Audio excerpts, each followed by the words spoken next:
Look who finally showed up. Unload your weapon and return the goods.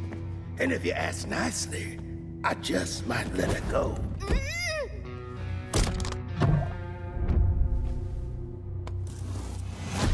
Who said I was returning it? You little... We had a deal! I just came here to test my new toys. They ain't even loaded. Staring down the barrel and you're still daydreaming about being an inventor? Huh?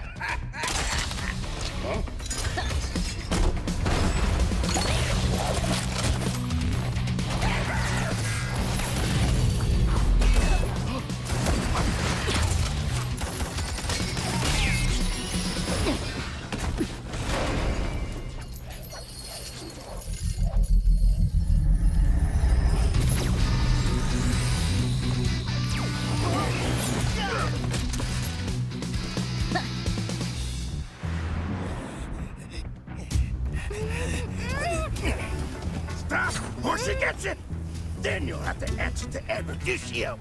Erudicio? Well, isn't that perfect? I got a bone to pick with them. So how about I just blast you both? You're crazy! Leave me out of your squabbles!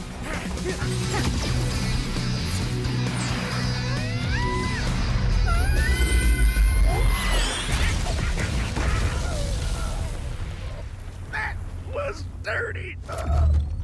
Haven't you heard? I do things my way. I really don't like being used as bait, you know. Anyway, let's return that to Erudicio. Oh, I have something special in store for them down the road. So I'll take this as payment.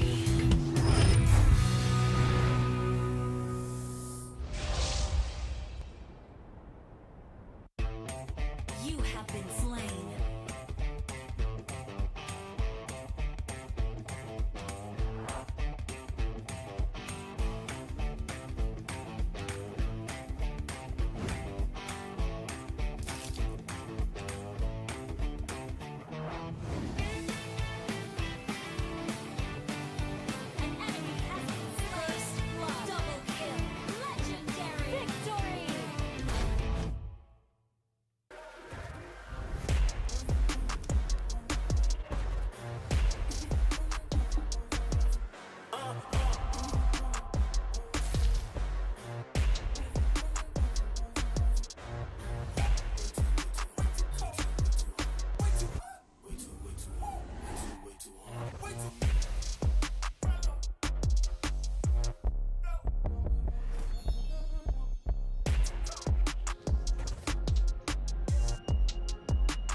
slain.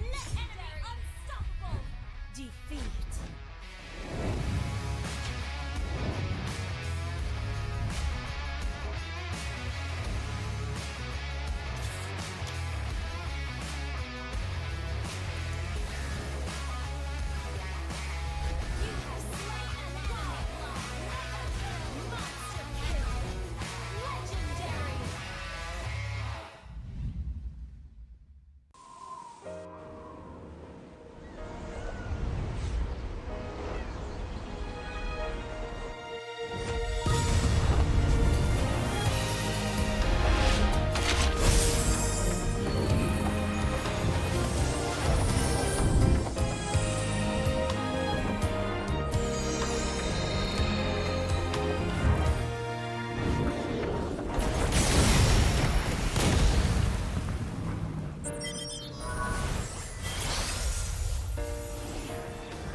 I'm a rock star.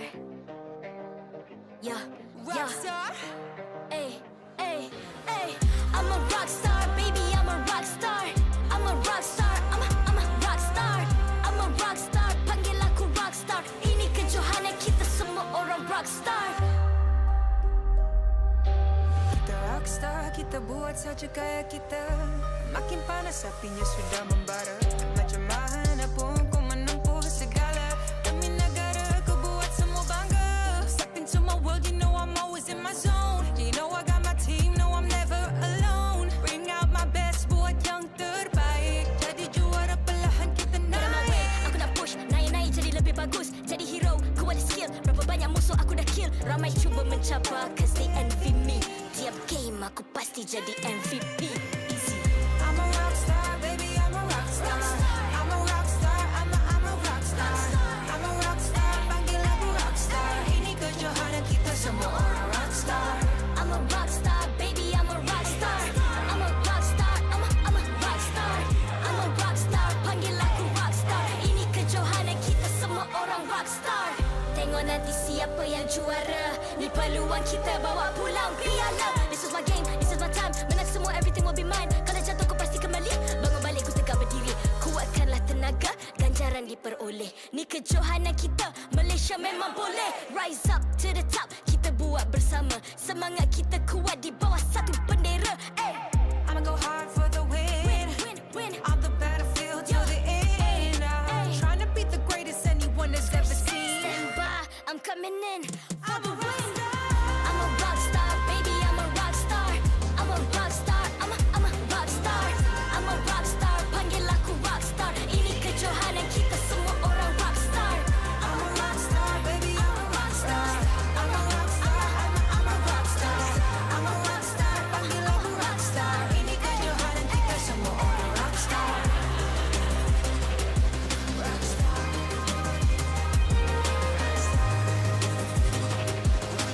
Ini kejohanan kita semua orang rockstar.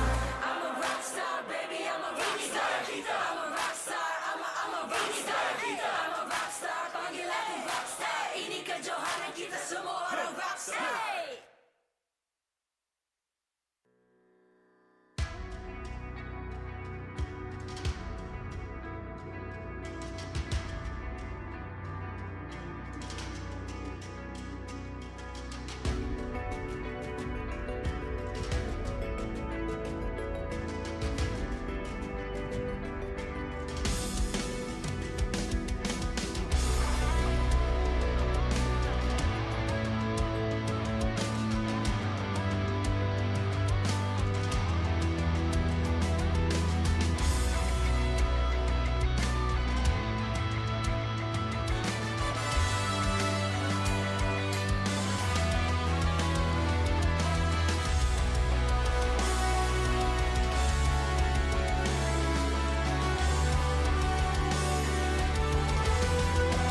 I'm a rock star. Yeah, Rock star. Ay, ay, ay. I'm a rock star, baby, I'm a rock star. I'm a rock star, I'm a rock star. I'm a rock star, panggil aku rock star. Ini kejohanan kita semua orang rock star. Kita rockstar, kita buat saja gaya kita. Makin panas apinya sudah membara. Macam mana pun kau menempuh segala demi negara, kau buat semua bangga. Step into my world, you know I'm always in my zone. You know I got my team, no I'm never alone. Bring out my best, buat yang terbaik. Jadi juara perlahan kita Get on my way, naik. aku nak push, naik-naik jadi lebih bagus. Jadi hero, ku ada skill. Berapa banyak musuh aku dah kill. Ramai cuba mencabar, cause they envy me.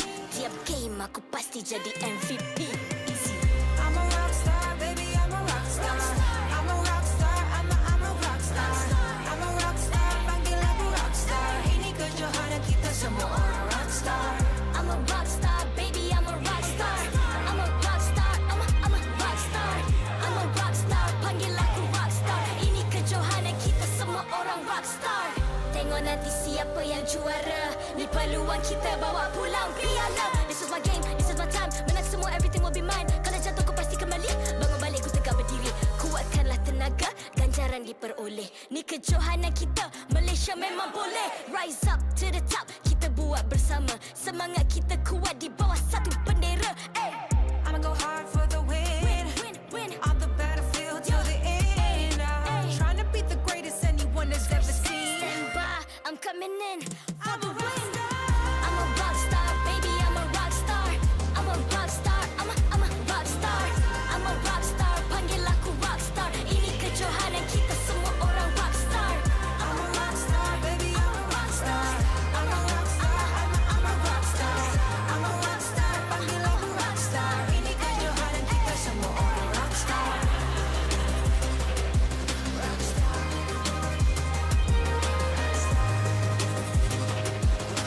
Ini kejohanan kita semua orang rockstar. I'm a rockstar, baby, I'm a rockstar. I'm a rockstar, I'm a rockstar.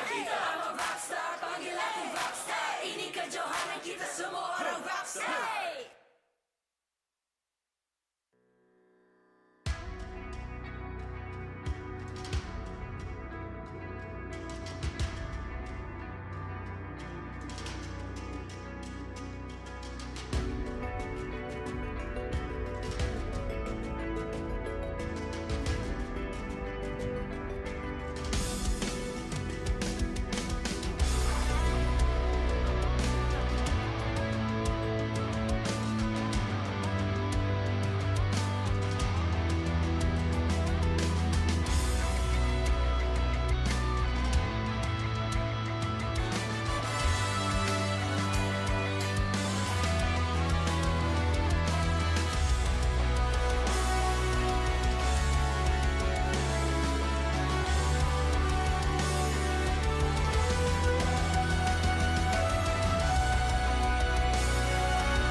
Hey!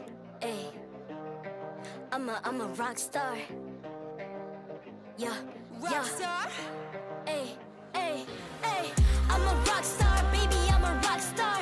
I'm a rock star, I'm a rock star. I'm a rock star, panggil aku rock star. Ini kejohanan kita semua orang rock star. Kita rockstar, kita buat saja gaya kita. Makin panas apinya sudah membara. Macam mana pun kau menempuh segala demi negara, kau buat semua bangga. Step into my world, you know I'm always in my zone. You know I got my team, no I'm never alone. Bring out my best, buat yang terbaik. Jadi juara perlahan kita Get on my way, naik. aku nak push, Ramai cuba mencabar cause they envy me. Tiap game aku pasti jadi MVP. Easy.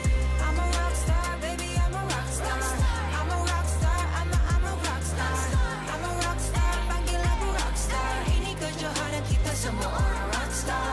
I'm a rock star, baby, I'm a rock star. I'm a rock star, I'm a rock star. I'm a rock star, panggil aku rock star. Ini kejohanan kita semua orang rock star. Tengok nanti siapa yang juara. Ni peluang kita bawa pulang.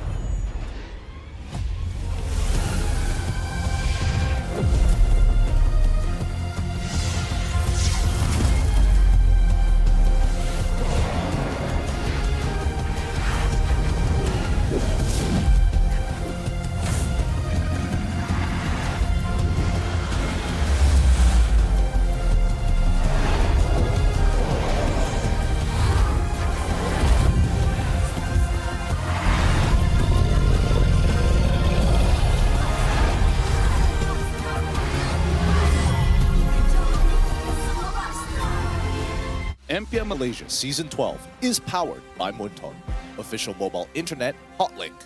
Score an epic MLBB skin for only RM1 with Hotlink. Summon your legends, unleash your style. Lightning-fast gaming experience with Hotlink all-new prepaid. Now with 5G. Visit the Hotlink booth today. Play like a pro with ROG Phone 7. The Republic of Gamers is the #1 gaming brand in Malaysia. Thank you to all our sponsors for your support in MPL Malaysia Season 12. Selamat datang ke MPL Malaysia musim ke-12 bersiaran langsung dari Dewan Sri Putra Bukit Jalil. Hello semua, nama saya Rose dan saya akan jadi host anda sepanjang musim ini. Kita boleh nampak Flame Boys dah sangat-sangat ready. So sebelum kita borak pasal jadual hari ini, I nak tanya sikit. Flame Boys dah ready ke belum? Tak cukup.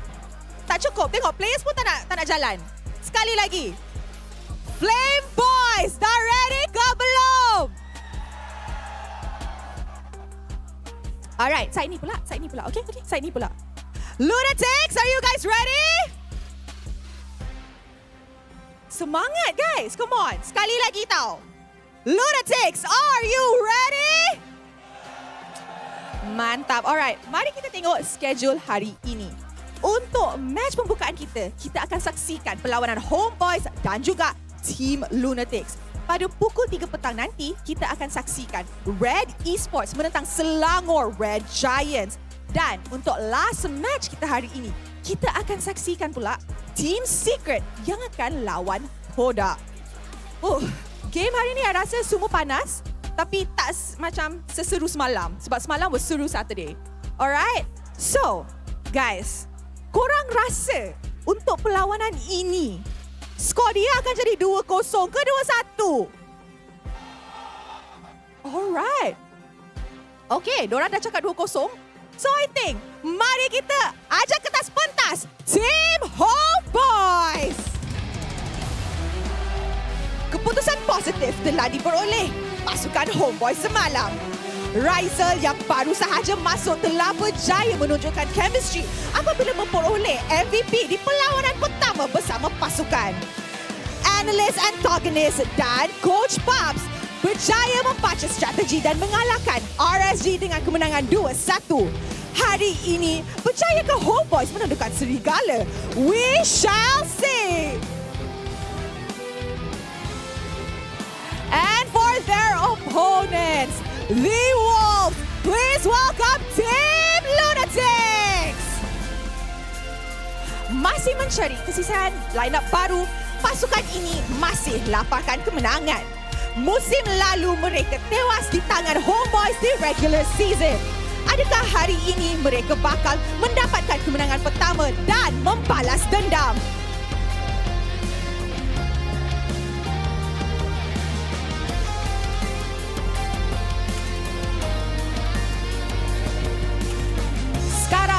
Marilah kita menjemput barisan marshal kita yang akan mengalas tugas untuk memastikan perlawanan sentiasa berjalan dengan adil dan lancar. Memperkenalkan di Head of League Ops, Johnson, Head Marshal Lukman dan Marshals Irfan dan Raditz. Mari Mari kita teruskan dengan fist bump di antara pasukan sebagai tanda profesionalism. Inilah gaya kita. Inilah semangat kesukanan kita. Kawan di luar gelanggang, lawan di Land of Dawn.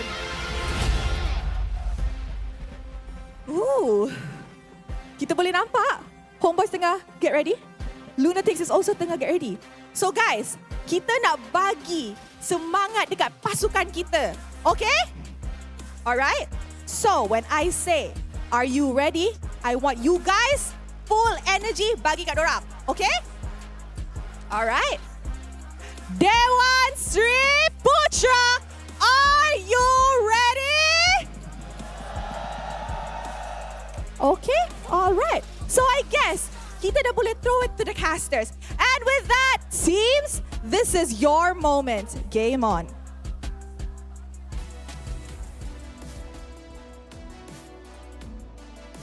The curtain draws upon a new day of heated competition here at the MPL MY stage.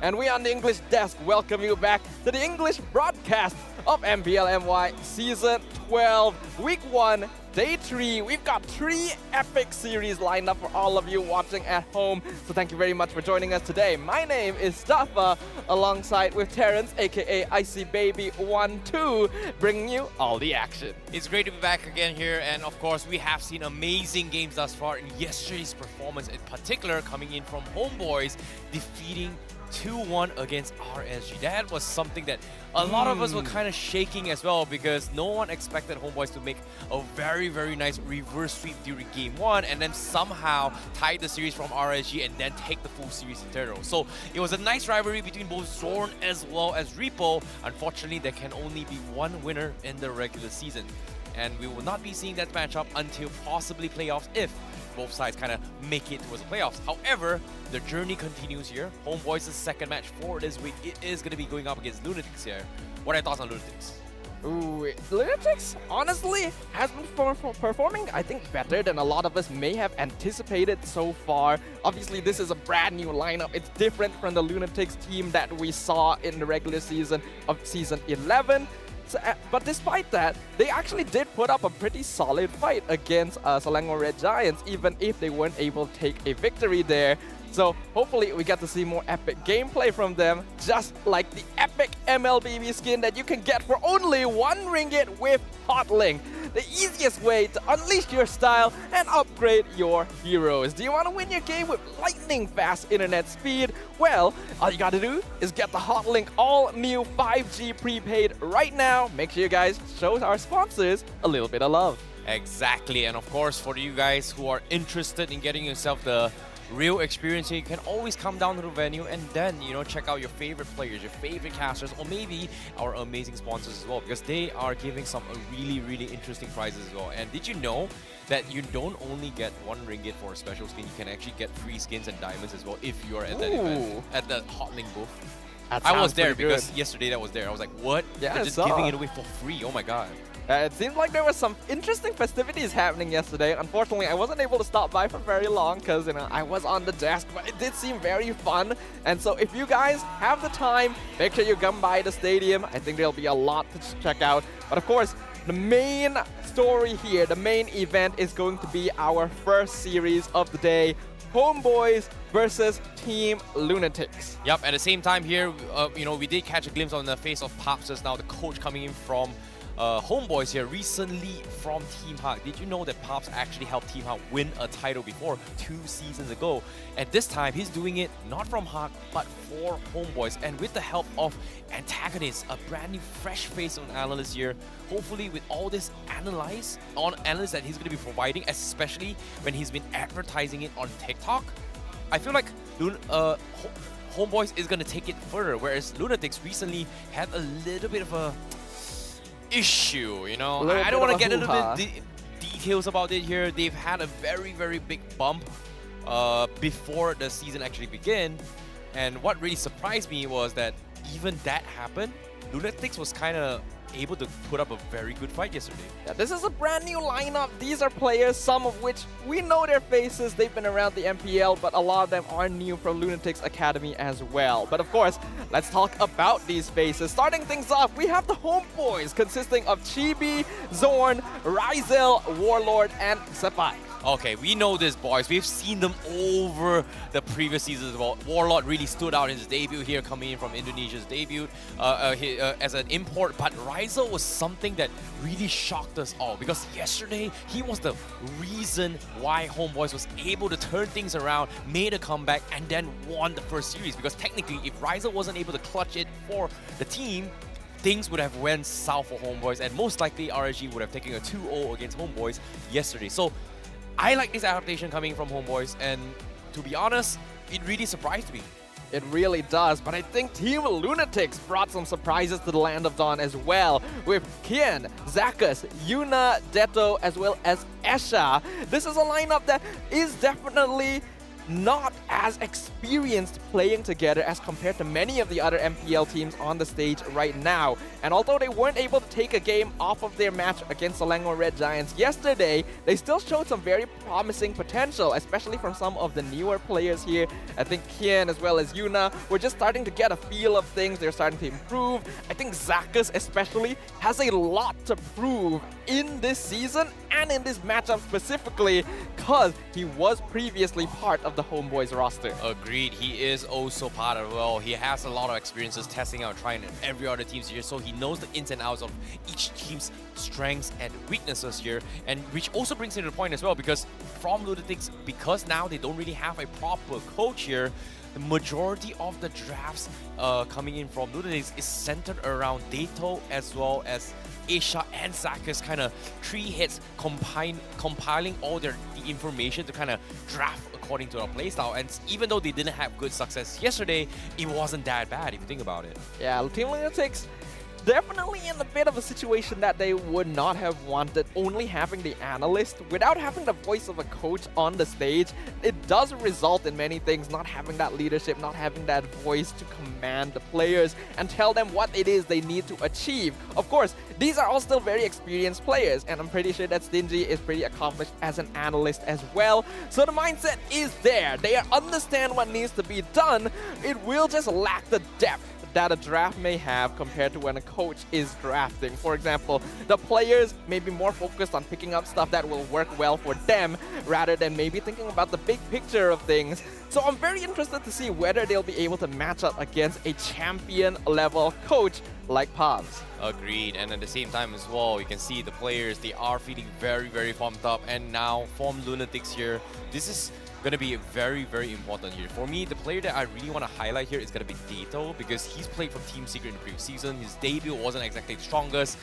Pretty much haven't won a single game coming from Team Secret back then. And now coming in, he hasn't even won a single game thus far. But he has proved himself to be a very capable marksman despite not being able to win a single game. Hopefully this time, you know, they will figure something out, especially coming from Team Lunatix. But for now, the drafts will begin and Homebois will be on the blue side and Team Lunatix on the red side. Yep, I am hoping for some very interesting stuff on the Land of Dawn here. As we know, a big meta change did just happen with the emblem revamps, as well as 1 or 2 patches since. So the heroes that are more popular nowadays are all up in the air. We see other MPL regions trying out very interesting picks, already seeing heroes like the Aulus and the Alucard from MPL ID. And we've seen some pretty weird stuff here as well, with the Sun coming from Sonic. We saw the Gourd actually getting a victory here as well. So all cards are on the table, and I just want to see stuff that's more clean, more new. And hopefully, we'll get to witness that. Agreed. But at the same time here, Homeboy start things off with Angela as well as Baxia. Bans here, these are comfort heroes here. I think the Baxia is going to be comfort for Yuna, but Angela is something that Zakus is very, very comfortable at playing. Back in the days when he was playing both Homeboys as well as RSG when he was previously playing with the roster. But now, the question here is, are they going to prioritize on their clock? Because we've seen Dato kind of do it really, really well when he was playing COD back when he was playing in Team Secret. But so far, will Homebois deny it away or not? Because Ryzel is also a very, very good COD player. Homeboys will know firsthand exactly how powerful the Claude is, since it was the factor in the hands of Rizal that brought them the incredible reverse victory in Game 1. However, it still hasn't been a pick that a lot of people will prioritize here. So we will see a bit of a full attendance fact here, as Fanny, Valentina, and Claude are the only 3 heroes so far with 100% appearance in terms of bans and picks in the games here in Season 12. Yep, Valentina once again the most successful hero right now with 78% win rate in 9 games. Definitely going to be a priority here. However, it is going to be taken out in the equation, pretty much banned thus far. 100% of appearance here is going to be Fanny, Valentina, Claude. Fanny, however, is still in the pool. Question here is are they going to play it, yo? Because is it worth first picking the Fanny from the side of Homeboys, or maybe even the Claude? But thus far, Lunatix, they choose to ban the Mortis instead. So Fredrin is also going to be up for contention in this regards, but let's see what Homeboys takes their first pick. Yep, Fanny hasn't been banned, Edith hasn't been banned as well. 2 very popular heroes. The Claude that we mentioned, not usually banned out, so it's going to be all available for both these teams here. And it's interesting that the Fanny is let through, because from what we've seen, neither Chibi nor Yuna have prioritized this hero just yet. We know that it is a hero that Chibi is capable of playing, but he has more recently been focused on utility jungles, tank jungles, playing more of a supportive role, with the exception of that Martis, which secured them the Game 3 win. Homeboys gonna go for the Edith pick. This hero has really been rising up the ranks in popularity. I think based on the choices that they have as well, like instead of going for priority picks here, going for flexibility is going to be key, right? That's like true. Edith is great for XP, great for roam as well. We've seen several teams kind of mix it up in that regard. So I guess going for those angles is going to be a little bit safer, and then decide on what your opponents are going to be matching up. So Lunatix, they have options now to take away the Claude and also pick a Fredrin for themselves. But the question here is, you know, are they going to focus on playing a healing composition? Because so far, considering that Baxia as well as Angela has been banned off, is there a potential that we are going to see a potential flooring coming from Lunatix? That is true. Florin is a hero that's been getting a lot of popularity in pub and rank games, but we haven't seen it here in MPL MY yet at all. I wouldn't be surprised. But Lunatix gonna start off pretty interestingly as well. We get the Cho, we get the X-Borg out instantly. Probably one of the few positive matchups into the Edith in the EXP lane, so they're already setting up on that. And I want to know, a very obvious difference in the draft here coming from Homeboys versus when Lunatix was playing against Red Giants is that Red Giants put a lot of emphasis on banning out supports and tanks, because they know Esha. They're very familiar with him. He was their former teammate. It seemed like they put a lot of focus towards making sure that his hero pool would be affected heavily, and that forced him to play very weird heroes like the Franco mid, like the Diggy mid. Homeboys doesn't seem to be doing the same thing, so we might get to see a little bit different from the Esha Zakas mid combo today.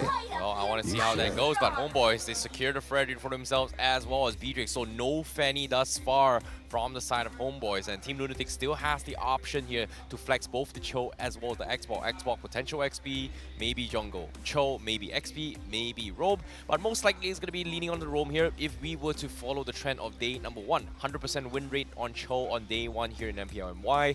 Day 2, we didn't see too much Cho. We saw a couple games here and there, but even then, day 1 was just a complete Cho show. Cho is correct, honestly. We've seen so many good shows, and I wouldn't put it past Zakas as well. I do feel like Cho is much more of a Zakas hero than an Esha hero.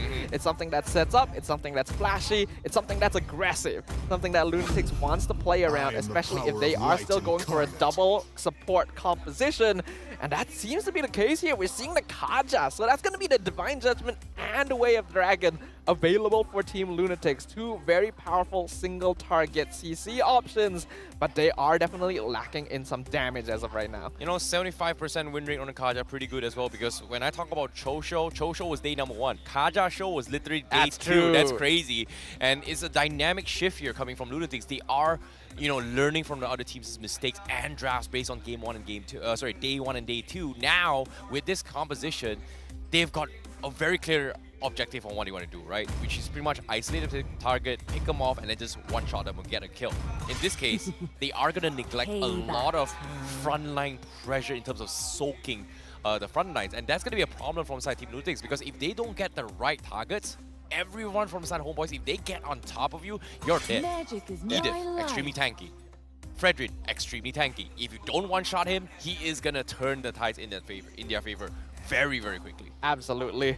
Team Lunatix right now, my main worry for this is that we saw from yesterday, the double support mid-roam combo is very effective in the early game because it gives so much utility. But the problem came when it went to the mid and late game because they did not have enough damage. And what I'm seeing here, especially with the X-Borg in the EXP lane, there's still not enough damage here. They need some burst, and we know they're not going to be playing a mage most likely now that both Kaja and Cho have been shown. So they need like an assassin, they need an early game marksman or something. Homeboys already banned out the Harif to deny that possibility. Lunatix banned out Farsa and Kaditha. Kadita makes sense. I don't feel like they needed to ban the Farsa. I feel like they should have maybe gone for like even the Novaria, the Faramis, because those are really comfortable heroes for Warlords. Huh. Interesting coming from Homeboys. They're actually banning off the Natan. That's something I did not expect. They're getting rid of early game burst. But considering the amount of mages that has been banned here, Lunatics are getting very, very little option in terms of magical damage here. Because Homeboys, they can still opt to not go for mage because Edith still deals a decent amount of magical damage. But the question here for me is that how would they fare well against a Terisla if Homeboys decide to go pick it up? Because considering that now we have seen a popularity rise for roaming Terisla, if Homeboys decides to go for it, they have a composition that is so tanky that Team Lunatics has not really a lot of options now to deal with a tanky composition. Except for the Xbox, I think it's going to be a roam Terisla. I do like that. Nice, nice. Oh, you can see Homeboys, they recognize that Lunatix doesn't have a lot of magic damage options left. So we're going to see the Lunox come out. This seems very likely to be a goal lane Lunox because we've seen that from Detto in the past, though very rarely.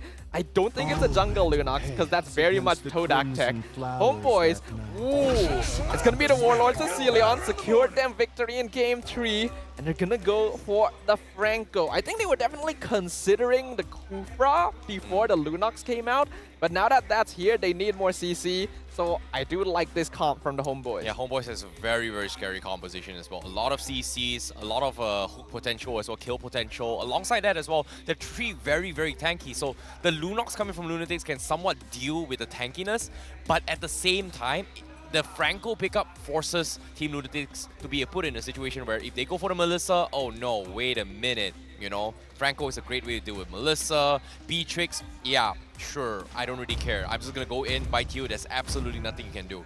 And I feel like Homeboys, they're still sticking to their core roots, which is be very, very tanky, you know, try and poke things out, and then go for the pick fight, hoping that Lunatix makes some sort of mistake.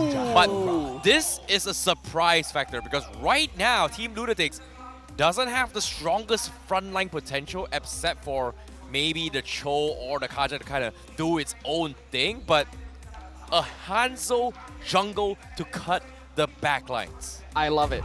I think that's a great idea here. So this is a gold lane Lunox. Jungle Hanzo makes a lot of sense because right now Homeboys has a super balanced lineup. There is no way you are front to front fighting that without some solid team fighting options, and with only the Kaja and Cho, that's not going to be enough. So they avoid fighting entirely. They just go for the backline, they just go for pickoffs, don't interact with the Homeboys, and I think that's going to be a great game plan for Lunatix. Well, from what I'm seeing here, based on this draft here, Homeboys, they have a very solid frontline draft here. They've a very well balanced draft between split push, between the front lines, pick lines, as well as poking. Overall, nothing can go wrong for them, but Team Lunatix, they are playing a split push composition, and I'm extremely excited to see how it goes. Ladies and gentlemen, welcome to the land of dawn for the first time here in week 1, day 3. It's gonna be the Homeboys on the blue side coming off a stellar victory against RSG MY versus Team Lunatix on the red side, currently searching for their first victory of the season. Now, I'm really worried about this here because, like, Team Lunatix, they're playing on very, very thin waters. Or like on thin ice, sorry, not waters. Thin ice, dangerous waters. Same thing. And it feels like their win condition is solely on just snowballing the early stage. Okay, we know how strong Cho is now pre-4 because of the XP deprivation changes into the patch. But besides that, if you're not owning really, really hard, I feel like Lunatix is always going to be running away from Homebois every single time unless they get an isolated pickoff. But that is kind of how the lineup works in the first place, right? They want to run. They just don't want to fight the Homebois until it's on their turf. This is why you have the Joe.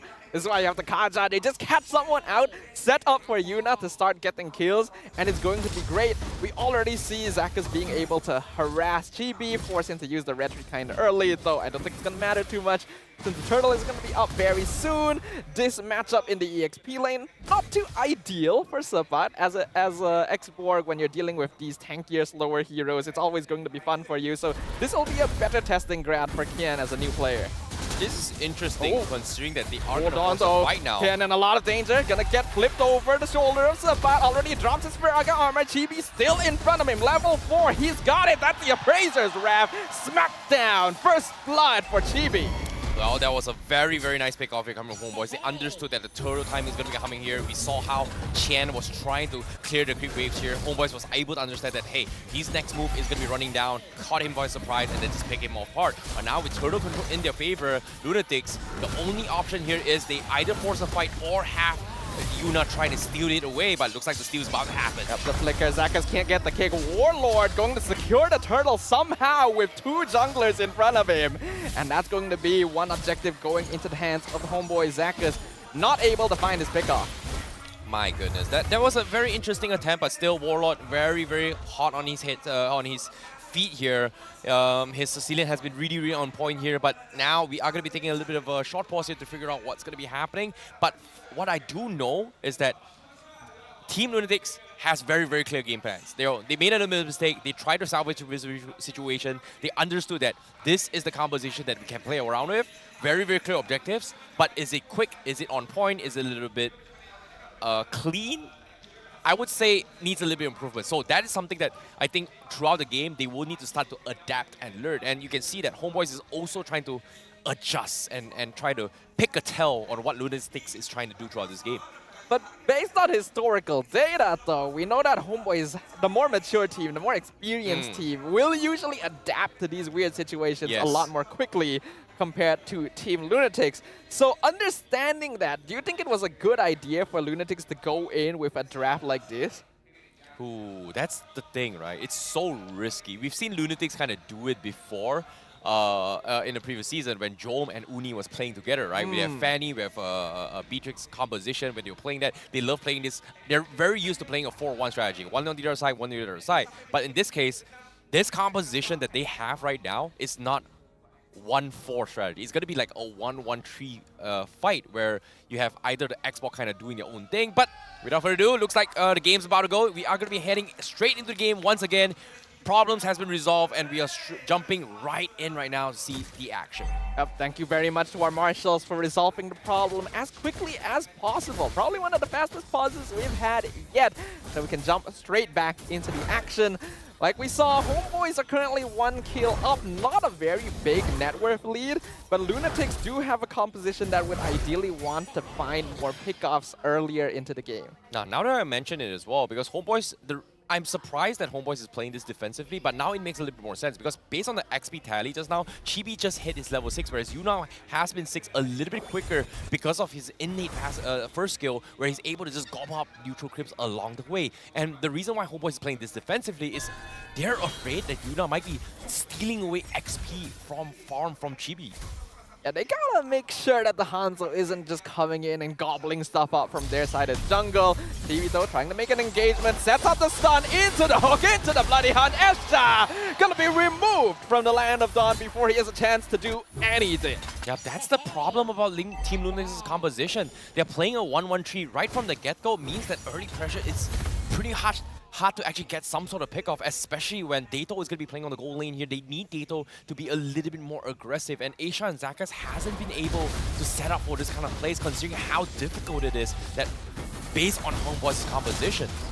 Yeah, you expect that Lunatix would have more catching power with Divine Judgment and Way of Dragon, and we can see the Divine Judgment onto Warlord. Not gonna be enough though. Here comes Yuna flicking forward. Zakus, he's trying to catch him. Appraiser's Wrath, not gonna do too much. Warlord finally gonna get kicked back to the jungle and taken out by the members of Team Lunatix. Zorn gets one final hook into the onward. Zakus going to be stun locked forever and removed as a vengeance kill for the Homebois mid lane. This is good. This is actually good for Lunatix right now here. They have a pretty good solid plan here on how they want to do it, but the mistake was Zakus got caught out. However, Zorn again with his hook. Bloody Hunt, they catch out Esha again. Killing spree for Chibi on the Fredrin. Yuna looking for something. Sepat dropping real low. Kian losing his Raga armor. Sepat going to be able to get immortality actually just in time, so he will survive that as Zeto drops to half HP. Lunatix may have to back this off. Zakus gonna get hooked forward. Sepat into the onward. Zakus cannot find his kick. Rizal secures the kill on the Lunatix roam. My goodness, the amount of chain CCs that Homebois has once you get in is nearly impossible to get out. And Zakus, despite having the innate Shunpo and immune here, he wasn't able to do anything. It's just so unfortunate. But at the same time, you can see once again, Lunatix, they have a very clear game plan. Cutting the backlines is easy as long as you have this Hanzo. They just need somewhat of a distraction to allow Yuna to do his own thing. But over time, it feels like Homebois needs a little bit more tanky items in order to deal with it here, because Yuna is starting to hurt now, but eventually they will find a way. But the hook! Zorn finding Zakus. Bloody Hunt sets up an easy kill. Rizal now 2-0. Oh boy, Zorn is just playing out of his mind. Like, this is the signature Franco that we saw yesterday. And again, not missing a single beat here. Homeboy is now still playing a little bit safe here, playing very good controls along the objective so far. But let's take a look at the first item priority. Interesting enough, it is going to be a Sky Guardian helmet coming from Chibi. Looks like from the side of Homebois, they want to play a little bit more kiting in the early stage rather than just hard engage and taking objectives. I'm pretty sure this is a very confident item from Chibi as well. We saw yesterday, whenever he's on Fredrin, first item is 100% anti-cuirass. He goes for Guardian Helmet this game because he knows he's ahead. 3-0, this is a score we've not seen from the Fredrin since the start of the tournament. Yuna looking for Warlord, but he cannot continue this. And now Zakus is left in the lurch. Forced the flicker out to safety from 4 members of the Homebois. Yeah, the amount of poke that Team Lunatix can do only so much unless Qian starts to build up his items here. And Ice Queen's one coming in here and there. They still need somewhat of a damage to actually deal with all these chunky bursts. But in this case, Qian is going to get caught out. Yeah, gonna be knocked up by the Earth Shatter. Vigarga armor already gone. 3 members of the Homebois wailing down on the new EXP laner for Lunatix. And he stands no chance. Zorn currently with a 45% hook rate accuracy. Yep, at the middle lane as well, we can see Yuna also using his ultimate here to actually break the going for a little bit of rat here, but the hook once again from Zorn. My goodness. Gross into the Bennett's Rage. Esha, there is no chance. Rizal killing spree. Homebois are in full control, and Zorn raises his hook rate by another 5%. Is that 50% hit rate? It felt like 100% to be honest. Every single time it zooms in, boom, he got a hook. Every single time, Yuna not even gonna get a chance to jump onto Warlord before he CC'd, and Chibi secures the turtle just to add insult to injury. Yuna again trying to make this kind of attack, and that's the downside of having a Hanzo, right? You can only steal, but you can't be the ones in front, and this is gonna be difficult considering that your ultimate has a time limit. So once you use it, you have to make a play eventually, and Homebois, they understand this, and now they're about to make action. Zorn finally misses a hook. Earth Shatter from the backline. Subbat disrupting the back. The kick onto Zorn. Esha is gone. Mega kill. Double kill for Rizal as the backline continues to be dived under. Subbat going a bit too far. Chibi with the Appraiser's Wrath. Not going to hit anything except for the demon from Yuna. But here goes Rizal flickering forward. Monster kill. Double kill once more for the Beatrix. My goodness, so much damage. There is a reason why he was the MVP for Homebois yesterday. But at the same time, Yuna is going to try to salvage the situation. Oh, bloody Han Yuna. Not even going to be able to get a cheeky kill onto Zorn, who's able to recall back with the tiniest sliver of HP. Let's have a look at that instant replay. Oh, this replay here was just absolutely chaotic because the moment Lunatix clumped up together, Homebois knew for a fact that they have so much damage and tanky ability to actually dive the back lines. And to top it off guard, Chibi was able to hit a big fat appraisal draft and the entire 3-man roster that's doing damage from beside Lunatix, and there was just nothing they could have done about it. Yeah, this is really bad for Lunatix right now. They have a lineup that needs them to be somewhat even towards the mid-game, but Homebois have already run away with the momentum here. Already a 6,000 net worth lead, not even 10 minutes in. There's only the tier 2 towers left for Lunatix, and they just don't have enough damage. Detto as well as Yuna are not being able to find the kills that could potentially snowball them off of this. Yeah, they need those DHSs, and it's so hard, especially if Yuna goes for it.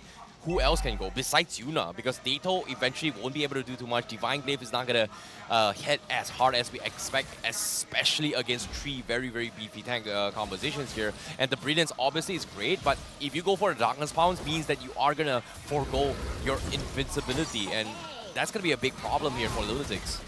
Yeah, they gotta sacrifice something. It's not ideal though. Subbot already disrupting Yuna in the backline. This Edith has been making so much happen across the map. At the very least, Lunatix are able to trade the top tier 1 for that Lord. It's the first Lord of the game, shouldn't be too difficult to take out.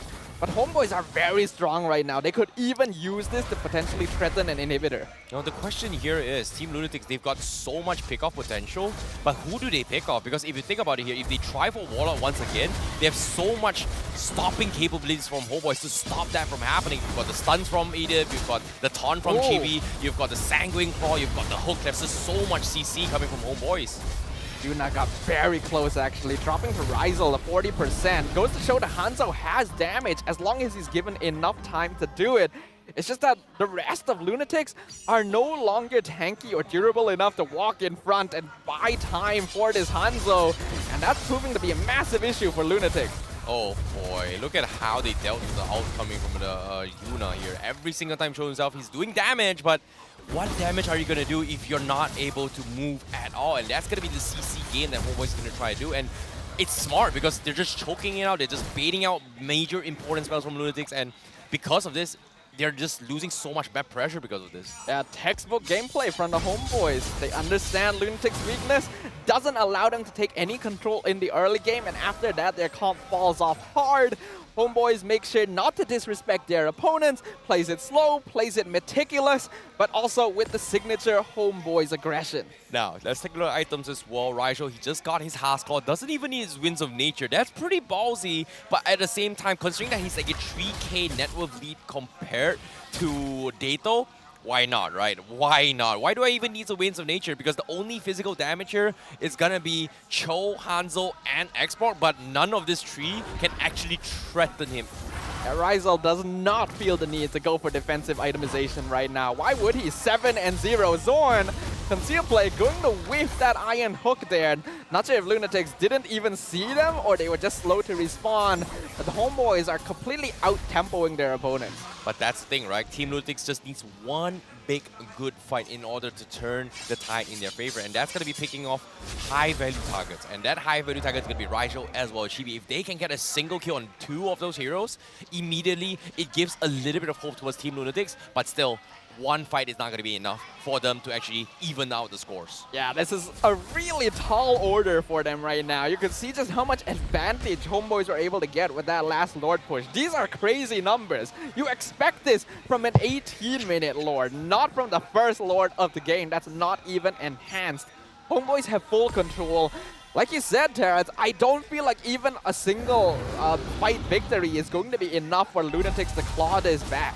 Yeah, they need to find a way here unless unless Yuna is able to do something about this Lord. Like, he needs to find a way to steal it here, because right now he does have the charge. He's all the way back in the base. He's sending up his clones out now to check the information, but maybe it's a little bit too preemptive here, considering that the Lord is not even half HP, but it does get resetted, so that means it's going to be the dance around the Lord once again. I would probably want to pay attention to Subbat's movements. He will be going into the back line, gets us the onwards onto Kien, but the X-Borg is very tanky. He'll be fine for now. Zorn gonna walk into the brush, get pulled back by the Divine Judgment, but Lunatix will be forced into a fully defensive retreat. They know that they cannot fight Homebois head on. This is smart. This is good. Like, don't take a improper fight here. Lunatix, they're just weighing their options right now.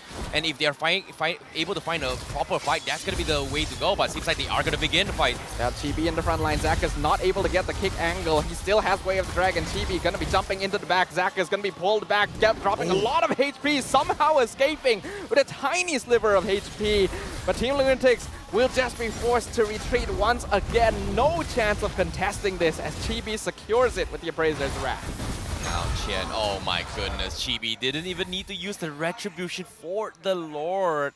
Steals the purple buff away from Team Lunatix. Well, all potential chance of Lunatix making a comeback is slowly crumbling to pieces because Homebois is not giving them any kind of room to try and make a comeback out of this because Homebois just got everything checked here. Like, based on the checklist, step 1 to 10, every checklist in the book in order to secure the victory has been checked out. It's all about closing the game this time. I agree with you there. It feels like Homebois has just done this to perfection. This is a team that's very experienced, very confident. And now they're going to be even more confident as the Luminous Lord going to be crashing into the mid inhibitor, doing a good amount of damage. Yuna's Spirit not even going to last very long. Their inhibitor has fallen. Homebois are going to be looking for more. Esha flickering from the back line, gets the pull onto Ryzel, but he flickers out to safety himself. Appraiser's Wrath going to miss entirely. His last Insanity zones out the rest of the Homebois. But 5 members alive on both teams still. Not a bad result for Team Lunatix as long as they're able to continue clearing out the minion wave. The Demon going to tank the damage from Renner's Apathy, but no more Divine Judgment for Esha. Zakas not able to get the angle for the kick either. Oh boy, this is tough. This is rough. Like, if Esha was able to catch Ryzel like 5 minutes ago, probably that would have been a kill for Team Lunatix to kind of scale back in the game. But considering that now he's level 15, he's 6 slotted with Haskell, getting himself full HP is just like 2 auto attacks away from any minions or targets right there. And this is going to be tough, but they are going to try again. Zakas looking for the kick. Earth Shatter onto 2 members onwards. Zakas gets pulled back, taunted forever. Immortality popped on the Toe. Toe gonna flicker away. Zakas just somehow getting out, but the Appraiser's Wrath finishes him off with the Renner's Apathy. Legendary streak for Ryzel. Here comes Yuna, and there goes Yuna. Esapa jumps in the back line, loses his immortality under the crystal. He's gonna dash out to safety. All 5 members of the Homebois are still alive and kicking. Wow, a lot of damage, but at the same time, no more inhibitors from the side of Team Lunatix. And Homeboy says, you know what, we are going to try and force the issue right now. Esha gonna be zoned out, last Insanity on top of Ryzel. Beatrix gonna lose immortality here and dropping real low, but he dashes over the wall as the Iron Hook catches Axborg. Kian loses immortality, uses Flicker, somehow escapes the grasp of the Homeboys. Oh boy, a little bit too close here. Quick fingers coming from Ryzel here to swap between his Winter Trinket as well as immortality, because if that did not happen, he would have just died then and there, and that would have given the gold that Team Lunatix they need, as well as XP, to kind of scale back to this game. So fortunately for Homeboys, they almost threw the fight, but still, it is still within Homeboys' control right now, because again, Lunatix, you can see the desperations are starting to kick in, but they are a little bit more refined in how they're picking their fights now because it's gotten to this stage. As long as that desperation is able to keep them in the game, they'll go for it every single time. I gotta give props to both teams for that attack there. Homeboys are making sure not to over-invest despite a 10k net worth lead, and Lunatix somehow being able to keep their base alive, trading only Zakas' life against a full 5-man siege. This is interesting, the movement coming from Homeboys. They're setting up an ambush with both Zorn as well as Ryzel, hoping to actually catch off Yuna if Yuna decides to push out on the lane himself. But is that the wisest choice? Because as of yet, Lunatix, that's a good game plan, but I think they're just too afraid to even push out at this stage.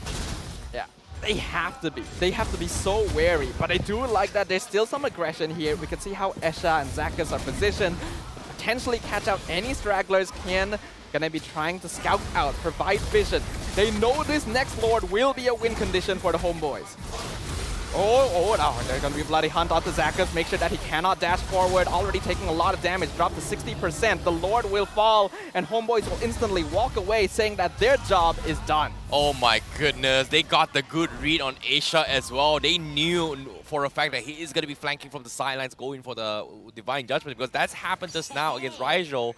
But this time, Zorn got the good read, went for the concealed play, but unfortunately was able to stop the track. But now, let's take a look at the items real quick here. Almost everyone is almost 6 slotted as well. Dado is pretty strong. A couple more items coming in from Xbox as well as Kaja is needed in order to kind of even the score, but it might be a little bit too late considering that the Lord is going to be coming in. I feel like this is going to be a do-or-die situation for Team Lunatix, and with not having immortalities here, it's going to be tough, especially dealing against Chibi. Yep, the Lord going to be crashing in. Yuna doing a good amount of damage to Warlord in the backline. As Sunlight going to pop Primal Wrap, drop down. Warlord is actually dead here, but so is Zakus. Legendary streak for Rizal. His last insanity onto 4 members of the Homeboys does not do enough damage. Esha going to lose immortality. Death force the flicker backwards, but they got the killing spree on today. Edith as well. Rizal going to be inside the Brilliance. Deato gets the shutdown onto Rizal, and now Homeboys are forced in a full retreat as the final hit gonna find Zorn. Pop immortality. Conceal does not save him from the mega kill that Yuna earns in defense of their crystal. This is so smart coming in from Yuna. He's just taking advantage of his fury by regenerating it from this base and then just keep on resetting all the way through because of the fact that when he uses his skill onto his multiple minions, he's able to get those charges so quickly. And because of that, everyone from Sun Homeboys just did not expect the amount of damage that Yuna is doing, and Yuna is just making it work. And this is the team fight that Lunatix needs in order to make a comeback, because slowly but surely, if Homeboys doesn't have an answer to deal with Yuna, things are gonna go south. That base defense has changed the entire dynamic of the game. That was a Luminous Lord push with 5 members. The fact that Yuna was able to get Warlord instantly, and then the rest of Homeboys were just diving a little bit too deep. Understandably, they have a lot of damage, but Rizal flickering forward here is not the play just to go for Esha. The Kaja matters nothing at this stage, and he's just buying so much space. This is where Hanzo becomes a big pain in the butt. He is full build. You know, it's funny considering that the fact that, you know, he didn't have this much damage and mobility prior to this fight, because every single time Homeboys, they see the Yuna coming in, they will try and chain CC and clear the clones as quickly as they can. But this was the only time that Homeboys kind of ignored it, and that's the reason why you need to kind of dodge the Hanzo, right? It just brings so much damage, and for Warlord to kind of just get killed right from the ghetto, it's crazy, and it's no surprise. Look at the damage dealt coming from Yuna, 88,000. Divine Judgment and Way of the Dragon, and Zorn is bursted into oblivion. Yuna not going to be able to jump on Rizal, but he forced the Wind of Nature out. That's going to be on cooldown for the next Lord fight. My goodness, this is huge. This is a little bit unexpected as well. Team Lunatix pulling in a very, very big surprise here, but they're hanging on for sure. But with that economy kind of shifting back here, they're kind of equalizing the score against Homeboys. And with now Chen having those Ice Queen wands, everyone from the side of Homeboys is slowly losing that mobility to actually try and threaten the backlines as much as we saw in the earlier stages of the game. Homeboys may be getting a taste of their own medicine here. Zakus. Could this be the reversal? Ken and Zakus zoning out Homeboys into their own jungle. Chibi keeping vision on the Lord. Ken gonna get flipped back over the shoulder. Last insanity comes out. Warlord is dead in the backline. Rizal gonna be chased down by Zakus as he kicks him in the wrong direction. But maybe his job is done. Sabat still trying to buy time. Try to jump on top of Yuna, who is actually TP'd into the fight. But he's not gonna be able to jump on top of him. He'll get Zakus as a bit of consolation prize. Ken dropping very low, but he still has his immortality somehow. And Yuna refreshes, comes back in with the ultimate. Not going to be able to do too much with the Winter Trunkian coming out of TB. The Iron Oh my God! From Zorn! Pulling Esha across the world into the hands of Sabat, gaining another kill for the Homeboys. Oh my goodness, the minions working on the crystal as well. They need to back off. Dato is able to defend this. They hold on for now, but the fight is still going on here. With the hook onto Kian once again. Last insanity comes out of Kingdom of Life. Lord Knockup actually saving the X-Borg's life. But for what? This objective will finally fall into Homeboys' hands, and Lunatix will now have to prepare for another defense of their lives. Warlord not having the time of his life at all. But let's take a look at the replay here on how things happen here. Obviously, this hook, my goodness, Zorn able to hook the Kaja mid-animation and then catching that. That is not an easy thing to do. That is not an easy thing to do at all. Not simple, but so is this push. Homeboys have tried this once before, and Lunatix have foiled their plans. Esha as well will be back for this Lord dance. But the waves are synced, and Homebois are going to be pushing this in with their Fuel Fury. Lord going to be taking a good amount of damage here from Yuna. Kian going to be taunted. Zorn looking for the hook, not going to find it. Sapai gets knocked up. Kian as well. Lord still pushing in. Very healthy, 50% HP. They're going to pop the immortality on the GB as Last Insanity applies slow to the entire team of Homebois. And Kian gets the shutdown. Zakas with the way of the racket, kicking Rizal into the Divine Judgment. Immortality pops. Rizal is dead. Yuna with the unstoppable streak in defense of their crystal. Homebois fails again. Again, Yuna is just so damn annoying. This defense coming in from Lunatix is just crazy. The turtle defense coming in is just insane because of the fact that they've got so much dodge capabilities here. Brilliance from Dato to buy time, Firaga armor to buy time, and as long as all this time is being bought here, it allows Yuna to keep on resetting his ultimate here, and eventually Homebois needs to find a way to deal with it, and because of that, they're just getting completely demolished. And I did not expect this at all, but Homebois, they're fumbling because of this. Zakas gets the kick once again onto Subbat, wave the dragon into the team. They get the hook onto him, but it's not going to be enough. As Last Insanity from Kian, Esha flickers forward and instantly dies. He was not expecting that. Immortality pop has to dash back to safety. Lunatix has lost their minion wave. They get TV and Rizal, but it's still not going to be enough. I did not expect this at all, but Lunatix is pulling some really, really crazy pocket strategies. Should not have went this way to go, but you know, they played it to their strengths. Yuna was able to find that one mistake from Homebois, and one is all they need, because with this Lord push advantage, it actually equalized the score for Lunatix, and Lunatix is able to keep up in terms of economy this time compared to what, 5, almost 10 minutes ago in this fight. And I don't know what to say, because Team Lunatix, they looked like they were about to lose this game, but Homebois, you know, that's the beauty about MPL, right? Expect the unexpected. But now, based on these items here, everybody's all maxed out. It's all about those immortalities and Winter Trunken swaps now. Yeah, everyone is full build now. We can see even the switch. Yuna going for Sea Halberd, switching out that Blade of Despair just to take down the tankier members of the Homebois. This situation here, ladies and gentlemen, is unbelievable. The Homebois are fumbling in a game where they had a 10,000 net worth lead. We are in a crazy meta right now where anything can happen, and the Hanzo base defense has been incredible. I did not expect this here. Like, this is pretty early for the day number 3 here, first week. I did not expect this kind of game. None of us, I'm pretty sure in the audience, in the viewers here, were expecting Lunatix to put Homebois in this situation. And what a way to start the play day 3 here in the regular season. It's crazy. But now, when it comes to this Lord dance here, it seems like Homebois, they are going to try to think of a different approach now. They're no longer thinking about going for a front-to-front matchup now. They're setting up with Zorn as well as Rizal, going for an ambush, and if they are able to steal the crystal away while Team Lunatix is not home, that's going to be a win for Homebois. I guess that's going to be the idea that Homebois is going to be thinking, or if even better still, get a kill onto Yuna. Yeah, I think that's the goal. They're gonna bait the Lord, wait until Yuna sends out his ultimate to try and catch it, and then maybe send Franco as well as Beatrix. Looks like they're making their move down in the bottom lane here. There's only going to be 2 members defending. They're actually gonna rotate over to the Lord, try and go for a pincer movement as Yuna sends in his ultimate. Onwards onto the export. Lord dropping quite low, knock up onto 3 members. Here comes Zorn, here comes Rizal. Oh! Yuna gets the Lord! Now they have to get out! Bloody Hunt onto Esha. He has been slain by Rizal. Iron Hook onto Zakas, forcing the flicker to safety. Kian losing immortality. Zakas drops his immortality. Jetto flickers forward with the brilliance. Is that a wise idea here? He is now trapped between 5 members of the Homebois. Immortality pops. Yuna coming in to try and save him. Jetto is gone. Subbat pops immortality. But Lunatix may have made a mistake over investing here, as we have 5 members of the Homebois alive, trying to threaten the crystal. It's not over yet. It's 3v5. Yuna is still alive. He's got the power potion as well. He still has the damage, but here he comes again. The Lord still hanging on. Yep, Yuna jumps in, looking for Rizal. Last Insanity to get Kian to safety. Yuna not going to be able to get the kill. He's been stunned for quite a while. The Lord is broken. Zakas is dead. Homebois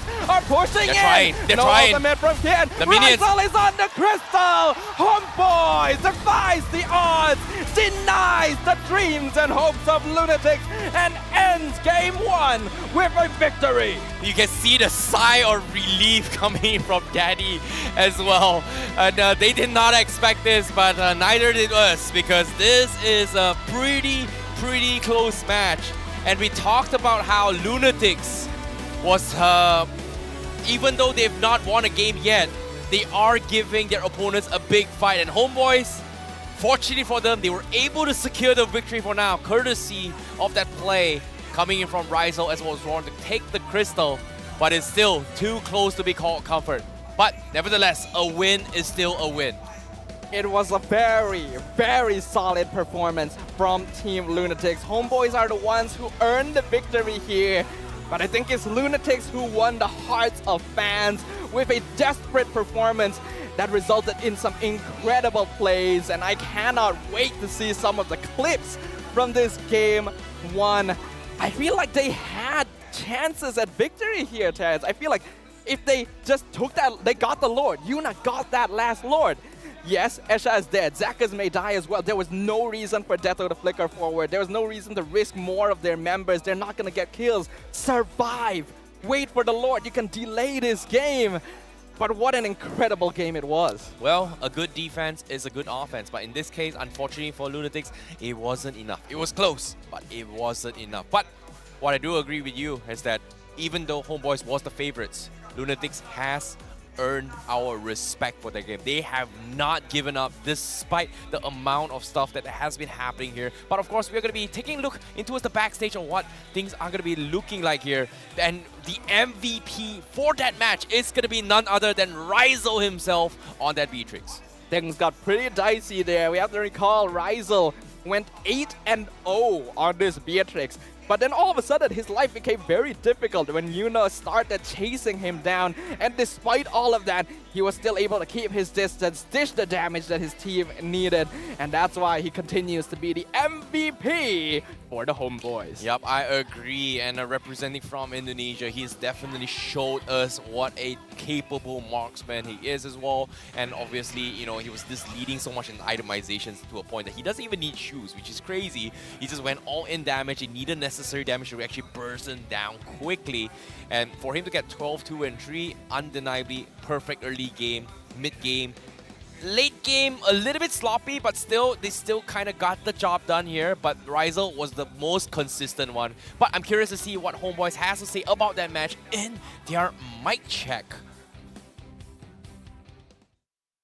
Kau nak dengar cipi-cirik kat kau eh? Hai, nak pick hero apa pick aja. Bagi je lah dia main Atlas. Tak kena main Atlas comit tu.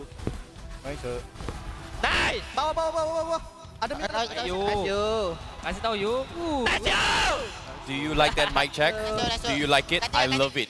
The amount of sound quality between them here, the communication of them screaming. That's the perfect mic check of how Homebois win. Feel good, win games. Lose, it's okay. As long as you feel good, that's most important. You got to keep those vibes up, baby. That was a perfect description, a culmination of their efforts and everything. But of course, we're just kidding here. Let's just have you guys have a look at the actual mic check.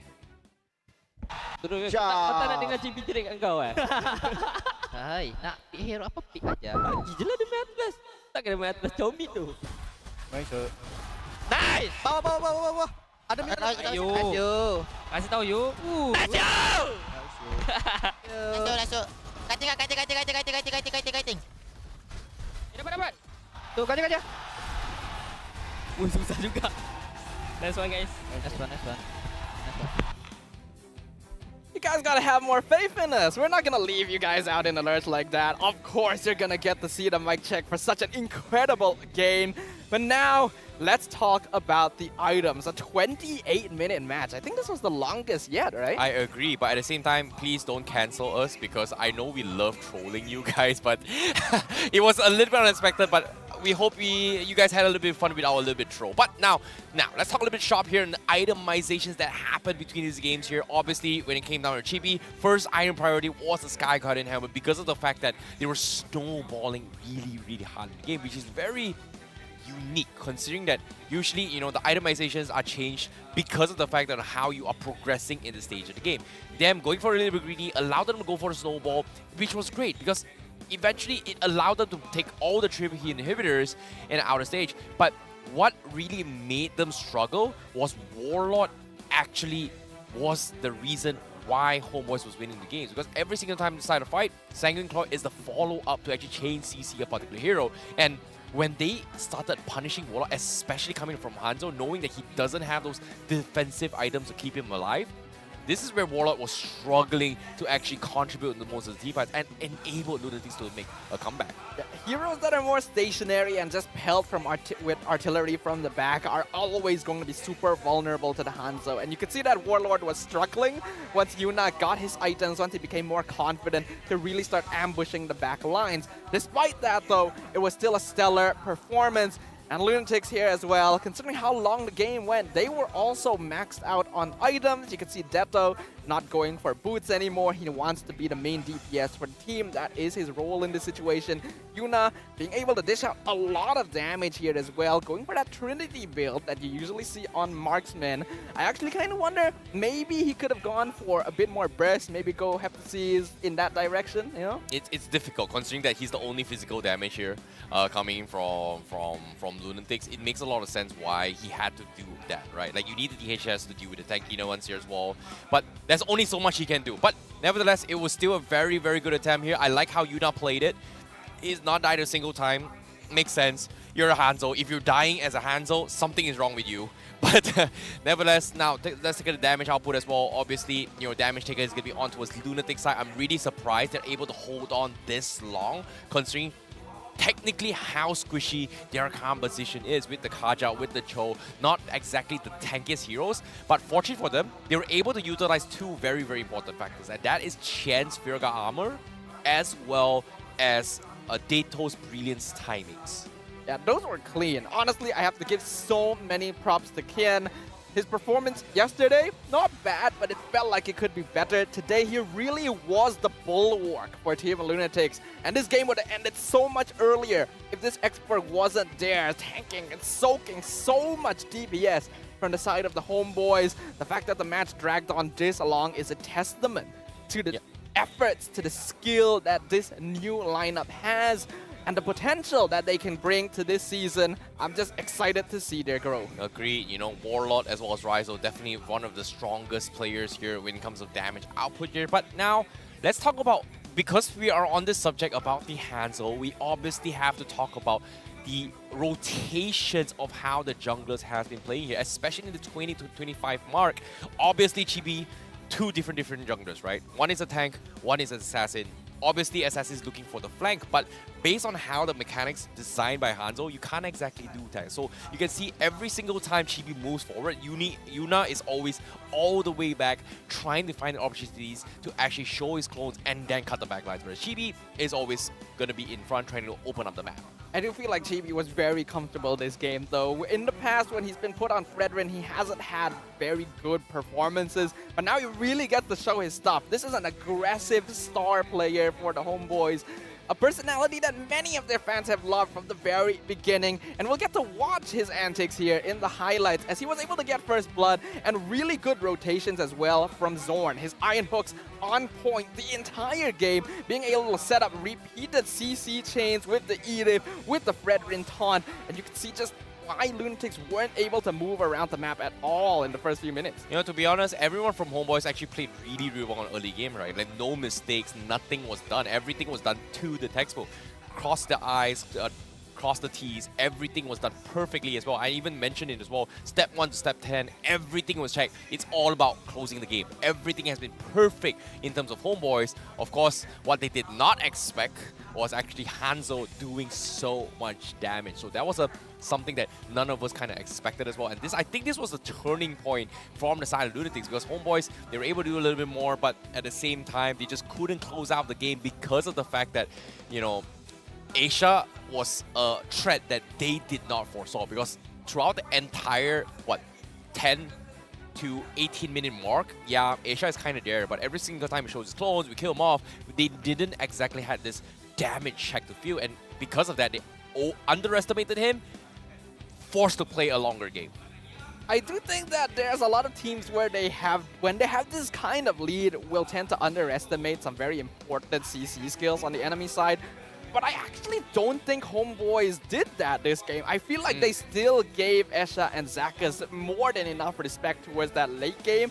I think the only thing that caught them off guard was just how much damage Yuna was actually doing. A lot of teams don't really practice for heroes like this, and when they're pushed into the base, the Hanzo can just sit there, constantly regenerate his energy and keep sending his ultimate out, and that is so much DPS in such a short period of time that I don't think they were quite ready for that, because there was still a lot of attention being put onto the rest of Team Lunatix. It's crazy. It's really crazy to see how things have kind of developed in this angle, right? Like expected, unexpected. But what I really do love about a brand new season on MPL is that every single season expect the unexpected. There's no such thing as the weakest thing on the first week of MPL. Everyone is giving their all. But I'm sorry to say, statistically wise, Lunatix, they're on a losing streak for now. They are on a losing streak. Not won a single game. But there's growth. There is growth. There's evolution here. Agreed. We are seeing potential. But here's a fun fact. Dato has not won a single game in MPL yet. And I feel bad for him. Since his debut from Team Secret, he has not won a single game yet. And he was with here. SMG before Team Secret. Okay, fair enough. So I can't remember. Like, I think he played like 1 or 2 games, but it's been so long that I can't remember if those were victories. Technically, you can count him as having won because SMG won games, but you may not be too far off the mark. Deto is a capable player, but he hasn't really had a lot of luck on the stage yet. You know, to be honest, sometimes in life, not everything goes according to plan, okay? Sometimes in life, not everything goes according to plan. You gotta pray a lot. You gotta be very, very hopeful. And sometimes hope can be a very, very powerful thing. Alongside with love, of course. And with love and hope, you can actually achieve a lot of things in life. And most importantly, just don't give up. Motivational words. Icy Baby 1-2, 2023. Thank you very much. But of course, we are about 1 more minute into the second game of drafts here. As of yet, I feel like Lunatix drafts, I like the idea. Execution, a little bit of a problem. But Homebois, they need to start adapting in terms of drafts. I feel like the Hanzo is something that they definitely need to respect a little bit more. Definitely caught them by a surprise. Personally as well, I felt like that should not have been a winnable draft based on how they draft from game number 1. Oh no, they've got 4 heroes, super squishy, don't have a lot of room to work with. Hanzo was what they needed to kind of even out the score. And even then, it was still very, very risky. It was risky, but it did end up working out for them. I think, because we always discuss about teams, they play throughout the game, they expect things to go a certain way. Like they're in the lead, they can play aggressive, they're very confident, and then something happens. They get the momentum shifted from under them, and then they just trip and fall, and they lose the game, get reversed on. In this case, it did not happen to Homebois, but I think a smaller scale of it happened to Lunatix, where when they were suddenly able to get a comeback, they became more confident, they became more aggressive, they became more in control of the game, and were expecting to be able to get kills. But they actually needed to take a step back and look at the bigger picture, because at the very end, they got the Lord Steal. There was no need to continue the fight. Sacrifice your members, wait for the Lord, and go for your base defense, because it's already worked for you twice. That's the thing, right? Lunox is great, you know, like having the Darkening is great against tanks, but Brilliance doesn't really do as much against tanks, and that's going to be a problem, especially in later stage game. So in this cards here, hopefully adaptations need to be done here, but we are going to be heading into the drafts here for game number 2, and this time Team Homebois is going to be on the blue side again. No, sorry, Lunatix is going to be on a blue side once again, and Homebois is going to be on the red side. And again, of course, the championship coach Pops here led Team Hawks to victory for Season 10. Will he be able to lead Homebois this time? Because think about it, Homebois dominated most of the regular seasons in the previous seasons, but they have never made it to day 2 of the playoffs until the previous season. And they're still looking for that grand final finish as well. Now that they've brought in Zorn, now that they've brought in Ryzel, now that they've brought in Pops, you can really feel the energy that this team is exuding in chasing for that trophy. So Team Lunatix definitely have an uphill climb ahead of them, but they've already shown impressive promise, and I'm interested to see how the draft will change with them shifting onto first pick, since surprise picks like the Hanzo will no longer be on the table in this position. Yep, identical bans coming in from both sides here, even though they have flip sides. It is still going to be the Joy Valentina as well as the Martis. Homebois, however, doesn't want to deal with the Angela as well as Baxia again. So, final ban here. Are they going to respect the Kaja? That's going to be something that they may actually need to figure out as well. But what surprises me is that Claude was kind of ignored from both sides. That is true. That's weird, considering they both play really, really good Claude. Claude was just completely ignored in that game. Because I think both these teams are inherently aware of the weaknesses that Claude has. Homeboys tried playing it twice yesterday, and it cost them their entire early to mid game. So they're not going to do that here because they know that a full frontal assault can gain momentum right from the very start. What? And Lunatix should be aware of that as well. But Okay. a Charisma ban very early on. To be honest, I hate it, but considering it's just a first phase ban, right? Like, I know it's really strong in side lanes and as a roam. If Homeboys decide to play a very similar composition again, the penalty zone can just completely lock Homeboys in place and then just allow Team Lunatix to do whatever they want to do again. And I feel like it feels like it's something, you know? It's like they're afraid of something. Like, I'm trying to figure out what is it they're going to do. But here's a fun fact. Yuna, there's a total of 9 A's in the Filipino Imports IGN. And no, it has nothing to do with academy results. Really? Man, why are they calling him out like that? You could have totally said he has 9 A's. You know, we gotta make our players look good sometimes. You know, maybe they're actually just like hiding it. Maybe Yuna has 10 A's. Is that a hint for Yuna, like a Super Saiyan mode, like Yuna? He's gonna add 1 more A to the end of his name, and then he powers up. The more A's he has, the stronger he becomes. Maybe. But of course, Lunatix, they're going to be opening things up with Paquito as a first pick. Fredrin Edith again from Homeboys. Similar composition. Not changing too much from game number 1. I think what Homeboys is doing here is that they're kind of testing Kian. When they banned the Terizla, they were effectively removing one of the most consistent EXP laners in the pool. And instantly you can tell, Sapat probably wants to contest Paquito. It was not banned, and this forced Lunatix to have to pick it up themselves. When we know that Kian seems to be more... he seems to prefer the slower, tankier heroes that act as the bulk of the front line. But ooh, interesting. So it doesn't seem like it's gonna be Kian playing on the Paquito as they gonna be picking up the export. Pretty good. Actually, that's solid. I think that's okay. It might be a jungle export as well. We've seen it kind of happen, but Lunatix, they're denying the Franco away from Zorn this time. So I hope Zacchus does not repeat himself again. We've seen it kind of happen before. Yeah, we don't need to bring back terrible memories of hooks in the wrong direction. So we're just gonna purge that from memory as of right now, as the Homeboys will pick up the Kadita, the hero that has only been picked up once for the entirety of the tournament thus far, and was not able to claim a victory. Oh yeah, Kadita was actually banned in the previous game. This time they actually picked it up themselves. So this is going to be the roamer Kadita coming from Homeboy. So element of surprise, yeah, a lot of burst potential. Maybe not... yeah, roamer Kadita. Not mid? Why would they play mid?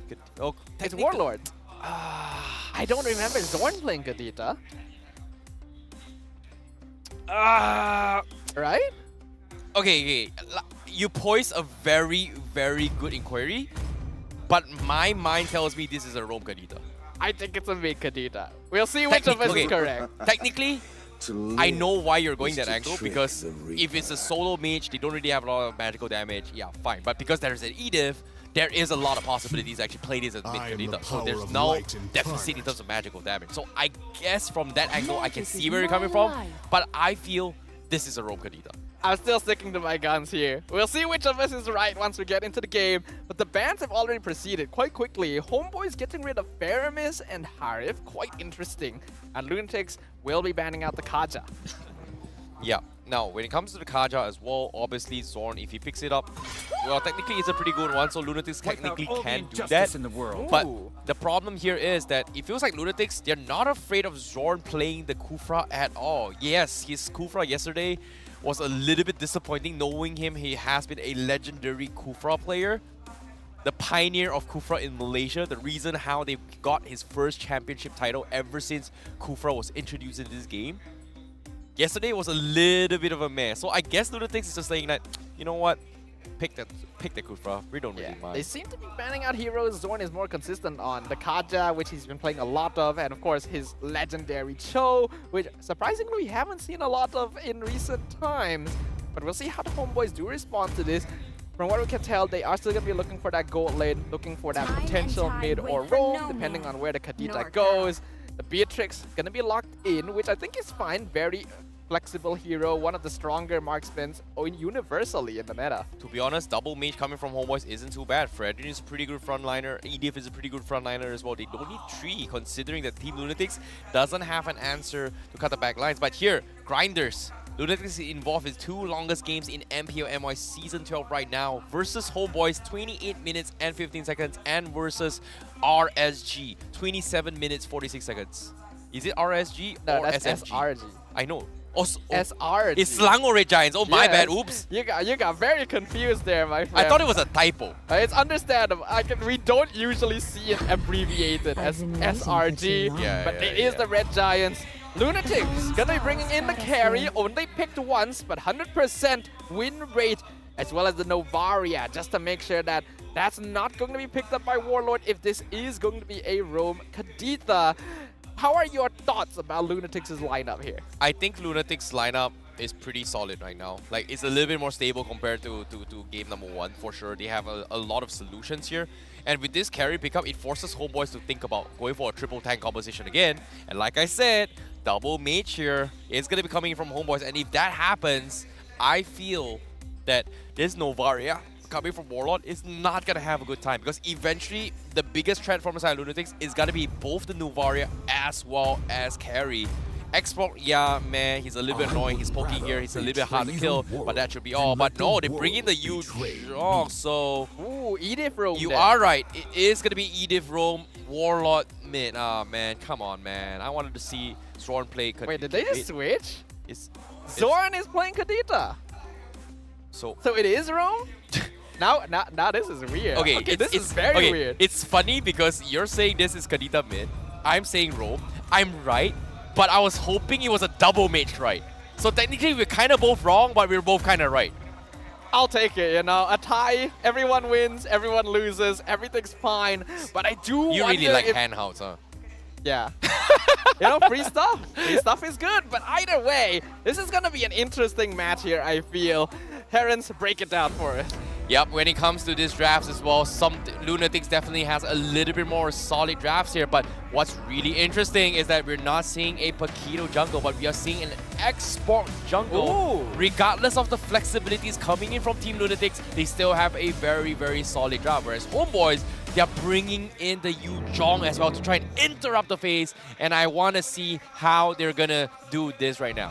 Oh my god, it's Zakas mid. He's playing I thought it was gonna be Esha Novaria, but no, it's Zakas. Okay, that's very interesting. I'm very excited to find out how this will go as we entered in the Land of Dawn. Game 2 between Team Lunatix and the Homebois. Currently 1 game up on the red side. Will they be able to get another clean victory? Wait, you're right. Zakas mid. Okay, Zakas Novaria. Zakas mid.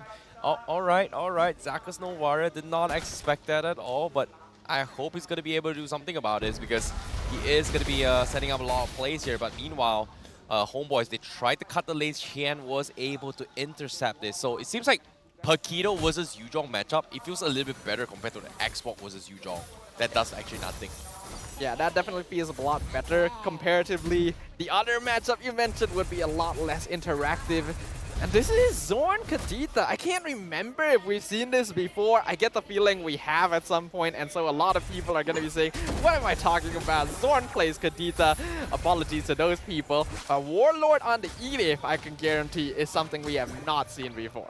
Agreed. But now, seeing a little bit of aggression here, Chibi getting a little bit pokes here, but eventually it's just not worth it because at this phase, Lunatix, all they gotta do is just get up their normal level 4s and then they will be okay, but Ouch. at the same time, Qian, ooh, okay, he's got a lot of shields. I think Sepat is just winning his lane right now. Sepat has a lot more experience in this matchup, and this is a concern we expressed. Kian has so far been playing very tanky EXP laners, like the EDF, like the Export, like Terizla. We've never seen him on something like a Paquito before, so this is going to be a test of his skills, especially against Sepat. Yep, now Turtle Dance coming in as well. Lunatix going to be in a situation where they are going to be forced to get information, but they still need to be a little bit careful with how they want to do this. Esha only hooks the turtle, not going to work for him there as Sepat jumps onto Yuna, who's going to use the last insanity to get out to safety, allowing TV to get a free turtle. Kian a bit late to the party, and Zorn actually misses his Petrify there. Forced to back off. Yeah, not even going for the fight as well. He's going to be saving up his rock waves here, trying to threaten Team Lunatix. Saving up to try and go in for the next attempt is going to be a smart way to go. But emblems-wise, a lot of sustainabilities here coming in from Sepat. Festival of Blood as well as the Brave Smite. Brave Smite coming from Warlord. Eventually coming from Lunatix, they need to deal with all of this sustainabilities here. Maybe getting Endurance is great, but on him is not good. But Qian, oh my god. Yep, that's gonna be the Shard Essence right there. As Sepat claims an easy first blood onto Kian. Seems like his Paquito doesn't quite match up here, and if you're in a losing EXP lane matchup, that really does determine a lot of your early pressure in this meta. Yeah, I agree, but now hook again from Asia. They've got the vision, but the hitbox is increased. They need Yuna to kind of zone things out again, but at the same time, Homebois, they are going to be able to force a fight this. Yeah, Zorn no Petrify, so Esha flickers to safety, but here comes GB to stop him, and the Neru's Passion sets up the kill for Warlord. Detto dropping real low, GB! Oh. Appraiser's Wrath, and Warlord somehow secures the double kill. Beautiful, beautiful stuff here, but it's not over yet. Zakas, ooh! Scary, scary. Just barely gets out by flying outside the map, but that entire gold shield going the ways of Ryzel and Chibi for an incredible start for the Homebois. Now, first item priority is going to be Hunter Strike up on Sepat, but Warlord playing Edith mid lane mage. Wow, that's something I did not expect at all, but Zorn, here he comes. Zorn goes in, Petrify combo, rough waves, not enough damage to burst down Detto, but he will force him in a very dangerous spot. Yep, Detto now in a little bit of trouble. Snipes comes in, it's not going to be good enough, but at the same time, Zakas replies Zorn, and they are going to be forced to disengage here unless the hook connects. No, it does not. So Homebois again going to be in the dance around the roses, but they are going to start the fight again. Onwards into the Earth Shatter. Nibiru's Passion Esha bursted down into oblivion in an instant by 3 members of the Homebois. Kian looking for the duel at mid as well, but Sepat has already stated his superiority in this 1v1. Yeah, no, this is going to be an easy lord here. At the same time, Team Lunatix, all they got to do is just buy time now, right? Like, they pretty much have lost almost every single front here, every single lane. Obviously, it's all about waiting for Yuna to buy a little bit more time, get a little bit more items, and then try and contest this for the turtle. But to do so, they need to find a way to protect Detto, because right now, they haven't been able to set up a fight just because of how Homebois is always ahead of them, cutting them mid-rotation. Denying them to regroup, and whenever they regroup, Homebois just backs off. Yeah, Homebois are completely in control here, and that's probably the highest AI winning prediction we've ever seen. I think that was like 80% in favor of them. Only 5 minutes in, 3k net worth lead. It's understandable why the AI would think this way. Compared to before, Lunatix doesn't quite have the same sort of late game insurance in the form of the Hanzo here, so if they fall too behind at this stage, that's it. Yeah, I'm surprised Sepat was able to catch up the levels compared to Yuna. There's actually even here in terms of jungle versus XP. So this is going to be a little bit of a big problem here. But eventually, Homebois, if they 50-50 this, they're not afraid of just dealing with whatever damage Lunatix dishes out on the table, because of the amount of sustains that Homebois has. It's just so hard to deal with. Warlord's got Spell Vamp, Chibi's got somewhat of heals, but bottom lane, oh my goodness. Bottom attempt. Kian already had enough difficulty against Sepat alone. If you add Zorn to that recipe, then it's just bad for the side of Team Lunatix. They're going to lose the bottom tier 1, forced to rotate up to make sure their tier 2 doesn't fall too. Genius one up on Zorn as a first item priority. That is genius indeed.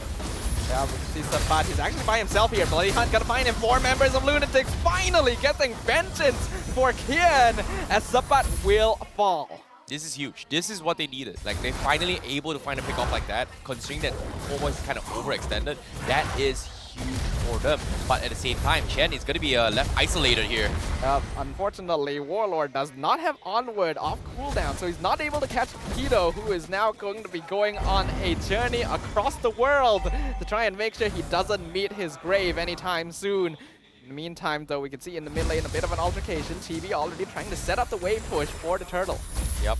Great disengage here coming from Chen. He was able to take away a little bit of pressure from the side of Homebois. That gives them a little more space now, considering that Asia, as well as Dato, is slowly scaling. Because eventually, if Dato is not stopped in his tracks, Homebois is going to have a very difficult time dealing with damage. But here comes the catch. Warlord finds Yuna. He gets Iron hooked into the bloody hunt, but no damage from the backline as Yuna loses immortality instantly. Black Dragon form from Sapat. Just to zone out the rest of Lunatix. They will have no chance at saving their jungler. Yep, too much AoEs, too much CCs, but They're Warlord! still going for it. The flicker Earth Shadow. Sapat jumping in. 3 members tossed it into the rough waves.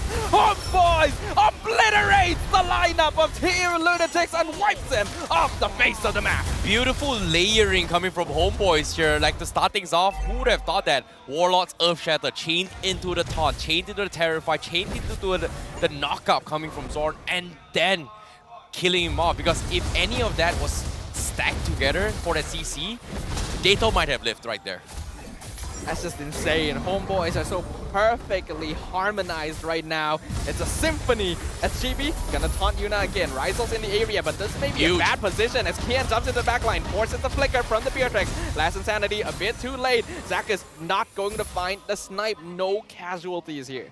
Yeah, that's going to be a little bit difficult here, but Homebois, again, they can reset their fight once again. Lunatix, they need to find a way, because Dato hasn't been able to get free hits at all, considering the amount of CCs coming from Homebois. And Lunatix, they don't really have that much, except for the KO punch as well as the bloody hunt coming from Asia. But aside from that, there's nothing really they can do, because everyone from Homebois has just got somewhat of a CC, somewhat of a stun to mitigate them. And on top of it all, they've got so much sustainabilities, which eventually Lunatix need to deal with those healing potential that Homebois is going to be bringing to the table.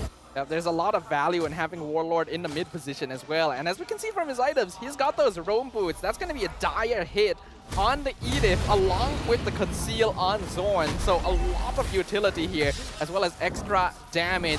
We've never seen Warlord on the Edith before, but his score is saying that this is very comfortable for him. Well, technically Edith is, even though it's a tank marksman, in my textbook it's kind of a mage as well, because his majority damage comes from its ultimate magic damage. So I guess I agree with the angle, but Hook comes in. They get the hooks up by Bloody Hunter, jumps back with Petrified. Deto gonna be able to purify, but he's still being locked on by the Black Dragon. Rizel gets the killing spree onto Yuna as Deto falls to Sapat, chasing him down to the ends of the earth. And Zorn outplays Esha. Don't know if he needed to use the rough waves there, but why not? Hey, it's classic Zorn, man. Like, you know you won the game, just go for it. And then just flex on it, because there's nothing Lunatix could have done. Like, even with the rough waves in hands, or without it, Lunatix wouldn't be able to push that. It's the confidence. He knows his opponents right now. Zorn is definitely the epitome of confidence right here. And he's making it known. Homebois with the 6,000 goal lead. Lord pushing up. In the previous game, Homebois were able to get massive amounts of structures with just the first Lord. I don't think they'll try to go as aggressively this time, but this is still going to be a very important defense for Lunatix. Yeah, there's a reason why he's called the king of emotes. In this case, look at this. He's just taking a selfie picture. He knows that they can see him, but so what? Because right now, Chen is going to be in a bit of trouble here. Yep, nice flicker from Kian. Will get him out of Zorn's iron sights. Make sure he survives, but all the external towers have fallen. Esha going to miss his iron hook. Not going to catch out Chibi. Lord will collide, but it's the first Lord, so not too much damage onto the inhib. Sapat threatening bot, but the pulse from the tower, make sure to take that out. Black Dragon form. Homebois investing. Earth Raptor, flicker forward. Patches out Yuna. Iron hook pulls Warlord back. Gets the kill onto the Edith, but what will it cost? Yuna will drop his immortality. Chibi going forward for the stun. Appraiser's Wrath into the Render. Zapate. Mega kill on Rizel. Iron hook Pulling Chibi back, but it doesn't matter because all the structures are falling. Homeboys going to take this last one as well. Lunatix, will they be able to defend it with no minions left? Looks like they will. Homeboys doing so much damage. Yep. Now, considering that Homeboys has got the sustains here, they are going to try to go for it more. They just got the Queen Wings as well, so they are going to be taking a little bit more damage reduction here to try and sustain with their spell vamps. But what you say, they will settle down with this inhibitor and they will back out. So this is going to be the reset. This is interesting. This is very smart of Homeboys. Again, playing it safe, playing it good, but Lunatix has been put in this exact same situation from game 1. Yeah, but how this do they time, equalize the 10k deficit? They don't have the Hanzo this time. They don't have enough damage this time. And compared to the previous game, they did not lose all of their inhibitors on the first Lord of the game. This is dire for Lunatix. And the biggest net worth lead we've seen, the earliest we've seen here, 12 minutes in, 10,000 for the Homeboys. Lunatix were able to make up this deficit in game 1, but I'm not seeing the chances of that in game 2. It's going to be a little bit difficult, but Zorn, once again, the king of emotes, known for his emotes here. A legacy, legendary player here in MPL MY. The only player in MPL MY history, as well as SG, to be playing in all seasons, all 12 seasons. The only player thus far. Yep, he's very eager to reclaim that championship title. And he's looking to gain it this season with the Homeboys, who are right now playing this game masterfully. Look at that AI. Oh my goodness, that's crazy. Oh, hold on though. Zorn gonna get caught out. Will he fight the bullet for his mistakes? Rough Waves gets him out. Lunatix trying to chase, trying to get something. Oh no! Flickers forward! Zorn! He's kiting him! He's got no HP! His health bar is as low as the AI winning prediction, but he finally gets taken out. Oh, that's the first time I've seen Zorn taunt and then got messed up, because now he's calling his members here to kind of bully him, and Chen is going to be the casualty here. Was it worth it, Chen? Was it worth it? Considering the mental damage, I would take it in that position, man. You get the kill on Zorn after he's taunting in your face. I would take it. Considering Lunatix, their chances right now are not looking all that bright. That's the first time I've ever seen Zorn taunting this hard and then got punished for it. Karma. First Finally some ever. karma. Unfortunately, not gonna have too much of that as now Homeboys are pushing in onwards. Black Dragonborn comes in. Iron Hook not gonna do too much as the Retrify. Gonna find 2 members. The suppress onto Sabat. Not going to matter as the crystal bursts.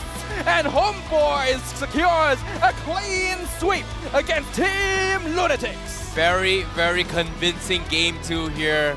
Easy game for Homeboys. And of course, they will slay the Wolves here as Homeboys secures their second series in MPL MY's Week 1 regular seasons. And of course, Homeboys, they definitely did not disappoint. However, it's sad to say for Lunatix, they will be taking an L in the first week. Thus far, all the games they've played so far has been amazing, but this game too, a little bit difficult here for Lunatix.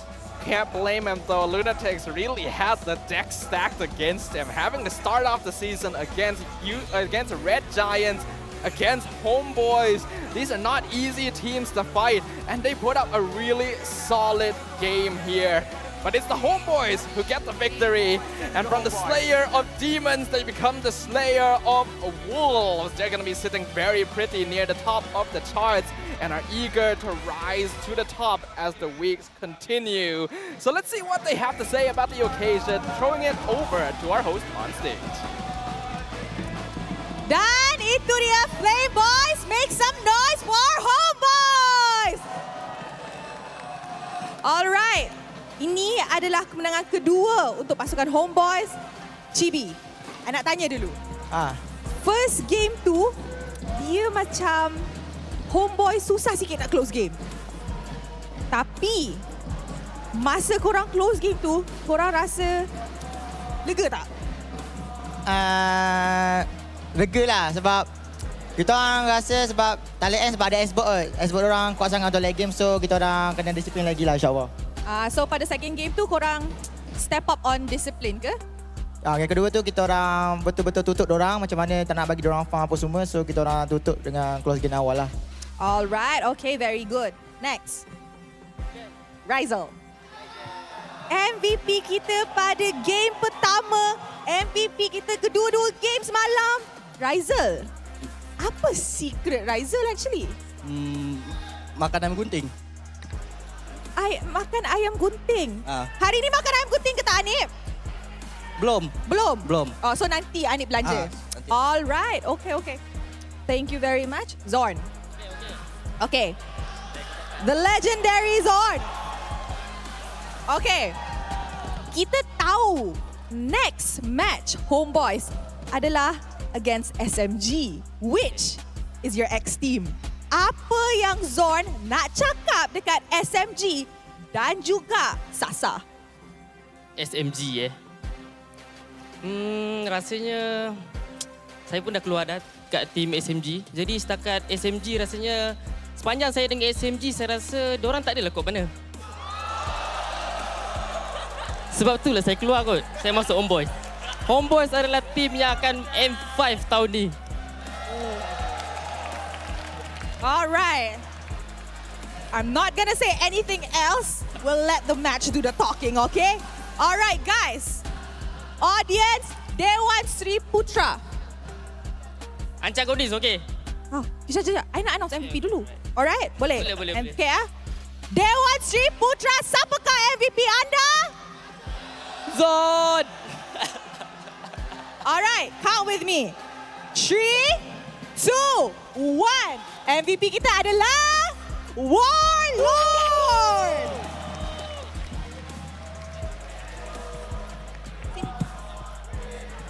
Hai Warlord! Hello. Okay, pada game pertama kita boleh nampak Warlord punya Sicilian memang lain macam.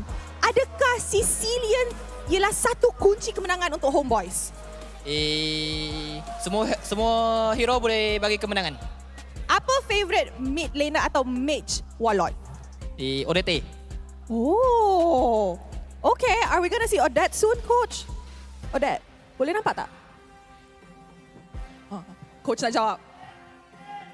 Zon kata SMG biasa-biasa kan. Mungkin kita orang pakai lawan SMG kot. Oh!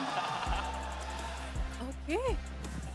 Alright, sebelum I throw it back to the casters, analis kita ada ayat or two. Silakan. Season lepas, kita orang kalah dengan Lunatix, so kemenangan hari ini kita persembahkan buat Solos.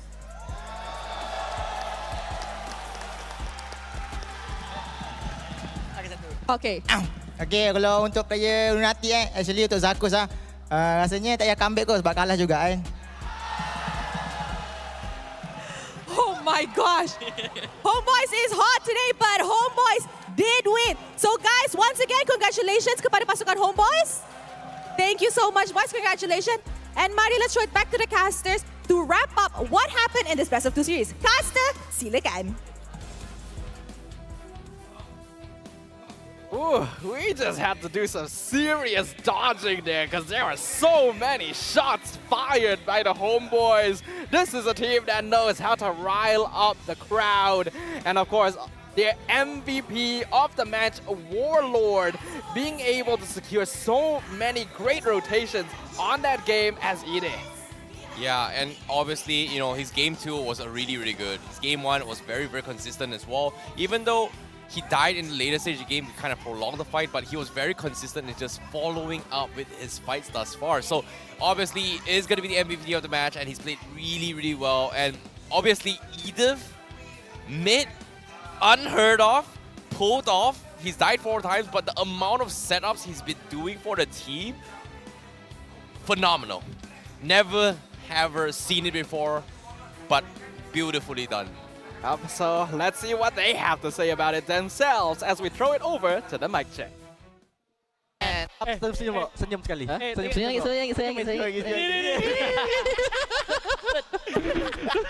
Aku senyum dengan engkau. Asal. Kenapa player dia lagi boyfriend aku? Tak, pan. Pecah kepala kau. Kalau kita dah simpan hero balik. Kami kat Franco ya. Ni, sebab ya. Bagi dah, bagi. Pakai tu kanan ya. Atas sampai atas. Tak lagi. Bawa boleh. Kasih Sok. Nice. Nice one. Bawa.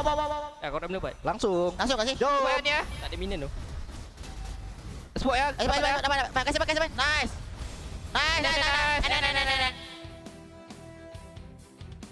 Now, that was a very, very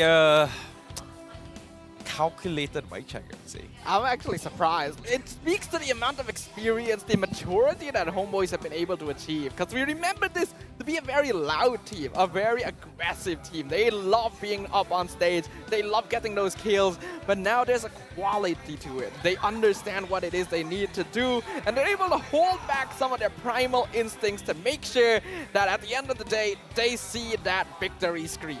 Agreed, but at the same time as well, let's take a look at the items real quick as well. Zaka's not going for the Clock of Destiny, try to go for the Enchanted Talisman as well with the Trunkin.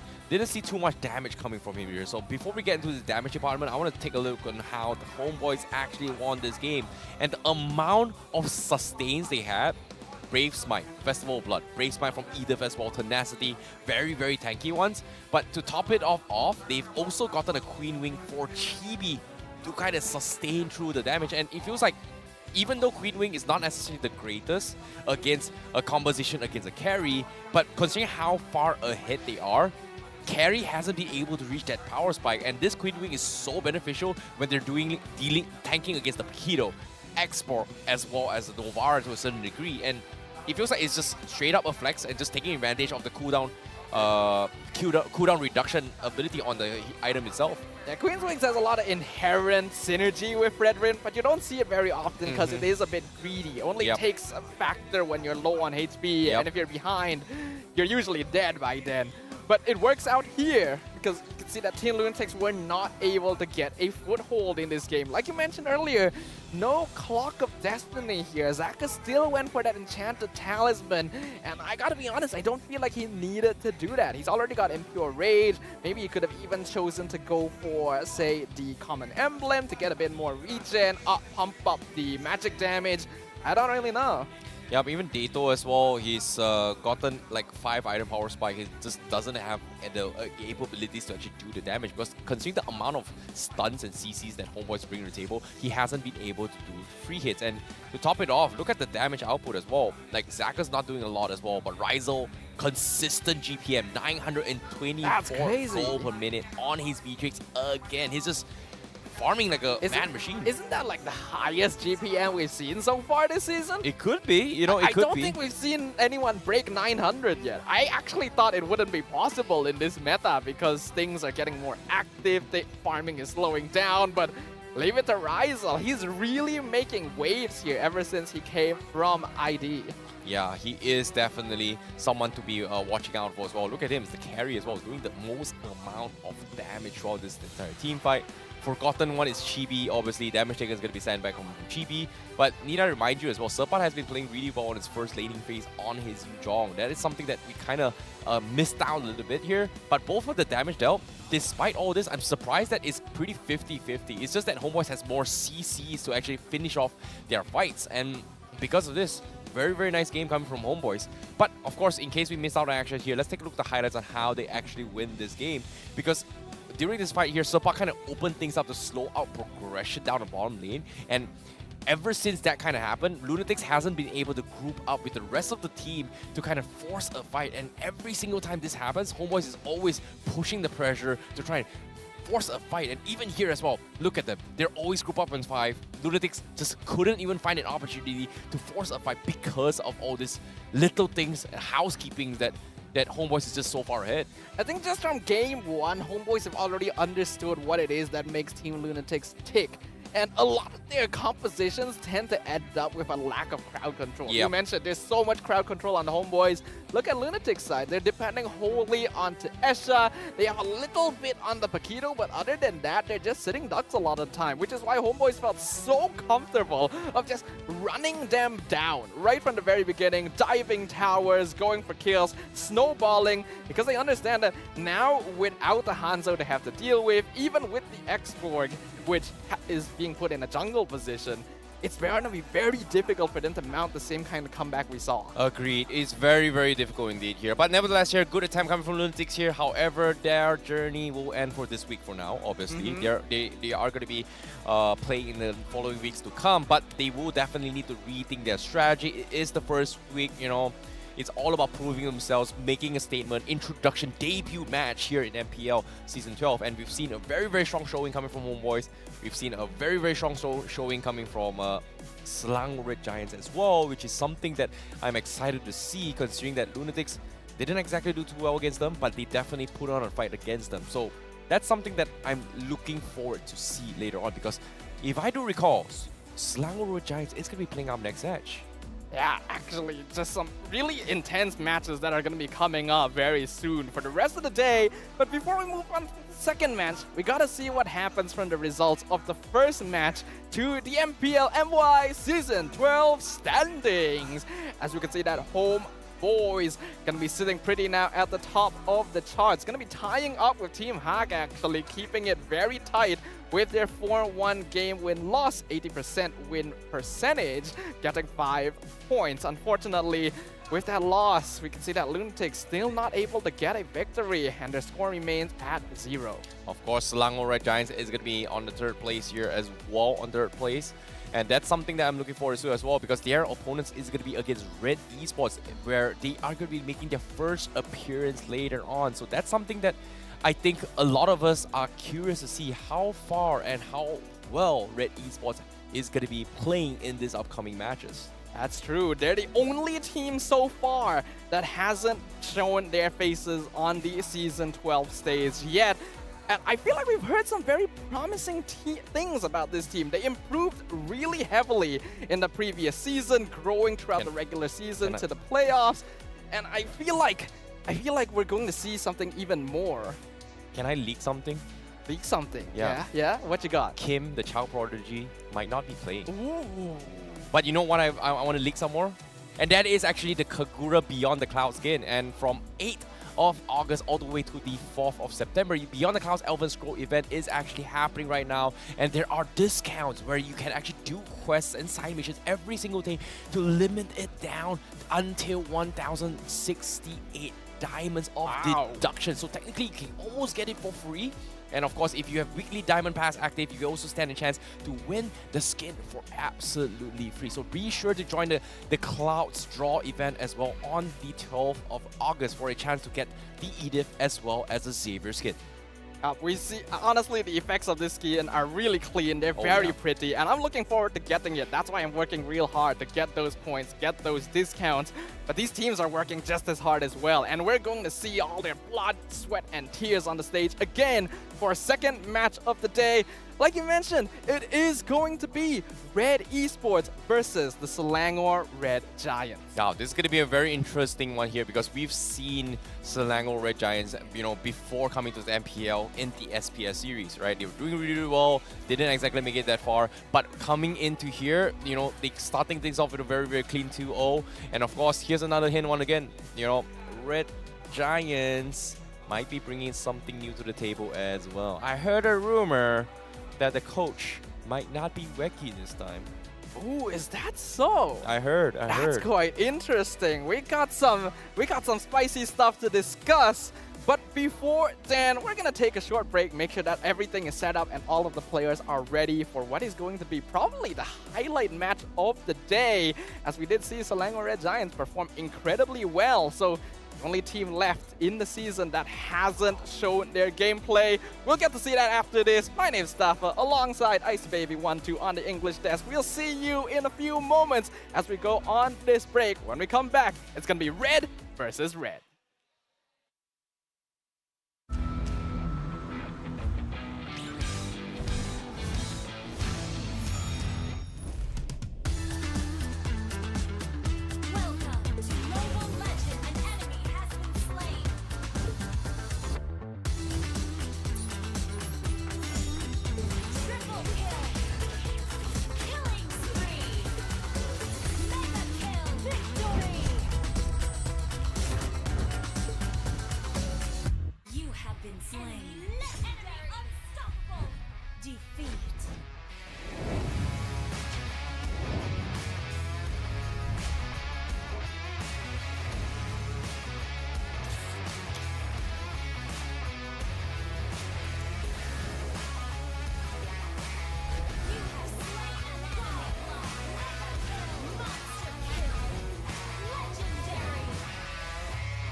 Look who finally showed up. Unload your weapon and return the goods. And if you ask nicely, I just might let it go.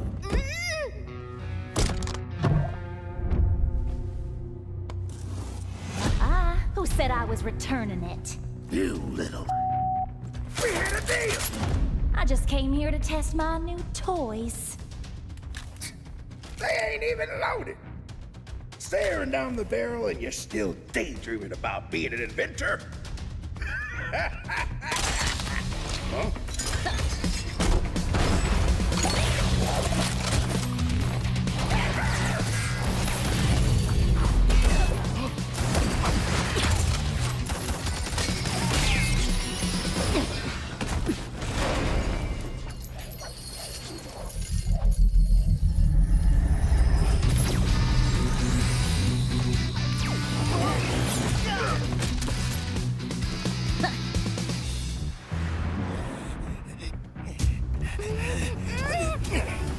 Stop, or she gets it! Then you'll have to answer to Erudicio. Erudicio? Well, isn't that perfect? I got a bone to pick with them. So how about I just blast you both? You're crazy! Leave me out of your squabbles!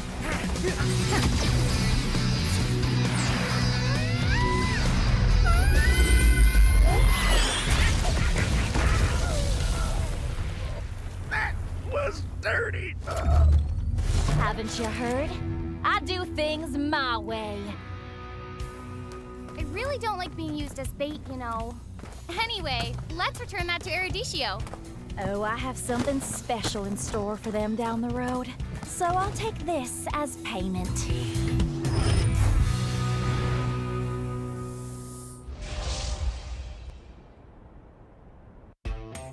You have been slain.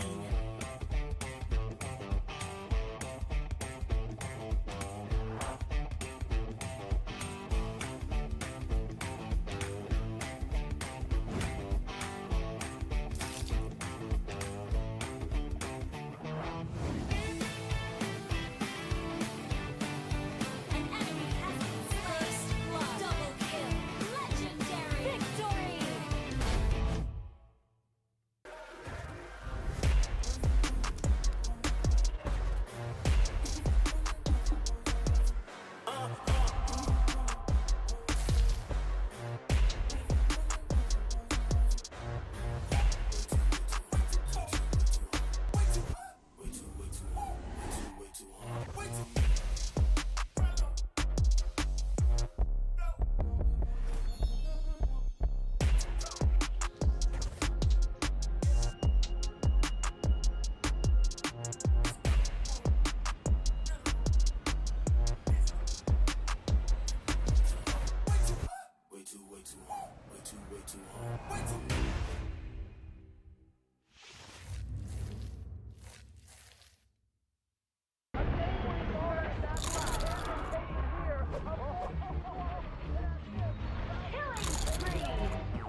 Hai, Saya, nama saya Nazmi Nazmi. Yeah. Alright, Nazmi. Hari ni Nazmi datang sokong pasukan Homebois. Tapi favorite player awak siapa?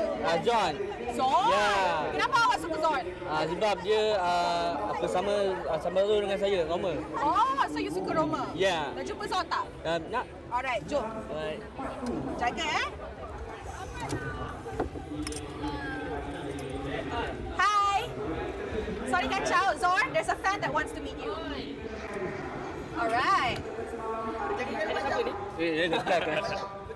Alright. Sini. Ini. Tengok kamera. Alright. So, Zorn, dia cakap awak adalah idola dia. So, you nak bagi ayat atau nak tanya soalan dekat Zorn tak? Nak bagi ayat ni. Okey, silakan. Okey, adakah boleh membantai tim Todak next season? Next season, tak nak musim ni? Ya, musim ni. Ya, musim ni. Season belum lagi. Okey, untuk bantai Todak kita orang memang hasrat kita orang nak potong dorang punya peluang untuk masuk ke M5. Jadi season ni memang kita orang support Ya, support. Okey, baik. Oh my. Wait and see Wait and see. Okey. Sekali lagi. Wait and see ya Todak. Wait, tak ada chemistry. Okey. I rasa Homebois hari ni ialah satu pasukan yang sangat panas, sangat pedas. Tapi kita nampak that Zon nak bagi something dekat Nazmi. So, silakan. Dia hadiah sempena mengidolakan saya. Wow. Terima kasih. Buka sikit, tunjuk sikit. Dapat apa? Wah, ada merchandise sendiri ya. Wah. Dapat baju lagi. Sama. Wah, tak apa. Rezeki. Alright, everybody. Homebois forever. Oh, Homebois forever. Alright, guys. Jangan lupa join the Homebois fan club. And with that being said, terima kasih kepada Zon dan juga Nazmi. Say bye-bye. Bye-bye. You have been slain. Unstoppable. Defeat.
Look who finally showed up.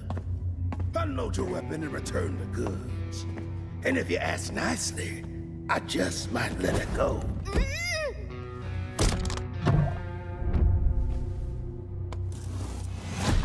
Who said I was returning it? You little... We had a deal! I just came here to test my new toys. They ain't even loaded. Staring down the barrel and you're still daydreaming about being an inventor? Huh?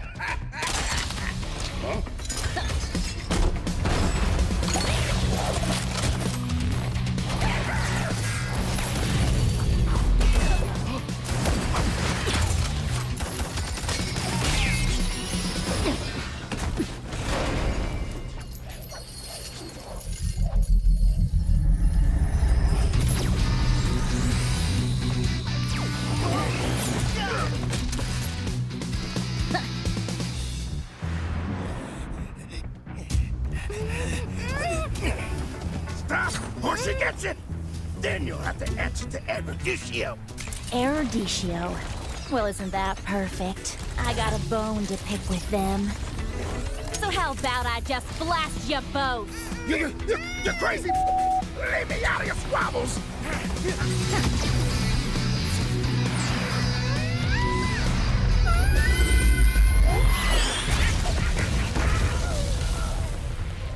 That was dirty! Haven't you heard? I do things my way.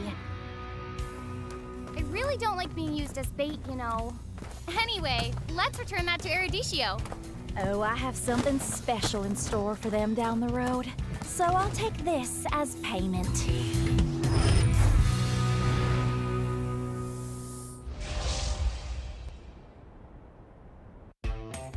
You have been slain.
Homebois. Hai, apa nama? Hai, Saya, nama saya Nazmi Nazmi. Ya. Alright, Nazmi. Hari ini Nazmi datang sokong pasukan Homebois, tapi favorite player awak siapa?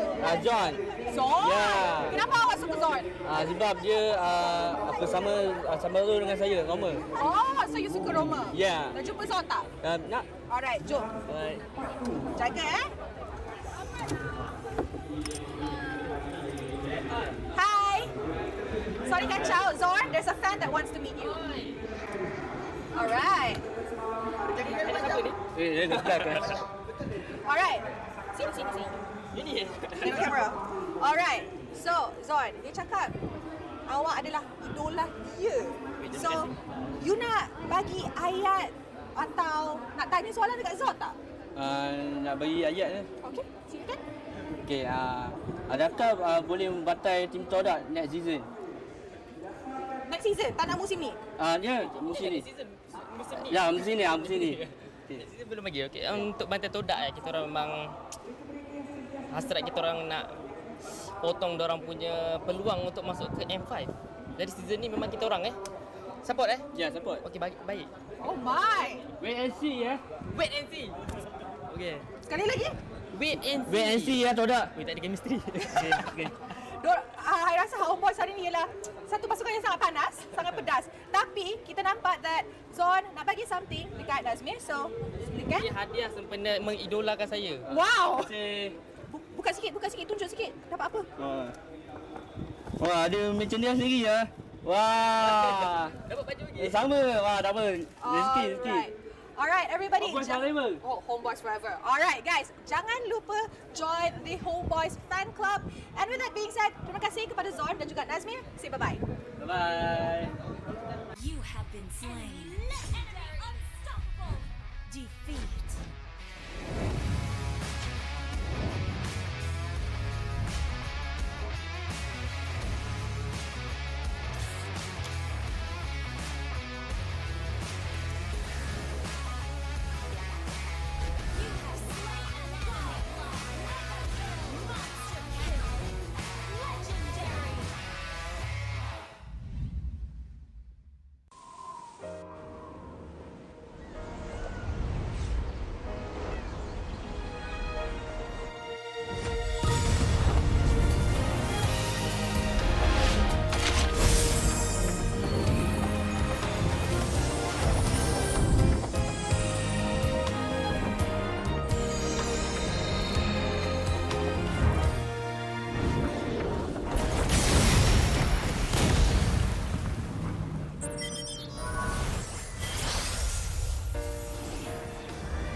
Look who finally showed up.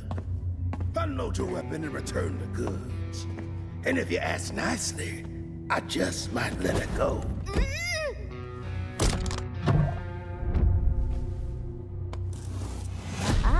said I was returning it. You little... We had a deal! I just came here to test my new toys. They ain't even loaded. Staring down the barrel and you're still daydreaming about being an inventor?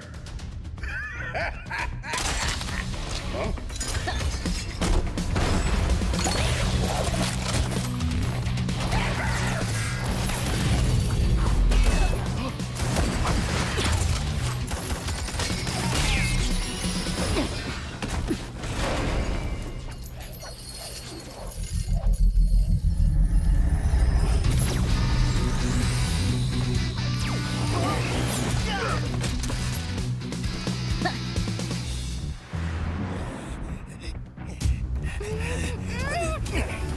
Stop, or she gets it!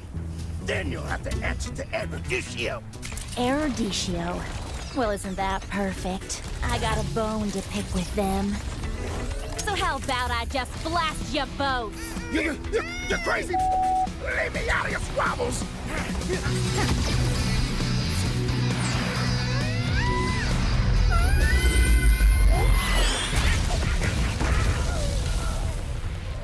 That was dirty.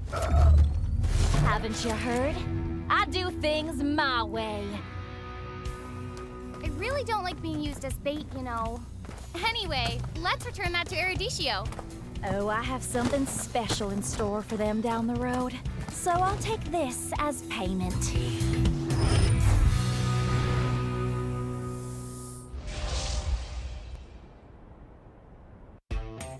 You have been slain.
Homebois. Hai, apa nama? Hai, Saya, okay.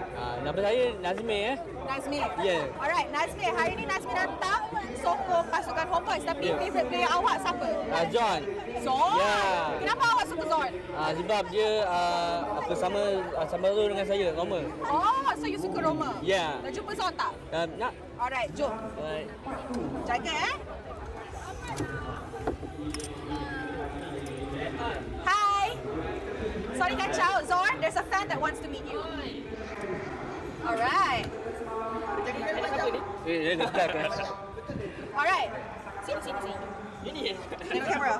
Alright. So, Zorn, dia cakap awak adalah idola dia. So, you nak bagi ayat atau nak tanya soalan dekat Zorn tak? Nak bagi ayat ni. Okey, silakan. Okey, adakah boleh membantai tim Todak next season? Next season, tak nak musim ni? Ya, musim ni. Musim ni. Ya, musim ni. Season belum lagi. Okey, untuk bantai Todak kita orang memang hasrat kita orang nak potong dorang punya peluang untuk masuk ke M5. Jadi season ni memang kita orang support Ya, support. Okey, baik. Oh my. Wait and see ya. Wait and see. Okey. Sekali lagi. Wait and see ya Todak. Wait, tak ada chemistry. Okey. I rasa Homebois hari ni ialah satu pasukan yang sangat panas, sangat pedas. Tapi kita nampak that Zon nak bagi something dekat Nazmir. So, silakan. Dia hadiah sempena mengidolakan saya. Wow. Terima kasih. Buka sikit, tunjuk sikit. Dapat apa? Wah, ada merchandise lagi ya. Wah. Dapat baju lagi. Sama. Wah, tak apa. Rezeki. Alright, everybody. Homebois forever. Oh, Homebois forever. Alright, guys. Jangan lupa join the Homebois fan club. And with that being said, terima kasih kepada Zorn dan juga Nazmir. Say bye-bye. Bye-bye. You have been slain. Unstoppable. Defeat.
Look who finally showed up. Unload your weapon and return the goods. And if you ask nicely, I just might let it go.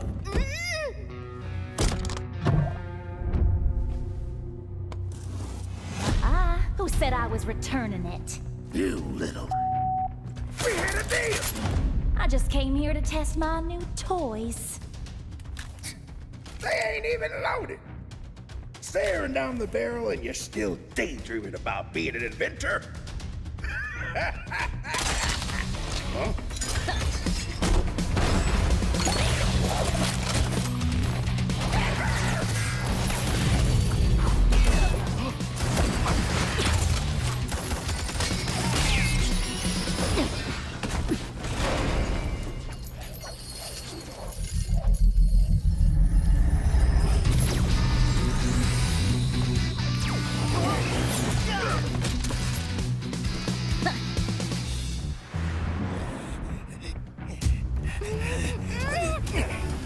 Stop, or she gets it!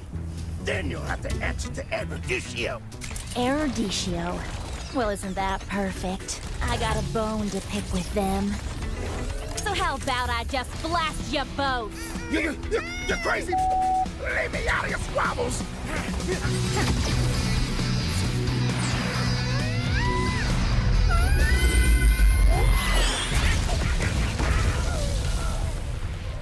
That was dirty.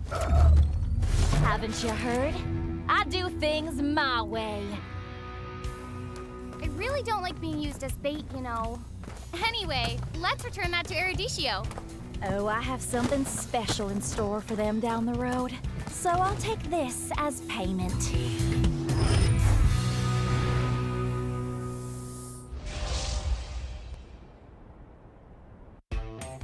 You have been slain.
Homebois. Hai, apa nama? Hai, Saya, okay.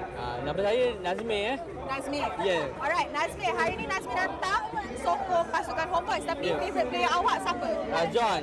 Zon? Yeah. Kenapa awak suka Zon? Sebab dia apa sama role dengan saya, Roma. Oh, so you suka Roma? Yeah. Dah jumpa Zon tak?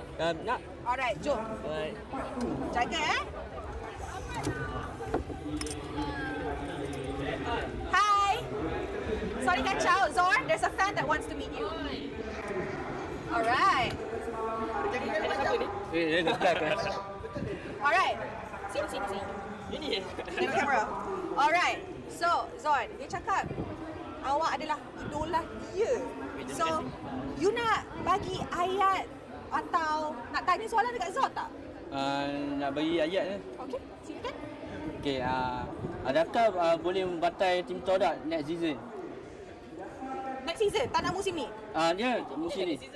Musim ni. Ya, musim ni, musim ni.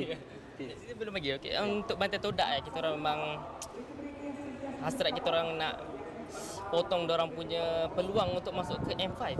Jadi season ni memang kita orang support Ya, support. Okey, baik. Oh my! Wait and see ya.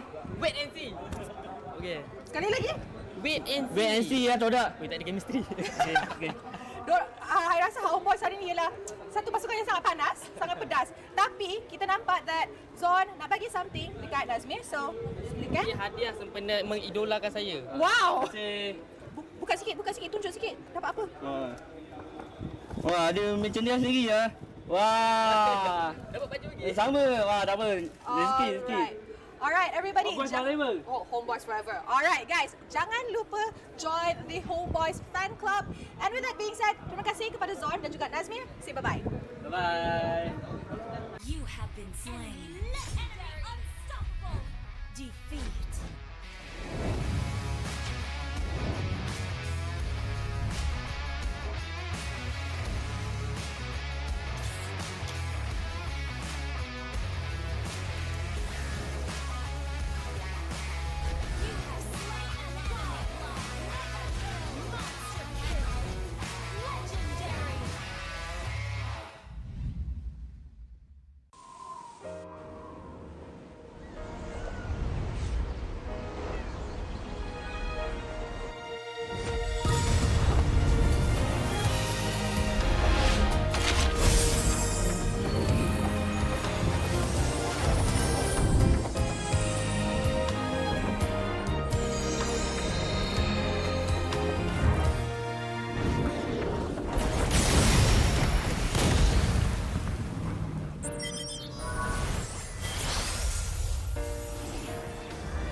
Look who finally showed up.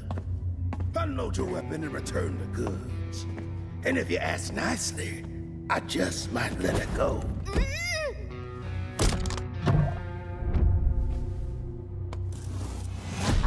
Who said I was returning it? You little... We had a deal! I just came here to test my new toys. They ain't even loaded. Staring down the barrel and you're still daydreaming about being an inventor? Huh?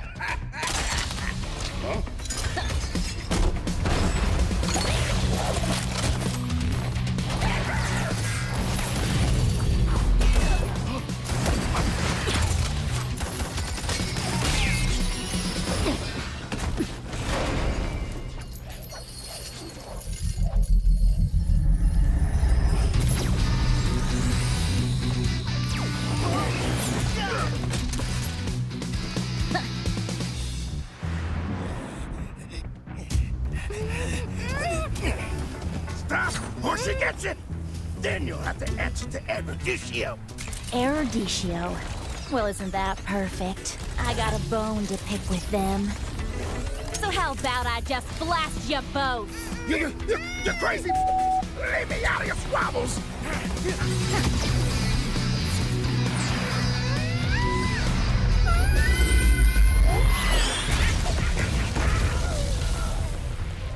That was dirty! Haven't you heard? I do things my way. I really don't like being used as bait, you know. Anyway, let's return that to Eruditio. Oh, I have something special in store for them down the road. So I'll take this as payment.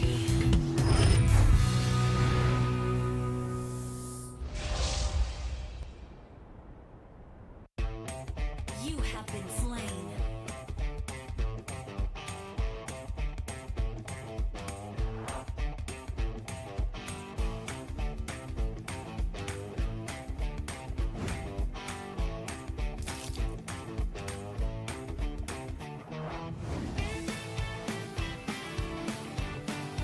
An enemy has been slain. Double kill. Legendary. Victory.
Homebois. Hai, apa nama? Hai, Saya. okay.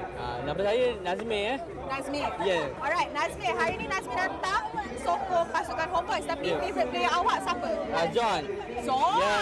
Kenapa awak suka Zon? Sebab dia sama role dengan saya, Roma. Oh, so you suka Roma? Ya. Dah jumpa Zon tak? Nak. Alright, jom. Alright. Jaga Hi.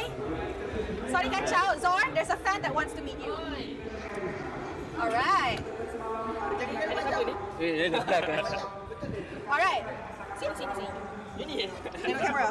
Alright. So, Zorn, dia cakap awak adalah idola dia. So, you nak bagi ayat atau nak tanya soalan dekat Zorn tak? Nak bagi ayat ni. Okey, silakan. Okey, adakah boleh membantai Team Todak next season? Next season, tak nak musim ni? Ya, musim ni. Musim ni. Ya, musim ni. Okay. Season belum lagi. Okey, untuk bantai Todak kita orang memang hasrat kita orang nak potong dorang punya peluang untuk masuk ke M5. Jadi season ni memang kita orang support Ya, support. Okey, baik. Oh my. Wait and see. Wait and see. Okay. Sekali lagi. Wait and see. Wait and see ya Todak. Wait, tak ada chemistry. Okay. I rasa Homebois hari ni ialah satu pasukan yang sangat panas, sangat pedas. Tapi kita nampak that Zon nak bagi something dekat Nazmir. So, silakan. Dia hadiah sempena mengidolakan saya. Wow. Terima kasih. Buka sikit, tunjuk sikit. Dapat apa? Wah, ada merchandise lagi ya. Wah. Dapat baju lagi. Sama. Wah, tak apa. Rezeki. Alright, everybody. Homebois forever. Oh, Homebois forever. Alright, guys. Jangan lupa join the Homebois fan club. And with that being said, terima kasih kepada Zon dan juga Nazmir. Say bye-bye. Bye-bye. You have been slain. Unstoppable. Defeat.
Look who finally showed up. Unload your weapon and return the goods. And if you ask nicely, I just might let it go.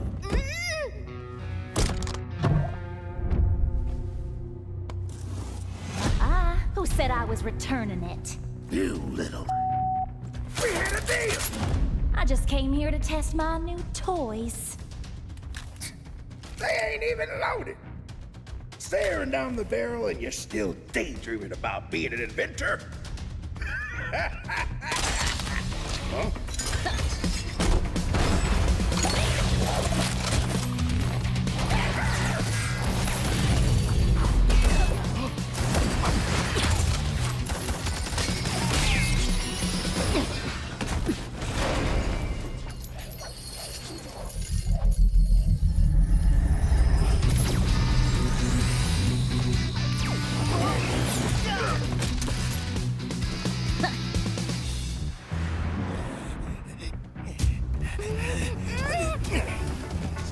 Or she gets it, then you'll have to answer to Erudicio. Erudicio? Well, isn't that perfect? I got a bone to pick with them. So how about I just blast you both? You're crazy! Leave me out of your squabbles!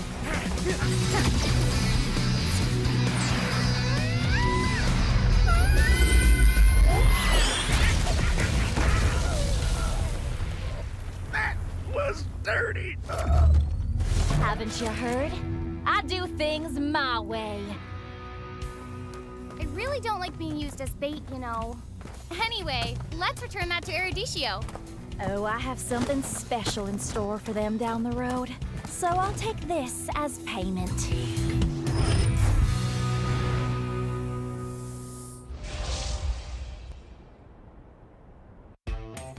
You have been slain.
Homebois. Hai, apa nama? Hai, Saya, okay. Nama saya Nazmi Nazmi. Yeah. Alright, Nazmi. Hari ni Nazmi datang sokong pasukan Homebois. Tapi favorite player awak siapa? John. Zon? Yeah. Kenapa awak suka Zon? Sebab dia apa sama role dengan saya, Roma. Oh, so you suka Roma? Yeah. Dah jumpa Zon tak? Nak. Alright, jom. Alright. Jaga Hi. Sorry kacau, Zorn. There's a fan that wants to meet you. Alright. Alright. Sini. Ini. Tengok kamera. Alright. So, Zorn, dia cakap awak adalah idola dia. So, you nak bagi ayat atau nak tanya soalan dekat Zorn tak? Nak bagi ayat ni. Okey, silakan. Okey, adakah boleh membantai Team Todak next season? Next season, tak nak musim ni? Dia musim ni. Musim ni. Ya, musim ni. Season belum lagi. Okey, untuk bantai Todak kita orang memang hasrat kita orang nak potong dorang punya peluang untuk masuk ke M5. Jadi season ni memang kita orang support Ya, support. Okey, baik. Oh my. Wait and see Wait and see. Okey. Sekali lagi. Wait and see ya Todak. Tak ada chemistry. Okay. I rasa Homebois hari ni ialah satu pasukan yang sangat panas, sangat pedas. Tapi kita nampak that Zon nak bagi something dekat Nazmi. So, silakan. Dia hadiah sempena mengidolakan saya. Wow. Buka sikit, tunjuk sikit. Dapat apa? Wah, ada merchandise lagi ya. Wah. Dapat baju lagi. Sama. Wah, dapat. Rezeki. Alright, everybody. Homebois forever. Oh, Homebois forever. Alright, guys. Jangan lupa join the Homebois fan club. And with that being said, terima kasih kepada Zorn dan juga Nazmir. Say bye-bye. Bye-bye. You have been slain. Unstoppable. Defeat.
Look who finally showed up.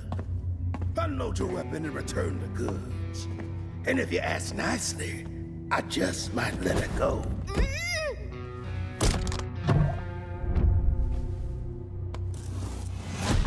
Who said I was returning it? You little... We had a deal!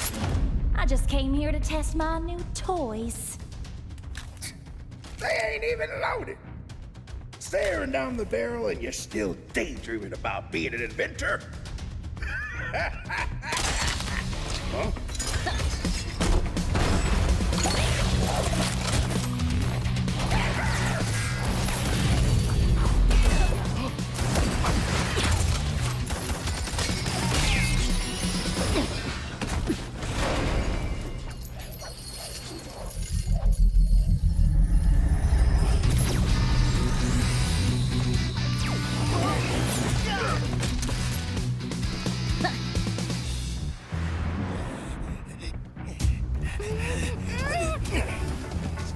Or she gets it, then you'll have to answer to Erudicio.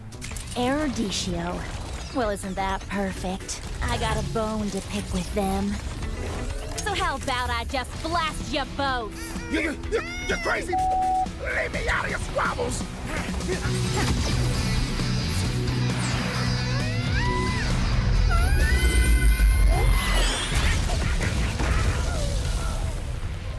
That was dirty.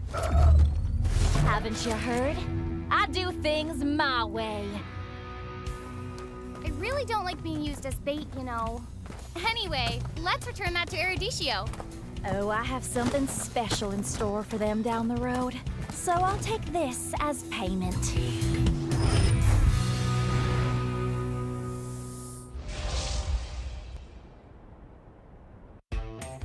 You have been slain.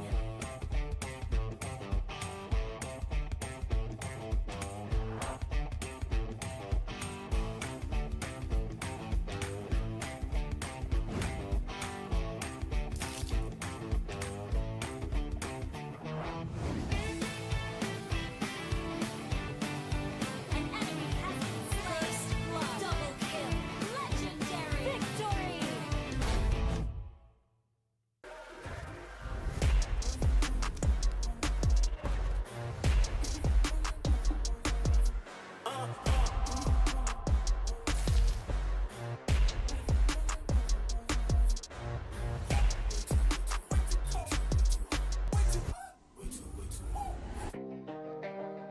Ay, ay. I'm a rock star. Yeah, rock star. Ay, ay, ay. I'm a rock star, baby. I'm a rock star. I'm a rock star. I'm a rock star. I'm a rock star. Panggil aku rock star. Ini kejohanan kita semua orang rock star. Kita rockstar, kita buat saja gaya kita. Makin panas apinya sudah membara. Macam mana pun ku menempuh segala. Demi negara ku buat semua bangga. Step into my world, you know I'm always in my zone. You know I got my team, no I'm never alone. Bring out my best, buat yang terbaik. Jadi juara perlahan kita Get on my way, aku nak push. Naik-naik jadi lebih bagus. Jadi hero, ku ada skill. Berapa banyak musuh aku dah kill. Ramai cuba mencapai, cause they envy me. Tiap game aku pasti jadi MVP. Easy. I'm a rockstar, baby, I'm a rockstar. I'm a rockstar, I'm a rockstar. I'm a rockstar, panggil aku rockstar. Ini kejohanan kita semua orang rockstar. I'm a rockstar, baby, I'm a rockstar. I'm a rockstar, I'm a rockstar. I'm a rockstar, panggil aku rockstar. Ini kejohanan kita semua orang rockstar. Tengok nanti siapa yang juara. Ni peluang kita bawa pulang piala. This is my game, this is my time. Menang semua, everything will be mine. Kalau jatuh kau pasti kembali. Bangun balik ku tegak berdiri. Kuatkanlah tenaga, ganjaran diperoleh. Ni kejohanan kita, Malaysia memang boleh. Rise up to the top, kita buat bersama. Semangat kita kuat di bawah satu bendera. Hey. I'ma go hard for the win. Win. On the battlefield till the end. Trying to beat the greatest anyone has ever seen. Stand by, I'm coming in for the win. I'm a rock star, baby, I'm a rock star. I'm a rock star, I'm a rock star. I'm a rock star, panggil aku rock star. Ini kejohanan kita semua orang rock star. I'm a rockstar, baby, I'm a rockstar. I'm a rockstar, I'm a rockstar. I'm a rockstar, panggil aku rockstar. Ini kejohanan kita semua orang rockstar.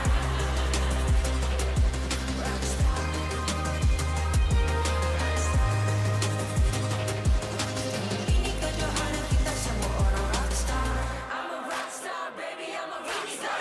I'm a rockstar, I'm a rockstar. I'm a rockstar, panggil aku rockstar. Ini kejohanan kita semua orang rockstar.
I'm a rock star.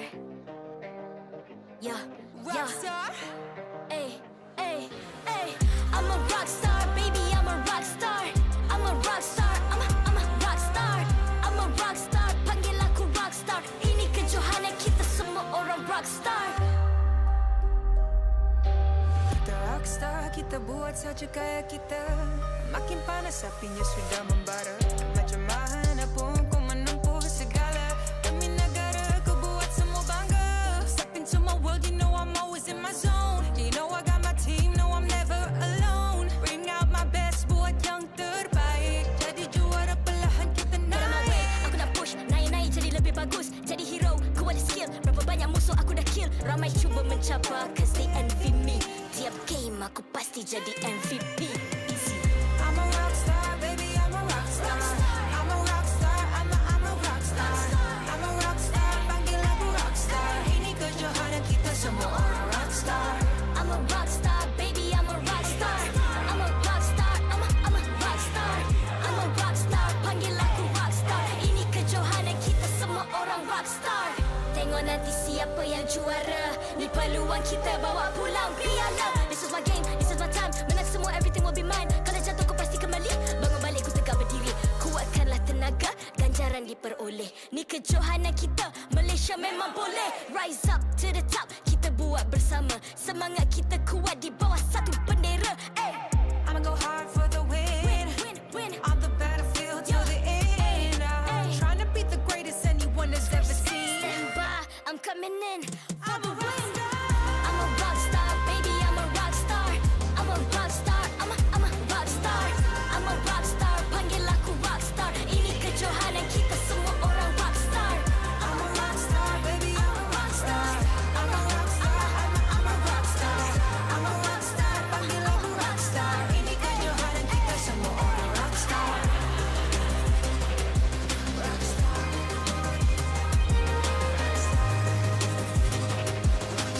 Ini kejohanan kita semua orang rockstar. I'm a rockstar, baby, I'm a rockstar. I'm a rockstar, I'm a rockstar. I'm a rockstar, panggil aku rockstar. Ini kejohanan kita semua orang rockstar.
I'm a rock star. Yeah. Rockstar. Ay. I'm a rock star, baby, I'm a rock star. I'm a rock star, I'm a rock star. I'm a rock star, panggil aku rock star. Ini kejohanan kita semua orang rock star. Kita rockstar, kita buat saja gaya kita. Makin panas apinya sudah membara. Macam mana pun kau menempuh segala. Demi negara kau buat semua bangga. Step into my world, you know I'm always in my zone. You know I got my team, no I'm never.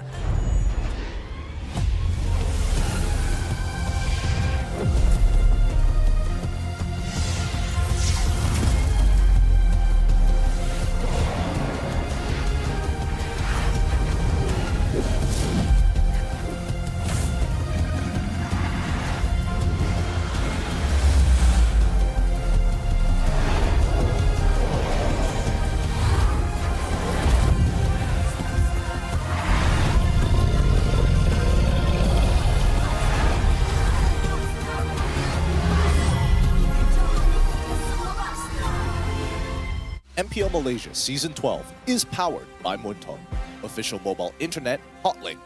Score an epic MLBB skin for only 1 ringgit with Hotlink. Summon your legends, unleash your style. Lightning-fast gaming experience with Hotlink all-new prepaid. Now with 5G. Visit the Hotlink booth today. Mr. Potato, official snacking legend. Feel the crunch. Snack like a legend. Thank you to all our sponsors for your support in MPL Malaysia Season 12. Selamat kembali ke MPL Malaysia musim ke-12, minggu pertama hari ketiga. Anda bersama dengan saya Rose, host anda sepanjang musim ini. Dan sekarang kita sudah berada dekat match kedua untuk hari ini. Manakala kita akan saksikan perlawanan Selangor Red Giants yang akan menentang Red Esports. So, I nak tanya, Dewan Sri Putra, merah mana yang lagi cerah?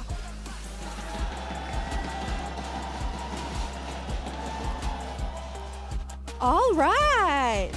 Dari sini kita ada drums, dari sini kita ada screams. Tapi, the players are now ready. So, mari kita jemput ke atas pentas Red Esports. Kembali dengan penuh yakin dan bersemangat, membawa masuk bakat baru ke dalam pasukan, Exhort bersedia membantu Red Esports untuk mendapatkan kemenangan. Dikuatkan lagi dengan analis baru iaitu Shamilo bersama jurulatih Sora Payung. Bolehkah Red Esports membuktikan mereka pasukan merah yang lebih kuat? Mari kita nantikan.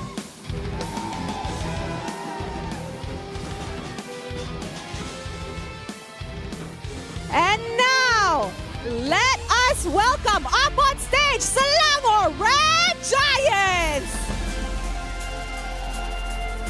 Pasukan yang berjaya memberi kejutan di peringkat antarabangsa. Mereka bersedia untuk memberi cabaran dan melayakkan diri ke M5.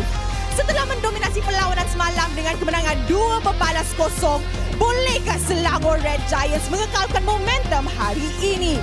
Masanya untuk kita saksikan.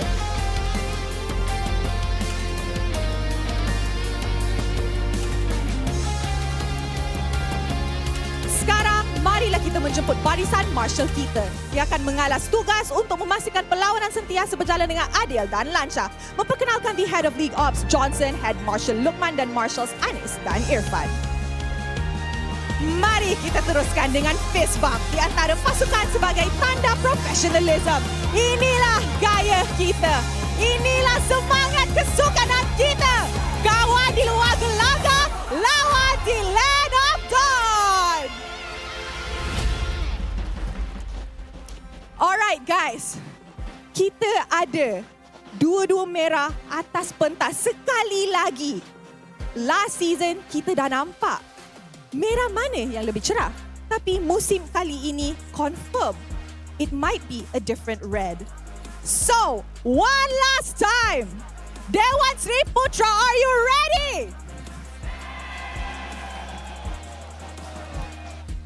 Players are seated, casters are seated, and with that, teams, this is your moment. Game on.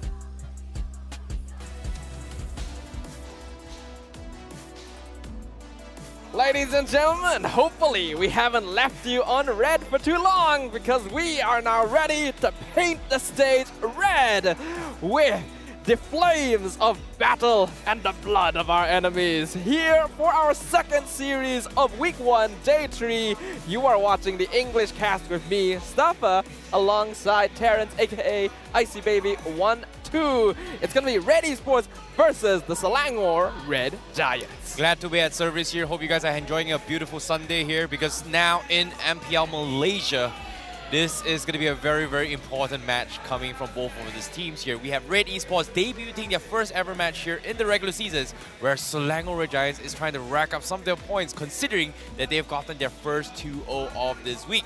Now, who is going to be the better red? That is something that I think a lot of us kind of expected Red Esports to be the better team coming prior to the previous season here, but after Selangor Red Giants' performance during SPS, it feels like there is a lot of potential coming from their side as well. I think Selangor Red Giants are coming into Season 12 not just as a team that everyone has their eyes on, but as one of the favorites, in fact, to win the entire tournament thanks to their performance at SPS, as you mentioned.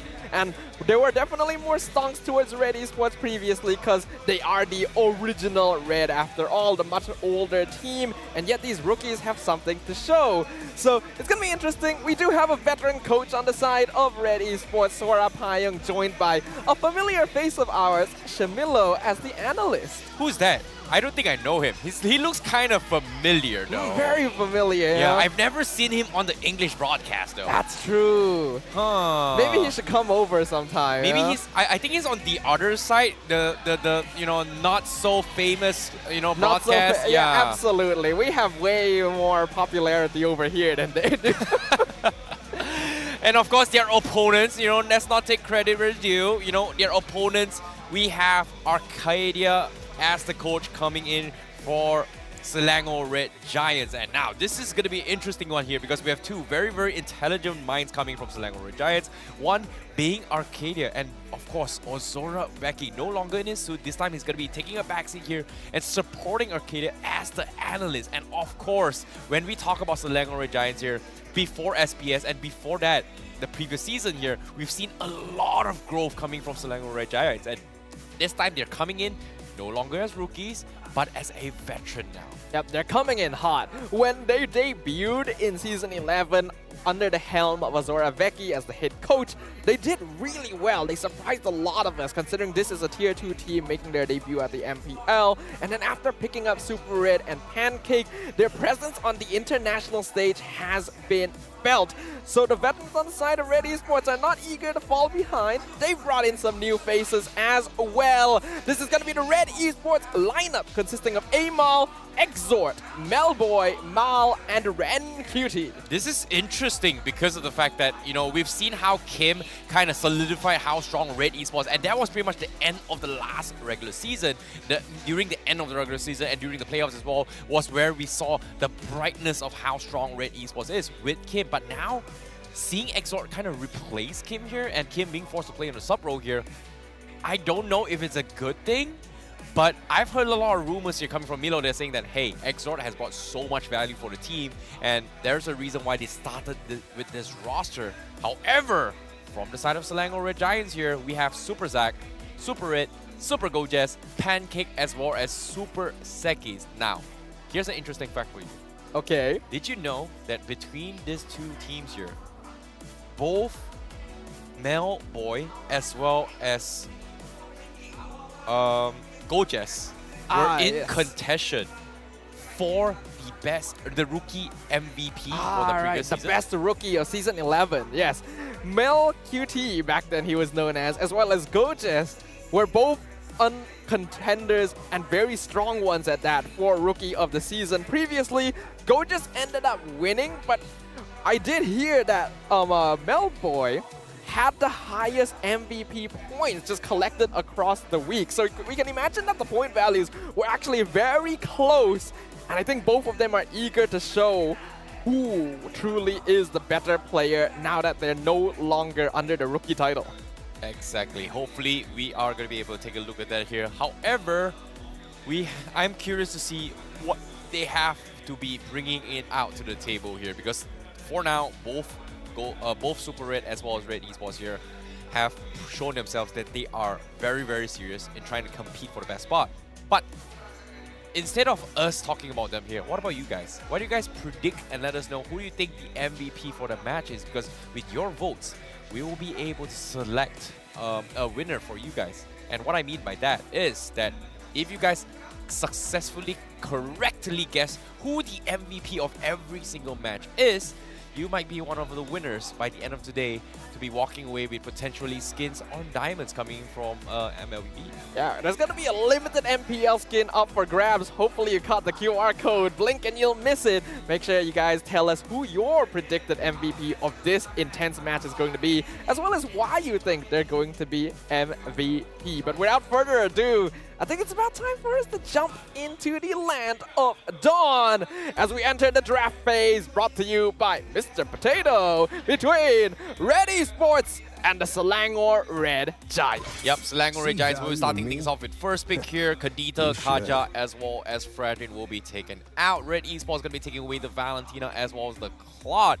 But this is interesting, considering that Red Esports, they do lean on Melboy now, no longer MelQT, Melboy on playing that Claude role, and it was one of the signatures coming from Red Esports. And here's the fun fact, there is no substitution for experience. Exor is actually a true veteran, active in the MPL Philippines since Season 2. Ooh, that's pretty notable right there. I think a lot of people will agree that MPL Philippines is one of the most competitive MPLs across all of the regions. So a player that has been there since the very beginning is going to contribute heavily to Red Esports. And based on what we've talked about with Shamilo as well, he's got insider information, he's an analyst for the team.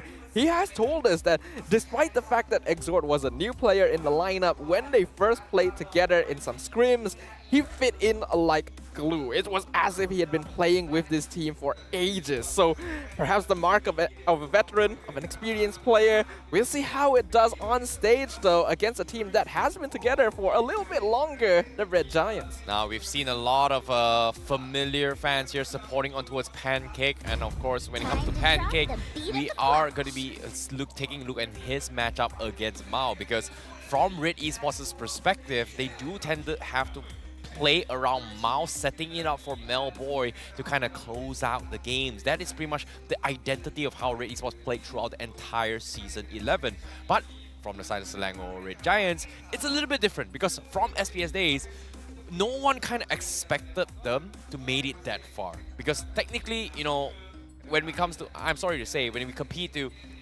other regions, Philippines and Indonesia, they have had very, very big successes in terms of play styles as well as the results as well. But Selangor Red Giants was able to prove them wrong to a certain degree. Yep, they've already surprised us on the international stage, and they made a massive splash with a 2-0 victory against Lunatix, I believe, on the first match that we saw from them. So I imagine they want to continue that winning streak. They're now in a position where they could potentially vie for first place if they can get a 2-0 victory to surpass Team Hack as well as Homebois. They're going to continue on their draft. They already started with the Joy, which we really have not been able to see for a while. And they're going to follow up with the Turisla with the Farsa as well. Now, this is nice, considering that Selangor Red Giants has shown themselves that they do like prioritizing this Turisla. We've seen a huge uprise in this hero from the other regions, but not so much from the other teams here in MPL Malaysia so far. We've seen a couple games here and there, but Selangor Red Giants, they definitely love this pickup. But the question here is that will Red Esports respond by banning off Assassins? Because this is something that Sekis is very comfortable with. Like, both Sekis as well as Amao, they are very comfortable in playing assassin-style junglers. And this is going to be a very important one. Is assassin playstyle the meta? Considering that right now, Angela is not bad. So there is a possibility that we might see an Angela Ling pickup from both sides. Ooh, Angela Ling, combo that has been very classic and has recently made more of a resurgence with changes in the meta. As for whether or not the meta is an assassin thing, I actually do feel like it's a damage meta. You gotta have consistent sources of DPS, but there is still places for fighter jungles, for tank jungles, though I do feel like tank jungles nowadays are very limited to Fredrin specifically. And in terms of other heroes as well, we've already seen how wide Super Red's hero pool is. He's played the Clint, and that was the game with the highest DPM in the season so far. Yep, and of course, you know, there has been rechanges on towards the Hardcore build as well, innate crit builds on towards the Hardcore, which allows critical marksmen to kind of shine a little bit more. However, the Dragon Spear is something that has outshined the Hardcore a little bit more here in the current pack, so Irritel is going to be something that we are potentially going to be see here. Melboy obviously has played it before. Has it been a good success? Not exactly sure yet, considering that this is Red Esports' first debut match. So, looking to that direction, obviously Angela Ling is going to be out of the question, even though I personally want to see it. But they've pretty much shown their hand, right? Like Selangor Red Giants, if they pick an Angela Ling right here, who's going to be the marksman? Don't tell me are we going to see a Joy go lane? Which Yeah, I it's not highly likely doubt anymore. is going to be in that direction.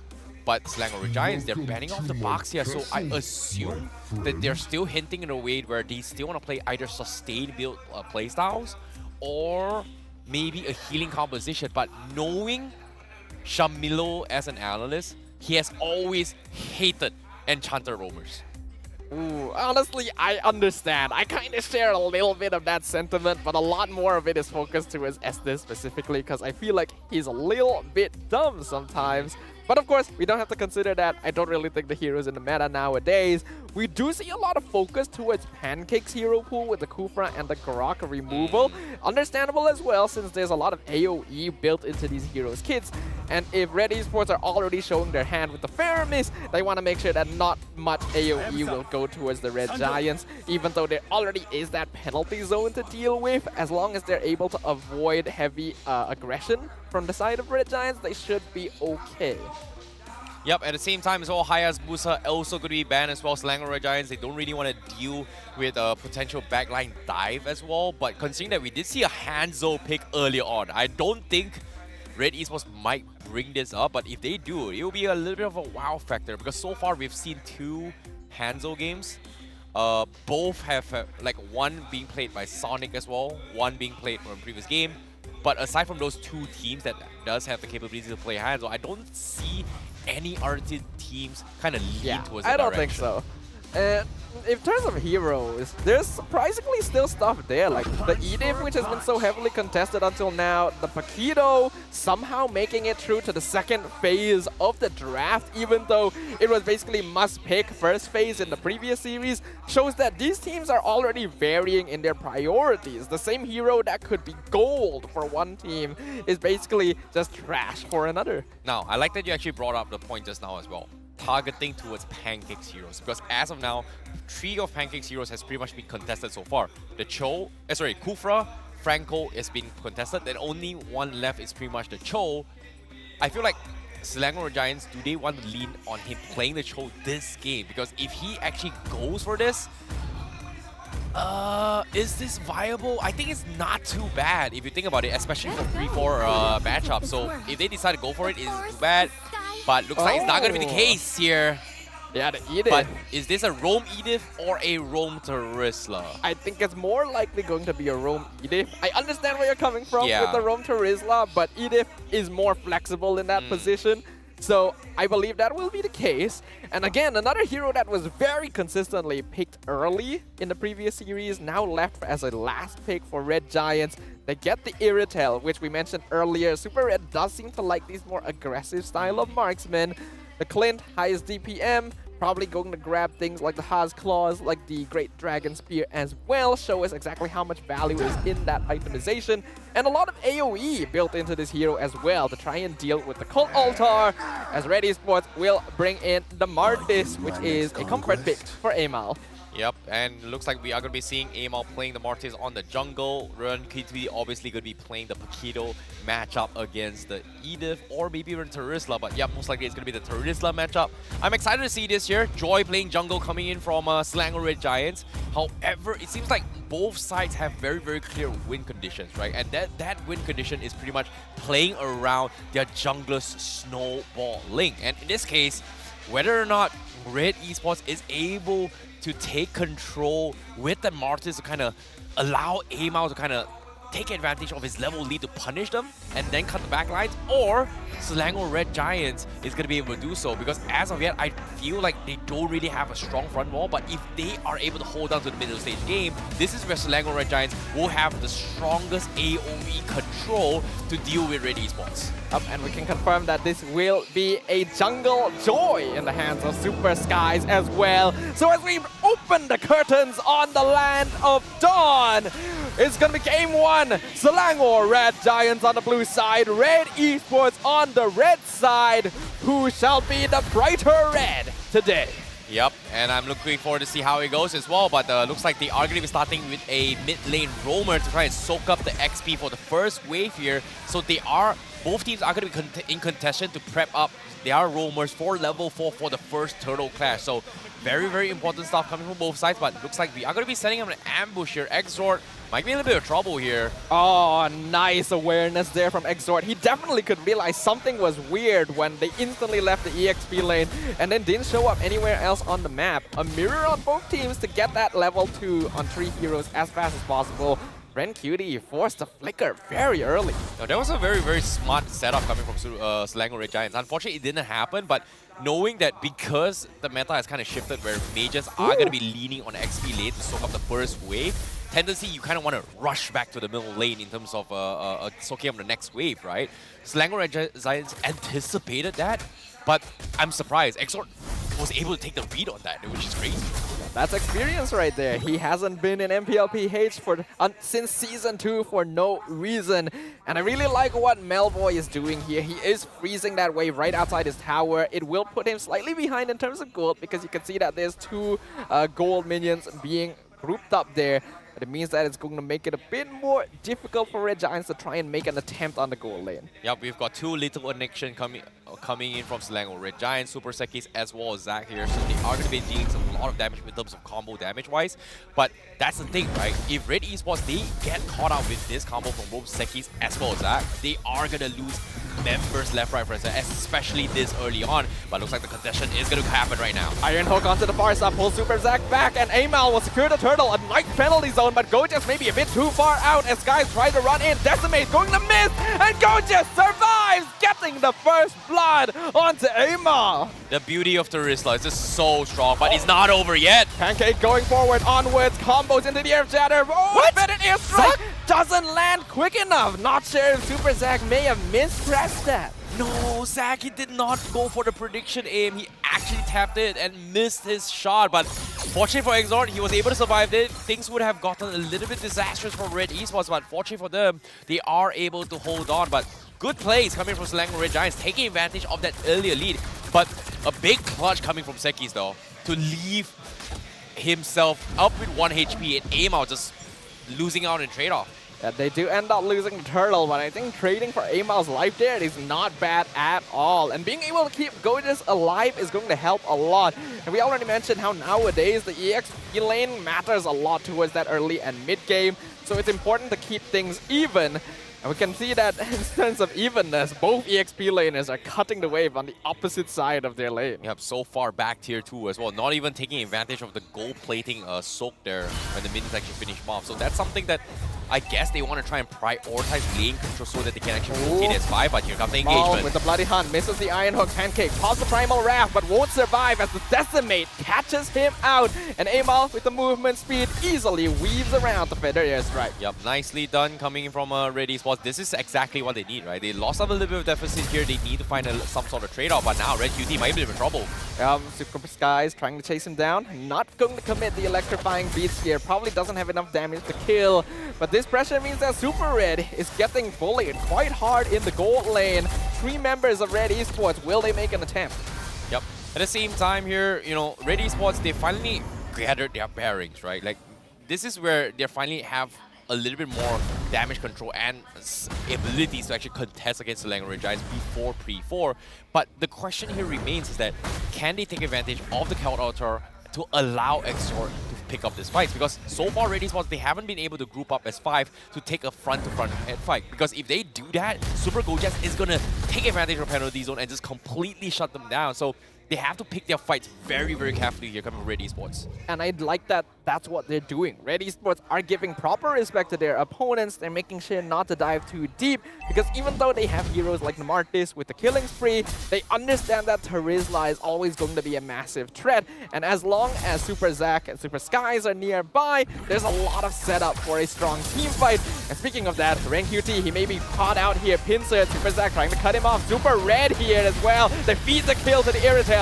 Amal caught under Feather Airstrike, comes out. Will he be able to escape? No, he won't. Super Skies chases him down, gets the kill under tower. Beautiful stun here for Zac to actually allow that kill, and just like that, Red Esports, they finally hit the blunder. They made a little bit of mistake here, got punished for this. And because of this play, Red Esports now is back to the drawing board. There's nothing Exort can do, Melboy and Mao, so they have to find a way to kind of gather their bearings here. Because with these two devs, a lot of map control is gone, but now here comes the hook. Oh, a beautiful hook, a bloody hunt on the tower, but Super Zack is nearby, easily stuns Mal out and prevents him from dropping Pancake any lower. Rank QT, you may have gone too far once again. Gonna dash away, stunned by Super Zack. Penalty zone going to miss. Better airstrike committed as well. Super Sky is gonna cut him off, but in the meantime, Red Esports comes from the side, but Mal is the one getting picked up. Pancake is traded out, but they'll lose Exort and Red QT in exchange. So Melboy comes out of the exchange with a double kill, including Super Red. Oh, the idea was so good coming from Red Esports, but the split focus in that fight was what cost them the fight, because in that moment, Red QT was trying to bait away and pull away Super Sekis from that fight. Ama was nowhere near to intercept Mao to try and re-engage the rest of the teams coming from Selangor Red Giants, and because of that, they lacked the numbers, they lacked the damage, and Selangor Red Giants was able to capitalize on all the pickoffs from like that. But they were still forced to use a lot of their resources to catch out Ren QT, and I think if they had saved some of those, that team fight would have ended up much more beneficial, because, oh, hold on, they're gonna find out Amal, onward, feathered airstrike, that's a lot of resources. Oh! Flickers forward! Gets the hook on Super Zack into Bandit's Rage. Cold Altar going to be popped instantly. Red Esports wants to get out of here. Rank QT from the side, gonna be pushing Pancake back into the clutches of Red Esports, and they get yet another kill. Super Skies too late to the party. He's just gonna have to walk away without any gifts today. Nicely done coming Red Esports. That's exactly how they should be taking a fight here, using the counter to deal with the penalty zone. But Super Sekis, oh my goodness, the amount of damage from the bleed speeds here coming from him is just phenomenal. But at the same time, the GDS is out onto a Super Red. Iritel is gonna slowly but surely hit like a truck.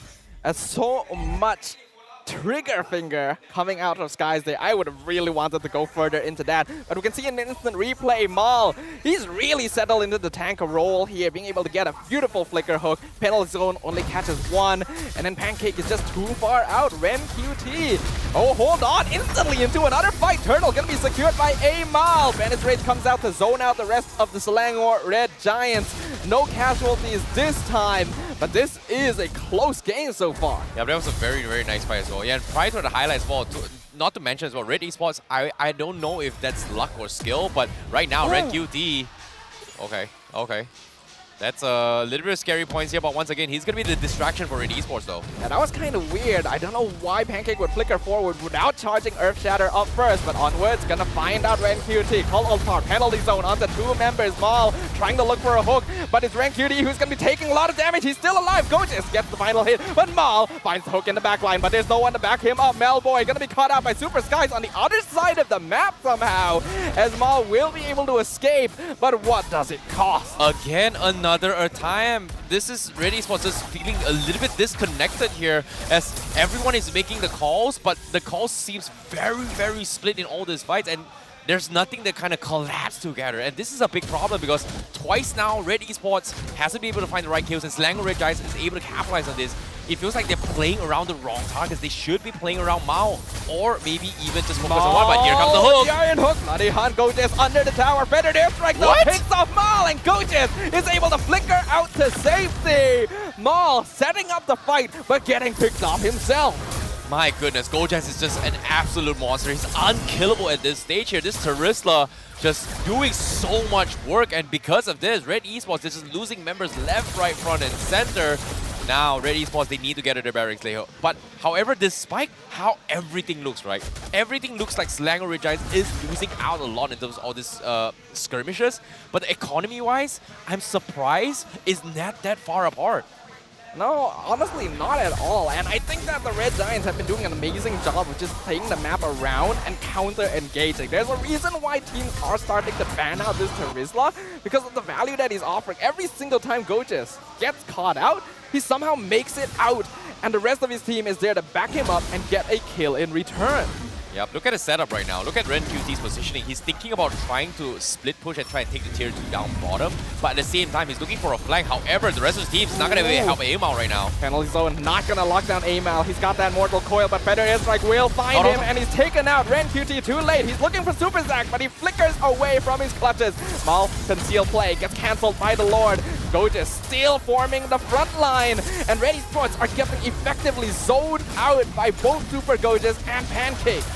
Yep, especially when Amao is now down as well. There's going to be a Lord coming in. Oh, For Skies, he gets it. He gets the Lord. RenQT too far. Cult Altar gonna keep him alive as the Iron Hook finally lands and secures the kill onto Pancake. My goodness, Exort has, you know, just trying so hard to save his teammates every single time. His counter altar is on point, but just now when Amao died, he was almost able to clip the counter altar onto his Amao, buying a little bit more window time, but unfortunately, he was just out of range of the pixel because of the brush. But now let's look at the items as well. We do see Radiant Armor purchases coming from Mao to deal with both Sekis as well as Zac, but I don't see any Radiant Armor purchase coming from Selangor Red Giants to deal with Exort. So eventually, if they clump up more, Exort is going to be able to do a lot more damage now.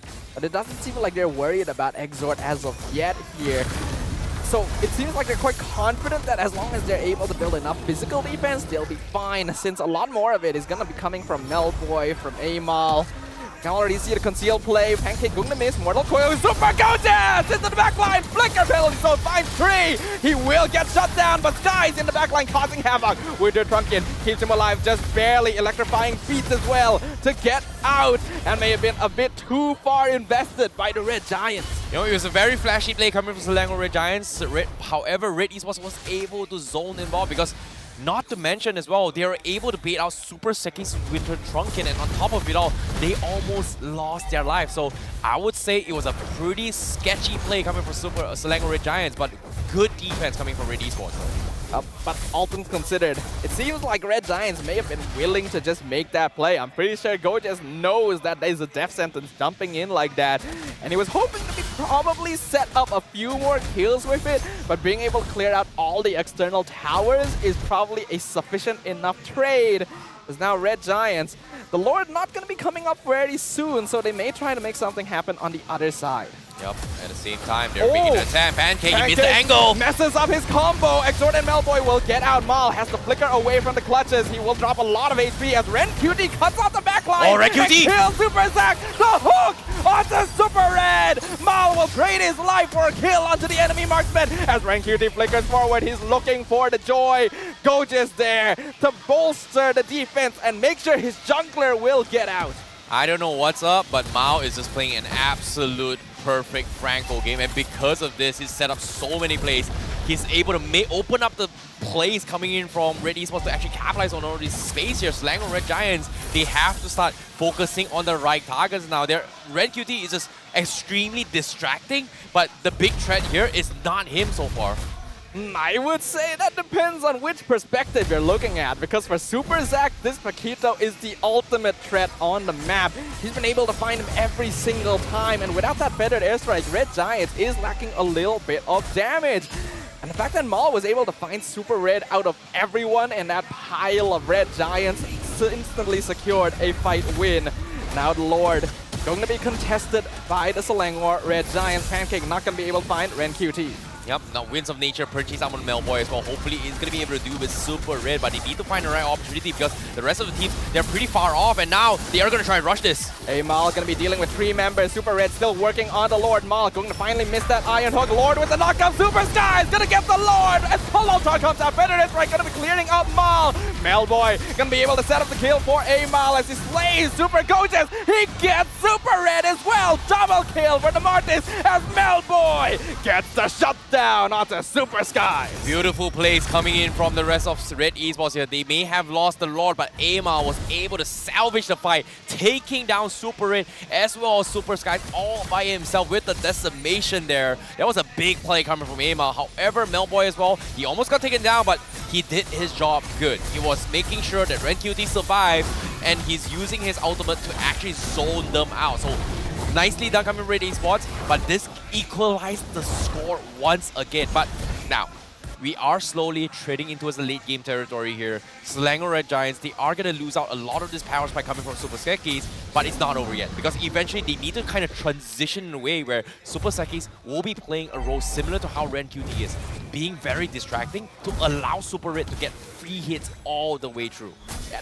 Red Giants need to be able to buy enough time for Skies to be able to jump that backline and threaten Melboy the same way that Super Zac is being threatened by the Paquito. But Red Esports has really turned this situation around, and I love this. They know that their scaling will be able to come into play as long as they don't fall too behind the Red Giants. And because of some possibly over-aggressive plays from the Selangor Red Giants side, the tables have indeed turned on them. Yep, Winter Trunking purchase up in Super Zack. Maybe like you said as well, it's all about you know, baiting out Ren QT, right? Ren QT is just extremely annoying. You know, they're trying to find a way to punish Super Zack. You know, they want to make sure that he dies first before the rest. Because Gojaz, yes, he's got the penalty zone, it's great. But if there's no follow-up, what does that penalty zone translate to? So I guess Red Esports is angling in that angle to try and catch Super Zack as much as possible. So this is going to be very important here because Red Esports, they are going to clash into them. A really nice initiation. Amal with the Mortal Coil makes sure he doesn't get tossed back, but the Cold Altar has been used quite early by Exort. The Red Giants, they see this as a chance to go in instantly, but Red Esports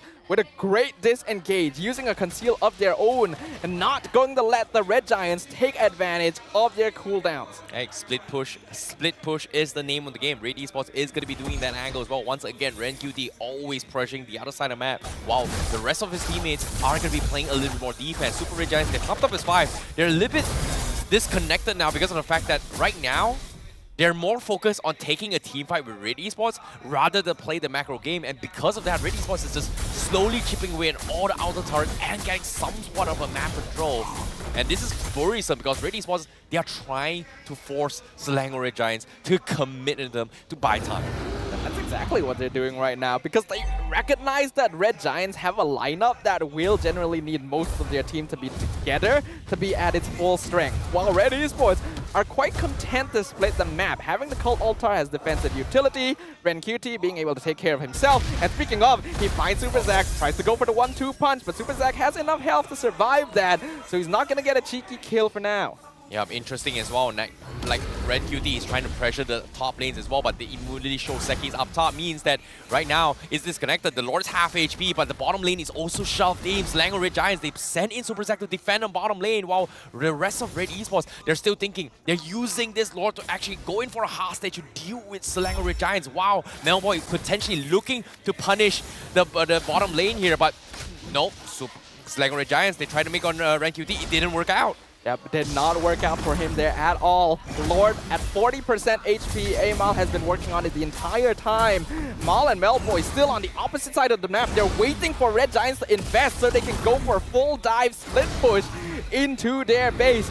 Zack QT, Super Zack, going to be there to defend, but will he be able to hold 1v2? The Lord dropping to dangerous health levels. Oh, nicely done coming from Red Esports. They held that for as long as they can because they needed the hostage that as long as they can, because if Selangor Red Giants committed to the fight, they would have won, but Selangor Red Giants had zero information of where Mao as well as Homebois was in that bottom line, and as soon as they showed themselves, boom, instant reset, we're doing it again. And now Selangor Red Giants, they have to change their formations now because this 5-man clump up team fight is not working out, whereas Red Esports is just fully taking advantage of that. You know what, you want to force a fight? I don't care, I'm just baiting you. I don't even want to fight, I just want to back off, bait you, and play the macro game right now. But I love that Red Esports are not falling for that bait. That Red Giants are not allowing themselves to go too aggro. They will look for Ren QT here. Super Red gonna pop the ultimate. Cult Altar has been used as well. Drop down instantly on Ren QT and Exort, who are stacked up. That is so much damage coming from the Irritel. Amal is here, but is it too late? Ren QT is dead. Exort is down. Amal dropping real low, but look at the bottom lane. Super Gojaz with the 2-man penalty zone instantly denies the backdoor attempt, and Mal and Homebois will fall as a double kill to the hands of Super Zack. Oh, Selangor Red Giants, they could not take it anymore. They know Red Esports is doing exactly that, and now they're just taking advantage of what Irritel is strong. Isolated fights. Red Esports gave it to them, but Selangor Red Giants took a little bit long to read this, but they're finally getting it right now, and they're focusing down Crystal, and they will take down another player and close out Game 1. Exort going to try his best to get that base defense in, but 1v5 is never going to work out. A beautiful play by the Selangor Red Giants, perfectly understanding the possibility, the plans that their opponents may have, and closing out a victory in one fell swoop. Well, very, very nicely done coming in from Selangor Red Giants, because that was something that was given to them on a silver platter. Red Esports, they're pushing to their limits here time and time again. But eventually, Selangor Red Giants says, you know what, let's test it out. You know what, if I don't think they're going to force fight. If we can catch Red QT, boom. But the moment that happens, Red Esports just completely fumbled because they were just playing on dangerous waters here, expecting that Selangor Red Giants is not going to make a move because of that. It seemed like Red Esports may have tunnel vision a little bit. They were so focused on making sure bait the Red Giants into the Lord fight, make sure that Mal and Melboy can get the split push in. But they were the ones who got engaged on instead. And Red Esports still had the opportunity to look at the situation and adjust. They can send Mal and Melboy back and try to go for a pincer play, make sure that they go back and defend. But once all three members had fallen, I think they weren't expecting that much damage from Super Red because he's been dispatched so early in all of these fights. Everything just started falling apart. There was no choice but to go for the push. And lo and behold, Super Gorgeous once again. Hey, simple saying here. Fool me once, shame on you. Fool me twice, shame on me. Unfortunately, that did not happen for Selangor Red Giants here because now the MVP for that match is going to be Super Sekis on his joy here. Making the right plays here, catching the backline, zoning them out, just completely chunking them off and winning the objectives here. So nicely done coming in from Selangor Red Giants. The master of the skies himself. Super Skies has been a jungler that a lot of people have had their eyes on. A rookie with a lot of potential that has even shown us what he's capable of on the international stage, despite not having that much MPL experience. And moments like this just cement things even further. MVP going to go over to the jungler of the Selangor Red Giants. Yep, with the Genius Wand as well as the Divine Glaive as a first item choice here. That kind of says a lot as well because he's always setting up for the Farsa time and time again. But even if the Farsa is not able to go for the follow-up, this is more than enough to do enough damage to actually cut the back line. 6-1 and 6. He died once in this first engagement, but aside from that, actually he didn't even die. He actually baited the Mortis into that fight in the first Turtle Clash. And that was pretty insane because that was a very, very difficult thing to do if you think about it, especially if you're going up against Mortis. But I'm curious to see what Selangor Red Giants has to say as we jump into the mic check. Oh, yeah, sure. Okay. Guys, don't need to be 100% mirror, guys. You guys just... I can flicker. Nice. Oh, here. Go. No. Okay. I got this. I will lock up. Push mid. Better.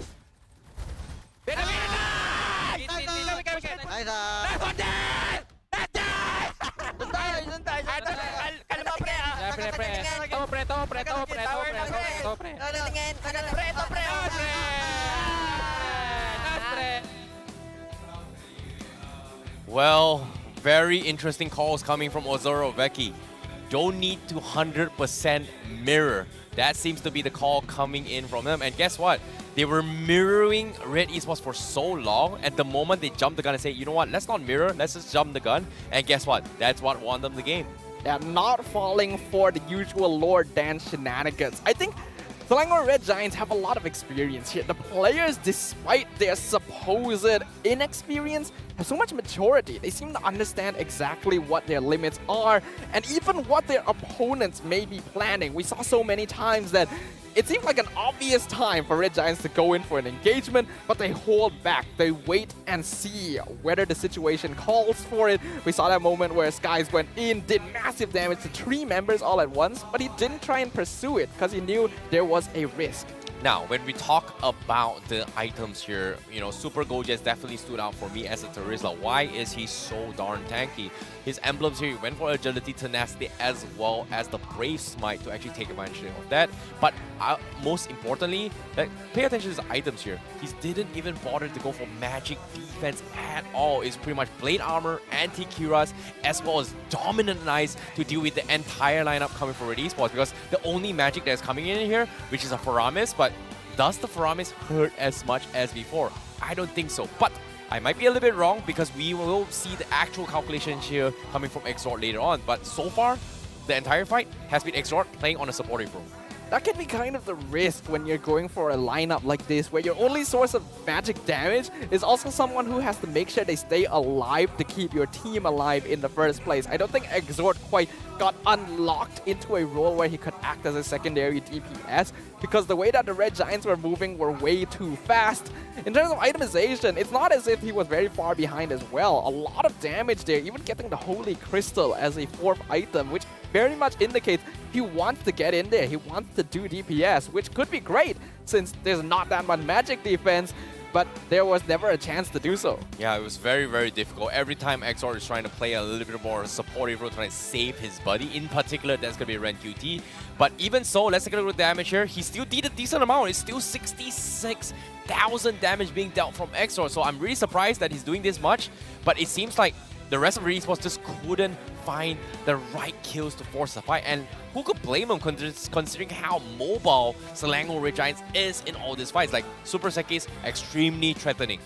You have Super Gojes right in your face, very threatening here. Super Zac, very far behind. And every single time they choose to catch on Super Zac, Super Sekis and Gojes is going to be run rampant throughout the entire fight.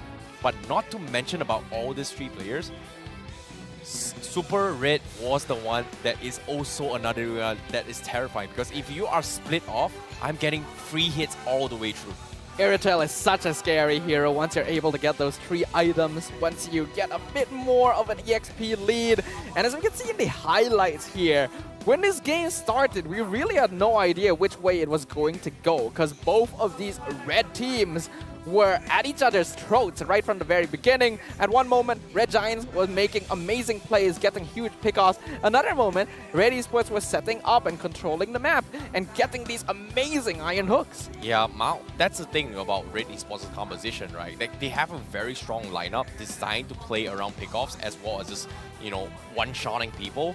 Like, most of the fights that Red Esports actually won was because of the fact that Mao was able to get a very nice hook and everybody kind of collapsed on him and trying to pick a fight. But whenever Mao gets the hook and nobody follows up, or everybody's trying to make those individual plays, that is where things kind of took a little bit of a backstep towards Red Esports and allowed Selangor Red Giants, which, like I said as well, was designed for team fight as well as isolating fights because of how strong the Iritel can do. If you take out the Iritel, great. If you can take out the Farsa, great.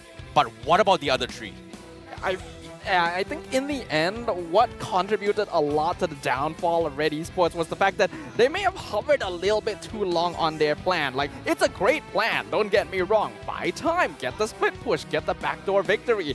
But why not try to go for a direct fight? You actually have plenty of damage with the Faramis. You have the Cult Altar. Take advantage of that. Apply to as many as possible. You've already been able to slowly pick off the members of Red Giants one by one. There's no need to go for a particularly desperate play to try and end the game. Take it slow. Otherwise, I feel like it could have definitely gone very differently. Yeah, it could have gone differently as well, you know. But at the same time, I'm surprised they're just dodging his way through. But that's the thing, right? When it comes to momentum, momentum is very, very important. And in this case, Selangor Red Giants, they are very, very momentum-based in a sense where they have already played one series. They took a 2-0, they already understood what needs to be done. It might be, you know, the first game jitters. It might be the first game rust. You know, this first week rust here, you know, Red Esports, they haven't exactly do too much. They haven't exactly kind of, you know, warmed up yet. So I guess that could be the case. Yeah, that could be the case. But, you know, sometimes you do need a little bit something extra in order to actually warm up. So if you guys want to never stop fighting and grind on, you can power up with Nescafe. If you're looking for that extra boost for your next MLBB game, all you gotta do to get confront power in your next ranked game is to power up with our sponsors, Nescafe here. I think a lot of us are fans of their drinks, and of course, it gives you all the energy you need to climb up those ranks. I think that's why Red Esports lost the game. I swear. Is it? I think that's the reason why they lost the game. They didn't have enough Nescafe. Exactly. That's pretty much a very clear cut here. And of course, once they have their Nescafe, obviously they are going to be A-okay. But for now, Red Esports is back to the drawing board for them. Game 2, they need to get a full reset.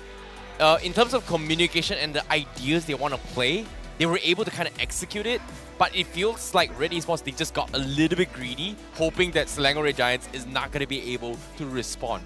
And so far, it took quite a number of time for Selangor to actually, Red Giants to actually respond before they actually close up the game. Yeah, I think the key point here that Red Esports should keep in mind when going into game number 2 is to move a little more quickly. You could see the fundamentals. The individual mechanics were actually all on point and pretty scary in itself. If you could set up a team lineup that can be a little bit more effective against the Red Giants and try to reset your mind to move just a little bit quicker instead of hovering too long on certain strategies and certain parts of the map, then that adaptability will get you very far. Yep. And of course, for the fans here, they are going to be supporting whoever that wins. In this case, it is going to be on the banner of Red Esports. Red Esports is down by 1 game. It's not over yet. There is still going to be more games to go. But all things considered, you know, Red Esports, they have to actually shut down Selangor Red Giants, because if they do not, it is going to be very difficult for them if they want to try and score some points. Yep. Why I say this? Oh wait, it's only week 1. Yeah, it's all about debuts, blah, blah, blah, blah. That's what we all thought. Look how last season happened. By week 2, by week 3, everyone is struggling to get points, because it's not just about the weaker teams. It's the stronger teams to come that you are going to be facing that may or may not cost you games and points. It basically means that your score, your ranking in the charts of MPL MY are always going to be volatile. Yes. And while there is some freedom to experiment a bit in the first couple of weeks, being able to set up a proper foothold for yourself is very important. Yep. So there's always factors to consider. It's not just in the Land of Dawn itself. There's always going to be meta things that you have to consider. And I'm not talking about in-game meta. I'm talking about the MPL meta itself. Do you hide strategies? Do you experiment? Do you try things? Do you save certain picks for certain teams? You know what's an interesting fact? We caught a glimpse of Rose and her family. That was her sister and her mother on the scene is that there. so? Yeah. That's nice. I do recall Rose mentioning that her mom is quite a big fan of MPL. Oh yeah, she is. Yeah, so that's quite fun. It's nice that they were able to come by. Which MPL do you know? I think in general. No. I know which MPL she's Really? a big fan. Is that so? Are you going to... Is it something you can say on stream? I can, but I want to believe it's let's just put we'll it let you aside. guys ask her mom yourself. Agree. Yeah. But now with 44 seconds left, adaptations need to be made here. And Milo going to be giving the analysts here on what they need to be changing as well. Obviously, he's been analyzing on how the gameplay kind of went here. I think he would be able to spot whatever we're trying to do as well. The idea execution was great, but being extremely greedy with those kind of plays. So far, Red Esports has been pushing on hoping that Ren QT is going to be the ones that, hey, you know what? Ren QT, do your thing. Do your thing. Keep pushing it. Keep trying the same thing. Hope that Selangor Red Giants doesn't punish you. You're a mechanical god. Just keep doing your thing. But eventually, Selangor Red Giants just said, I'm done with it. I'm just going to go for it. Yeah, and that needs to be fixed. They need to actually have that kind of discipline to play together. Pretty much. There is one part of that sentence that kind of echoes it. The hope that Red Giants will not stop you. We cannot hope in these games. We have to manipulate fate itself. We have to dictate every decision that not only we make, but that our opponents are forced into. And hopefully, we'll get to see those kind of mind games happen on the chessboard that is going to be draft number 2. Yep, destinies and fate are decided at your own choices. Every move you make will decide your future. I feel like I just walked into a sketchy fortune teller. But nevertheless, here the draft begins for game number 2, and Red Esports is going to be on the blue side and Selangor Red Giants on the red side. This time they are going to be reversing here, but of course, Red Esports, they do have the tendency to lean on Claude as a fallback plan. And this is something that Red Esports has had very, very good success during the previous season. You know, first pick Claude, nothing can go wrong. Obviously, there are a lot of ways to deal with it, but Red Esports has had the highest win rate ratio ever since their debut from the previous season of Homebois coming in towards MPL. Yeah, the revamp on Red Esports last season definitely raised some eyebrows where Maul, their long-time hyper carry, shifted over to their own position. And we can see a little bit of a fun fact here. Ozora Vecchi tried to improve team chemistry by forcing all the players to stay in one room for a few days. Imagine this. 7 players, right? 7 players in a small room. And everyone is very sweaty, and imagine one guy farts. Ah, man. That's not good. Imagine that. Sink it for a bit. 7 sweaty guys in a room. One guy farts. Who is it? Do you admit you did it, or do you play dumb? Who did it? Whoever smelt it, dealt it. All right. All right. Yeah, maybe it's because they were all in such close contact that the super got spread around. It's like a disease. It was just Super Red before, and now everyone else is super as well, besides Pancake. I imagine he just holed himself up in a corner or I something. think it's going to be super stinky. Super stinky. Anyways, back to the drafts here. Now we are going to be taking a look at Red Esports, where Kadita, Claude, as well as Terizla back again. Wow, this is I did not expect this, considering that this is a comfort hero. Red Esports decided to ban Claude twice in a row now, from game 1 as well as game number 2, and this time they're doing it again. Doesn't seem like they want to focus on that too much, because we've already seen the weaknesses of Claude. Yes, the comeback potential is crazy. We've already seen that from Ryzel. But the early to mid game, where you have to buy time for this hero to farm, takes so long, and you're so vulnerable at that point, when you could go for a hero that's more effective early on in the game. And it's understandable they would ban Terizla as well, because, well, Gojis was such a pain in the butt. Yep, at the same time here, you know, considering that it is going to be taken out, I feel like there is going to be a lot more room for another hero to come out, and that is going to be the Fanny. And so far, we haven't seen it yet. Like, first game... Oh, wait, sorry, Fanny's banned. I'm sorry. Game 1, they actually banned I didn't even notice. Sorry. It's fine. We're both at fault here. Yeah. She's like at the very bottom corner. Yeah, a little bit small there. But I think when it comes to this first pick here, do they want to go for the flex pick again? Pick up the Edith, just deny it away? Or not? Okay, they're going to go for it, yeah. Fortune Teller, still on point. Yep, we got the sketchy fortune teller does sometimes get it right. But that's the thing. Edith How often have I not got it right? I'm not gonna keep track of that. I can give you the percentage. I'm not gonna go to the fortune teller 82% prediction rate so far. How so did I get a number? I don't know. The fortune teller powers. Yeah, the fortune teller told you your accuracy was 82%. Yeah.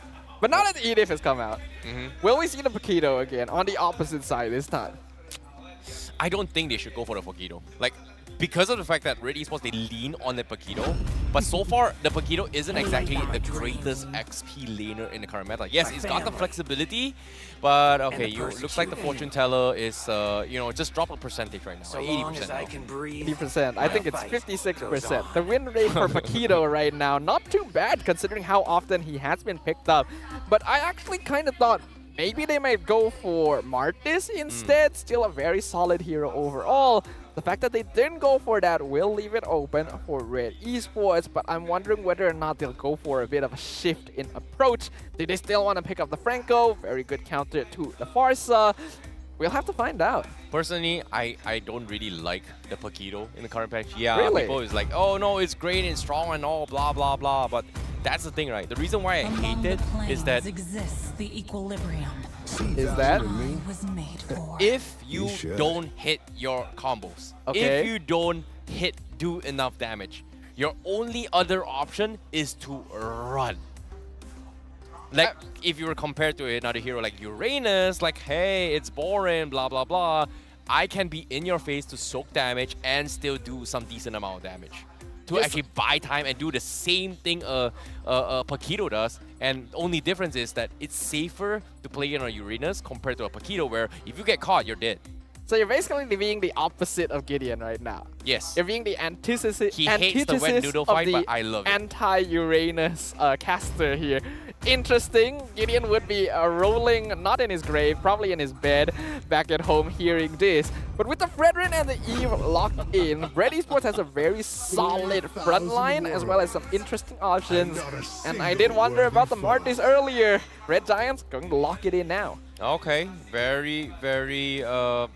I would say dependent now, because as of yet, Melboy 99 need to hug or hold on to something in order to sleep well during bedtime. Okay, that's a little bit TMI here, don't you think? It's a good thing he wasn't on the Red Giants, because when they were all locked in a room, he would have no choice but to hug someone else. Oh boy. Oh boy. We're going there real fast. Something to, you know, we went there. We shouldn't go there, man. That's too far gone, bro. That's the line. We gotta. We're treading really, very where close your now. mind goes in the first place. It would just be more super stinky. Fair enough. Fair enough. Fair enough. That was a good one. But at the same time, now let's talk a little bit more on the drafts here. I think, wow, we've got fans of Shamilo right now. Holy That's moly. a nice shot right there, That's a Shamilo. very nice shot. I don't think he realizes it. He's very focused now. But now, let's focus onto this game here. Franco being banned from side Selangor Red Giants. We know how Mao has kind of terrorized their playstyle in game number 1. So this is, I think, Selangor Red Giants, we're having Arcadia, kind of testing Mao's hero pools, because if you've seen Mao on his previous track record here, he's played Cho, he's played Kufra, he's played the Franco, and big successes on him has so far been the Kufra and the Franco thus far. Kufra wouldn't be a bad choice in this situation since there's a Paquito, but Red banned it themselves since they're worried that Pancake has the first pick on their next phase. But this will definitely limit things, unless they intend to flex the Edith into the roam position, which is very possible. Very, very possible indeed here. And I guess that's the idea as well, because Selangor Red Giants, they're actually not too sure if it is going to be the case, because I feel like this is something that Red Esports is intending to do, putting the Edith into a roam position and then pick another hero to actually play on XP lane. And in this case, Yujong isn't too bad right here if Red Esports actually decides to use it to deal with the force out. This was once upon a time a Red Esports special, that's one. Two, a Ren QT special as well. Absolutely a Ren QT special. Shamilo really just getting a lot of attention from the crowd right now. Rose telling us, hey, this is the man up on stage. Look at him in all his glory. Serious mode, Shamilo. Yep, serious mode in. Take it all in, everyone. Yep, take it. He's smiling, but I don't think he's smiling at Rose for that. If he knows what we were talking about. Agreed, agreed. But of course, now with the Harif also being banned here coming from Red Esports, it seems like they are gonna try and I'm not sure about the Harif ban though. I feel like it's a little bit weird, but considering how the Joy was played in a previous game coming from Sekis, if Red Esports just doesn't want somebody go to the back line, so taking away the Harif is great, and now with the Joy also banned from them, so this time Red Esports will not be afraid of the back lines, and this Yves is going to be able to do a little bit more compared to previous game. Like, it forces the Paquito and the Mortis to go the back line and leave the Farsa exposed for Red Esports to actually dive him.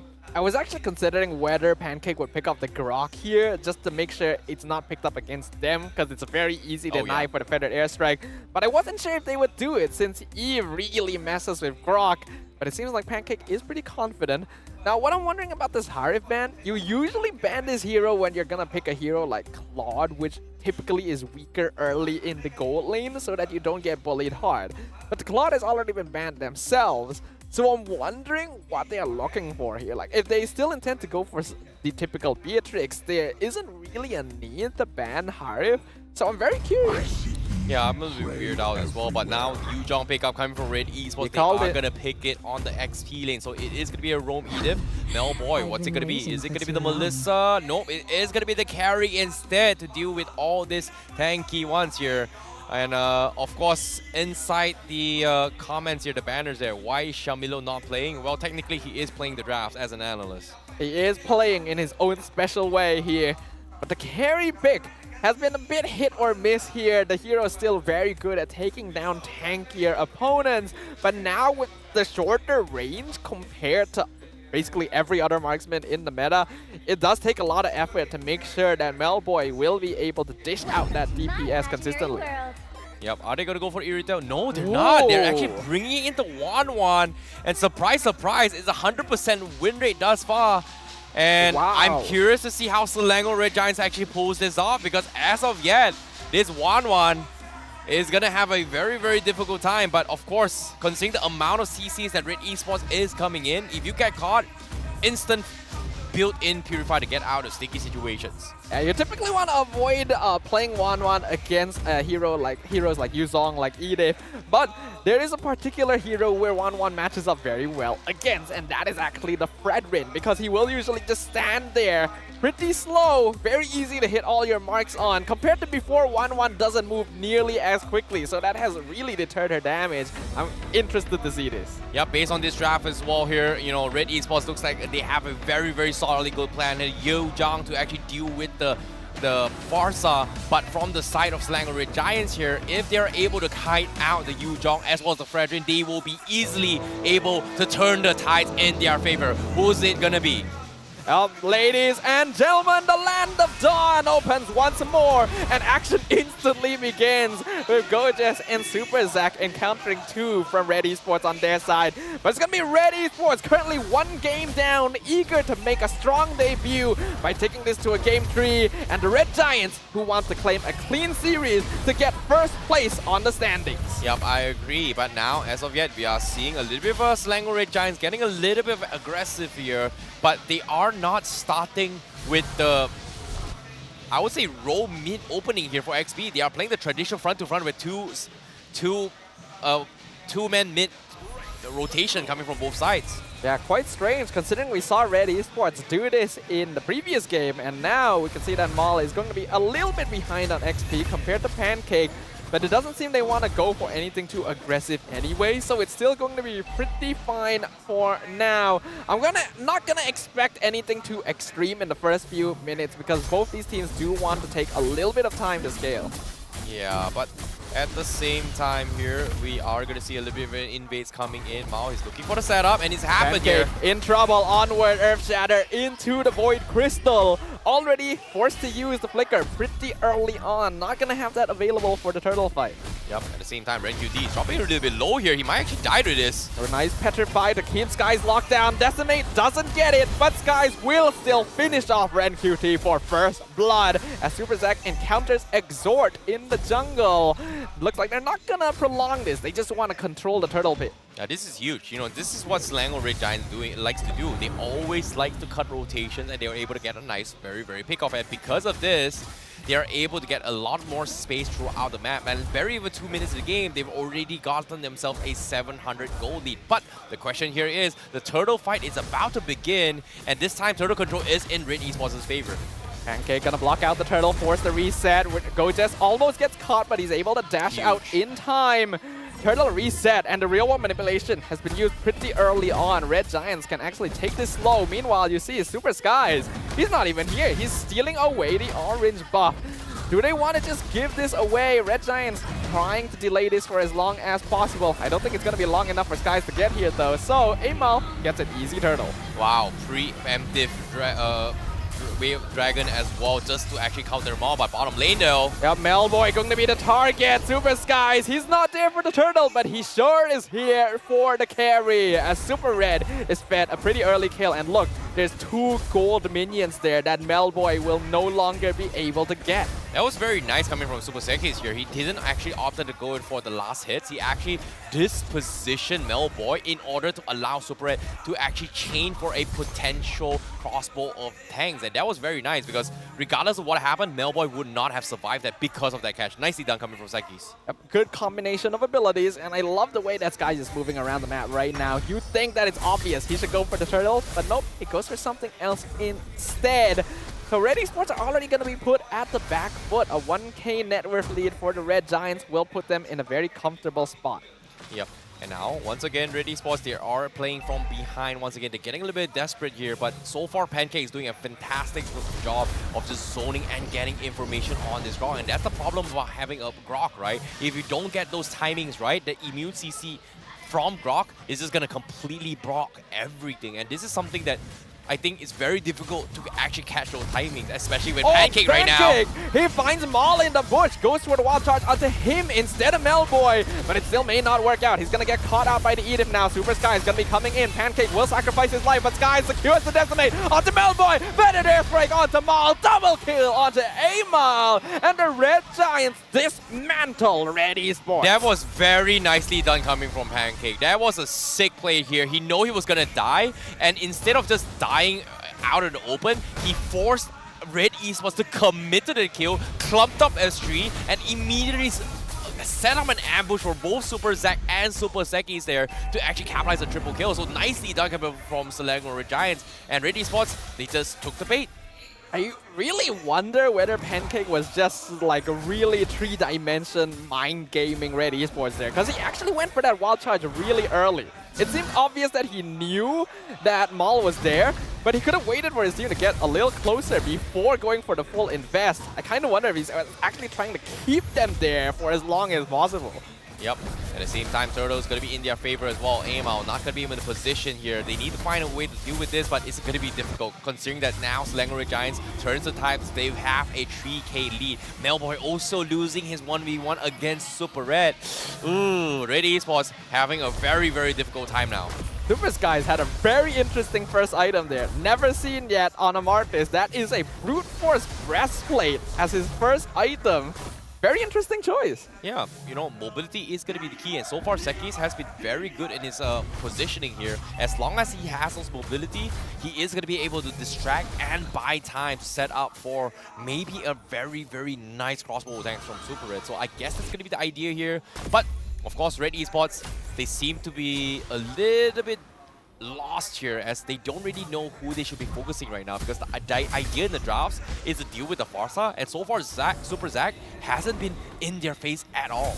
Yeah, it doesn't feel like Red Esports has been able to regain control. Wild Charge going to miss on Melboy. Feathered airstrike. Ooh, just barely missing that last hit onto Melboy. He would have died if he was 1 pixel higher. Red Giants keeping the pressure on. Melboy cannot farm at all. Yeah, Selangor Red Giants are just controlling everything from the macro game as well. Super Gorgeous was able to cut off creep wave up top as well. Way far back behind tier 2s, but with the emblems coming in, they do have 3 agilities here, so they are rotating very quickly and efficiently in between lanes to try and play the macro game. And so far, it has given them so much map control right now.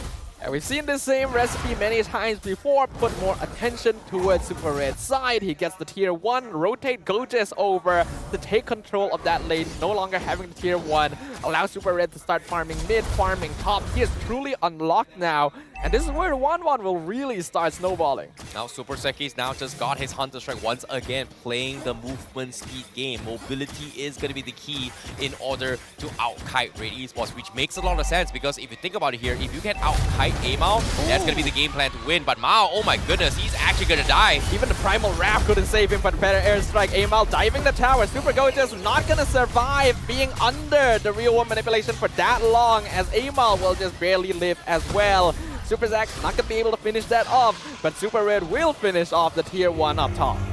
But at the same time, Turtle will be secure from the side of Super Sekis, and Super Red also taking the tier 2 as well. So Red Esports, they finally made a move, but it was something that they did not expect. But now an early Black Dragon coming in from Red QT though.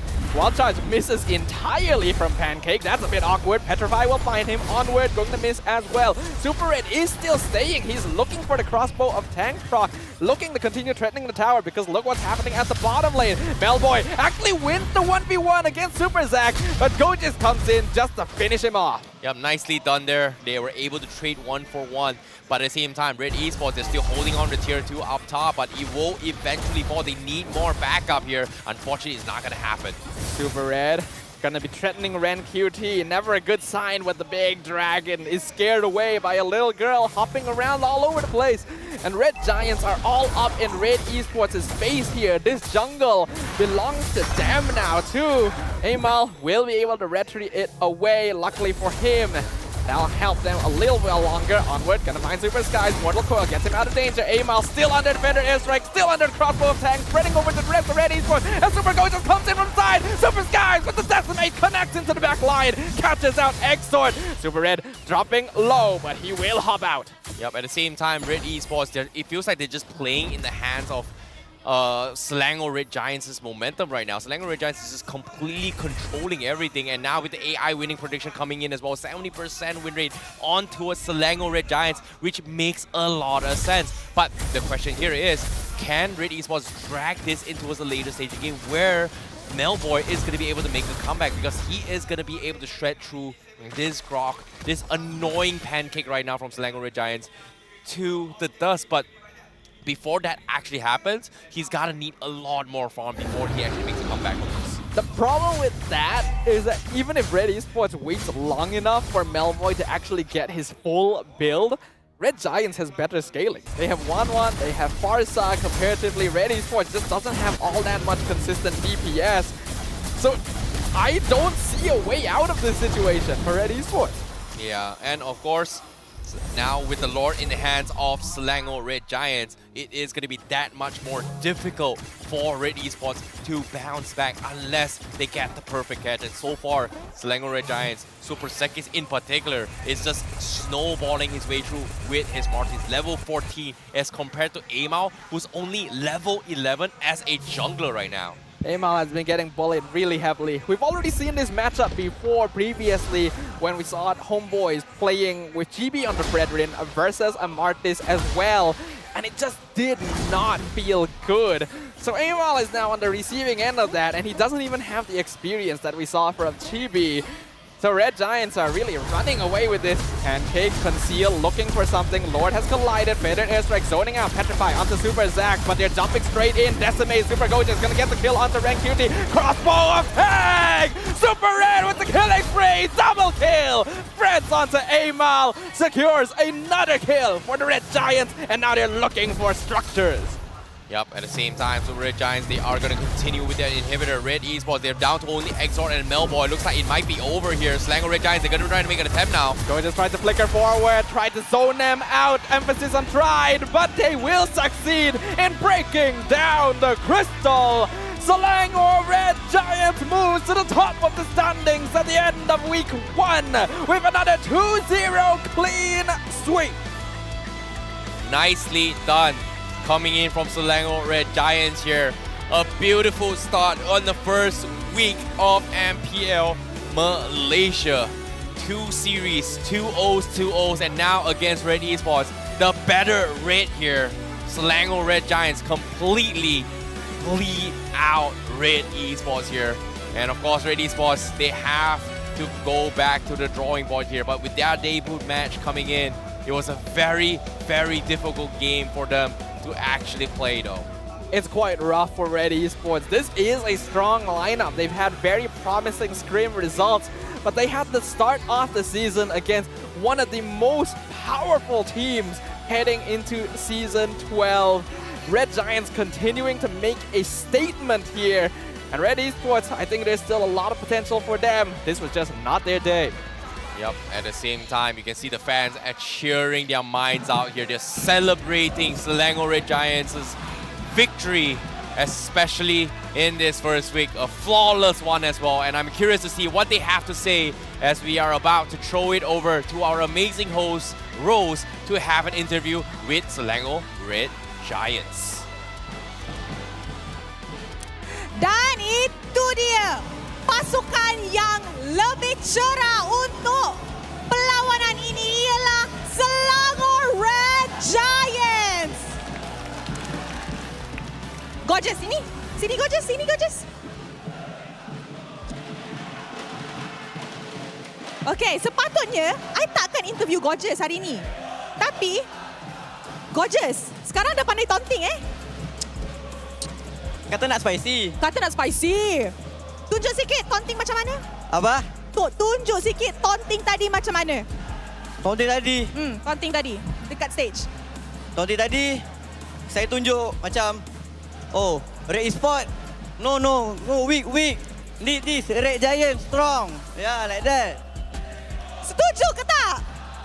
Setuju. Okay, Gorgeous. Sekali lagi, Selangor Red Giants habiskan game dengan 2-0.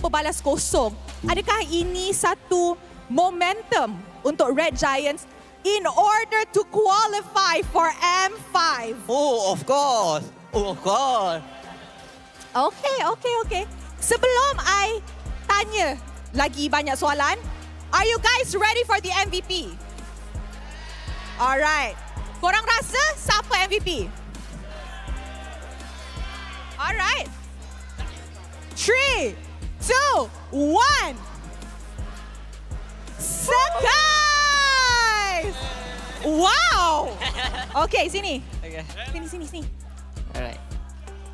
Game 1, Game 2, dua-dua MVP. Skies ni lain macam untuk musim ni. Apa yang jadi sebelum musim ni bermula? Actually, saya lebih semangat sikit untuk season ni nak lawan Red Esports sebab saya ada sikit-sikit kata-kata lah untuk Red Esports. Saya rasa korang dah boleh tukar warna lain kot sebab warna merah Red Giants je layak. Okay, I like the brief I gave them. Kata nak spicy, diorang bagi spicy. But, in case you guys didn't know, sebelum match ni bermula, I buat TikTok tadi dengan Pancake dan juga Super Red. And Pancake ada request. If we win against Red Esports, I want to say something to Exhort. So here you go. I think for Exhort, he cannot win without his previous teammate. So go back in Philippines.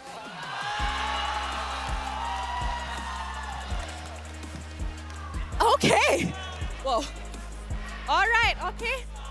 Any last words to your fans? Okay, coach.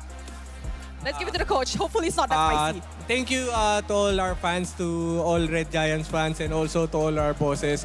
Thank you guys for coming here and supporting us. I hope that we will always give our best. Yeah. So yeah, thank you for being here, guys.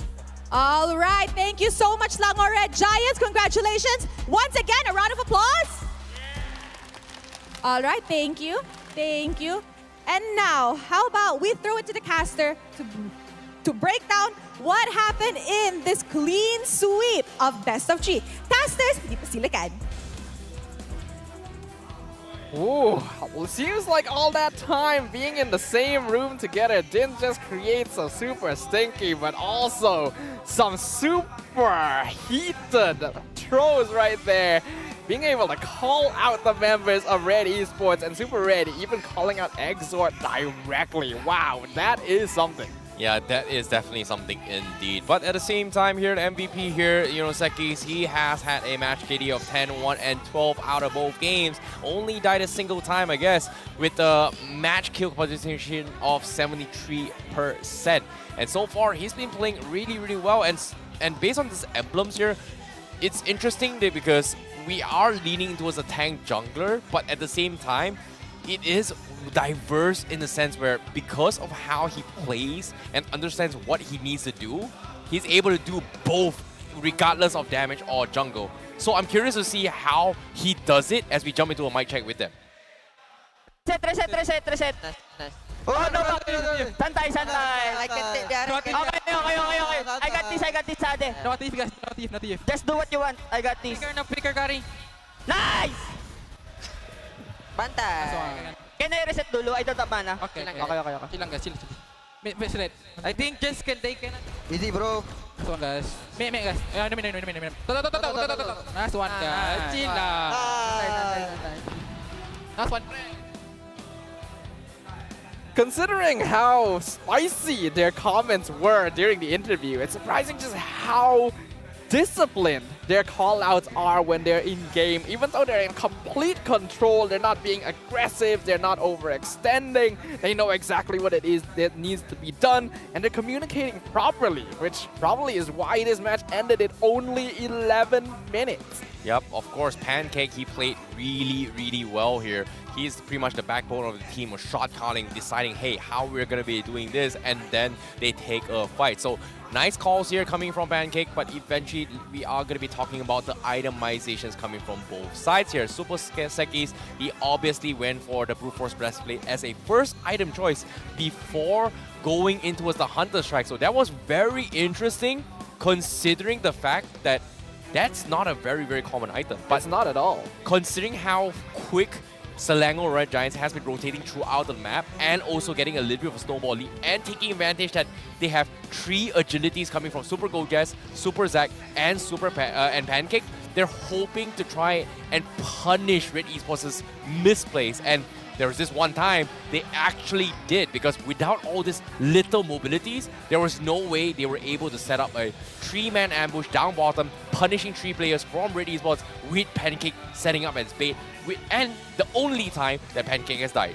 it does seem like Red Giants likes to prioritize mobility, considering how many of them took the agility emblem, going for movement speed items. And Red Esports unfortunately just didn't seem to be able to catch up, despite the fact that there's 3 quantum charges on their side as well. That's the thing about quantum charge, right? Like, it does give you a little bit of sustains, you know, like whenever you basic attack, you have some chance to actually get yourself some health, you have a little bit more mobility, but that is if you are attacking. So midway rotations, I don't think you are going to be able to keep up against an agility design composition in terms of emblem. And on top of it all, they don't really have innate kits as a heroes to actually catch up to them in terms of mid rotation. So I would say the reason why Red Esports kind of lost to this fight is because of the fact that Selangor Red Giants just out-rotated Red Esports on every single front from the early to mid game. Yeah, one of the scariest parts about the Selangor Red Giants is how we see they adapt to teams, even on the international stage. When we watched them during the Snapdragon series, whenever they lost a game, there seemed to be an instant shift in mindset for the next one. And even during their victories, we see that too. In Game 1, the early stages were actually pretty close. Red Esports got some pretty good catches, they got some good team fights in response.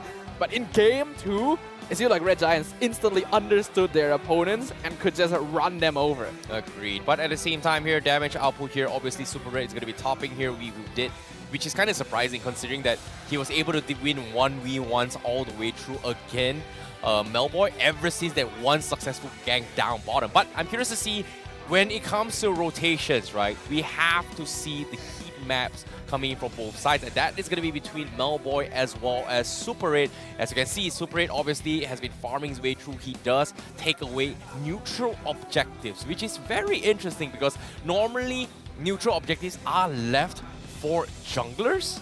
But in this particular way, considering how Super Seconds is just overwhelming the enemy's jungle, which is in Red Esports' side, he is able to take the other side's jungle when there is just no creeps or any other objectives for him to counter through power farm his way through. Yeah, Super Red was just given so much space this game to farm, and I really love the way that Red Giants play. It's very textbook and very effective. You see that they put a lot of attention towards the gold lane. Super Red freezes, baits out Melboy, lets him get caught out. Once they are able to kill him enough, break down the tier 1, he rotates, he switches lane to the other side of the map, breaks down all the towers in the EXP lane, farms the mid lane, and you can see exactly why his GPM was so high there in the highlights for game number 2. As you can see, this was what I meant. The first successful gank that kind of allowed Super Red to get his farm his way through, and ever since then, whenever they're trying to take a fight down bottom, and this was the turning point for Super Red. This was where everything went south.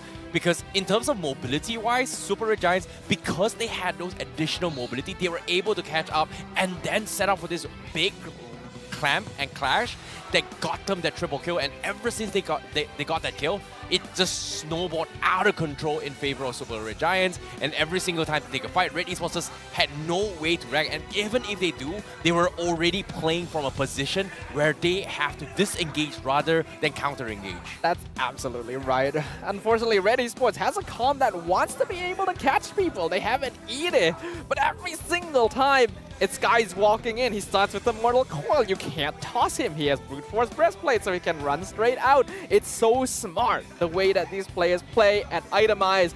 And because of that, Selangor Red Giants now top the charts with a clean win streak in Week 1 of Season 12. Well, this is a very, very big statement here coming from Selangor Red Giants. We talked about it here since their debut coming in from Snapdragon Pro Series. We were like, oh, nobody expected Selangor Red Giants to do that well during SPS. And guess what? They're here saying that it's the first week.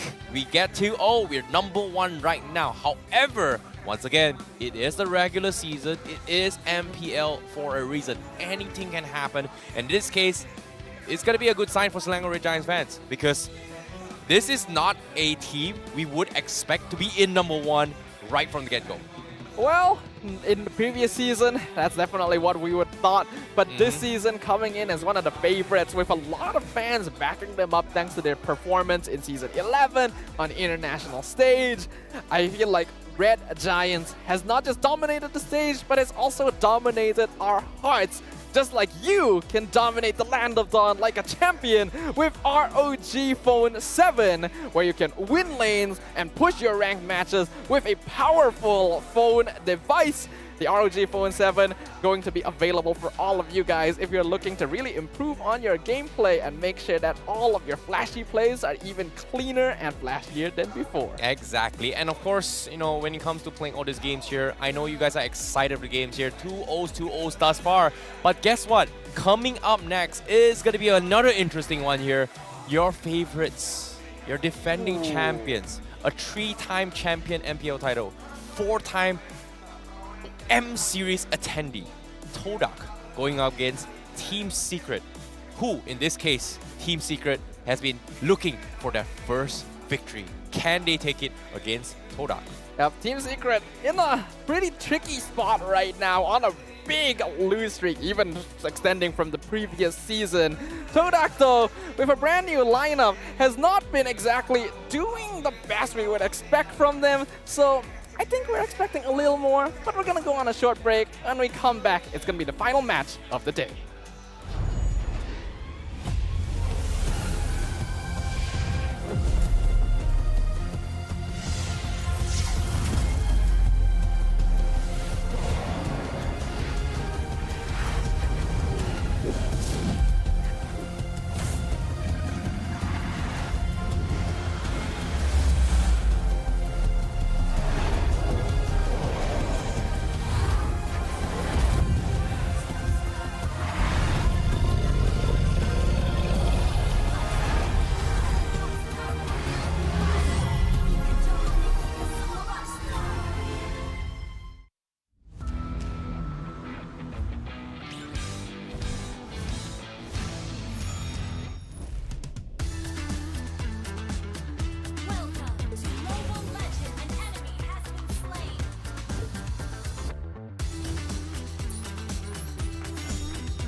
finally showed up.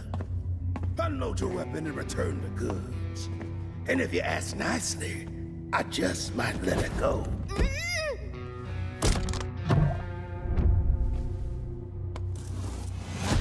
Who said I was returning it? You little... We had a deal!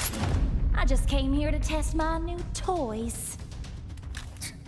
They ain't even loaded.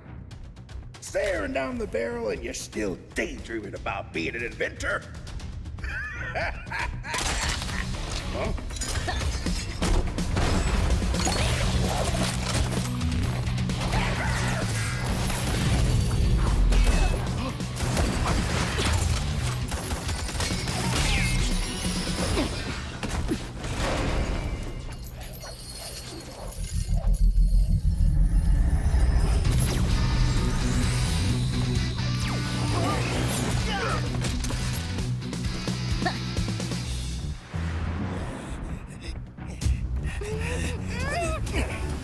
Stop, or she gets it! Then you'll have to answer to Erudicio. Erudicio? Well, isn't that perfect? I got a bone to pick with them. So how about I just blast you both? You're crazy! Leave me out of your squabbles!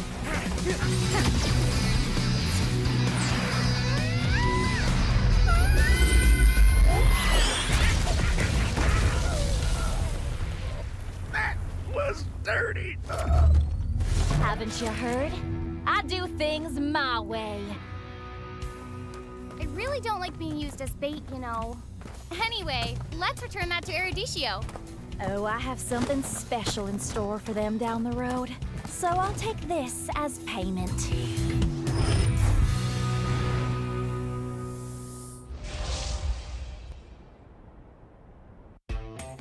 You have been slain.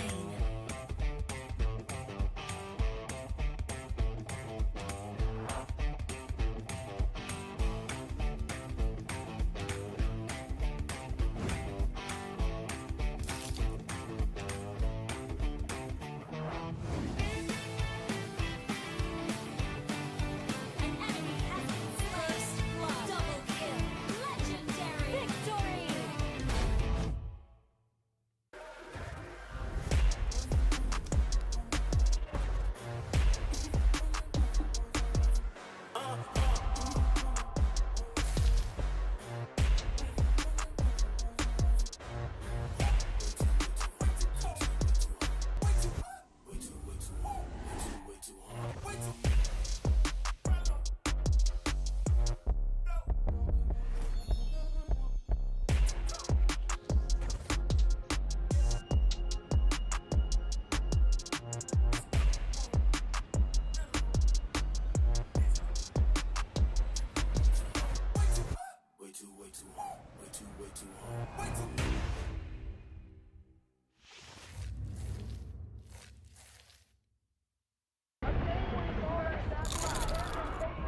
Look who finally showed up.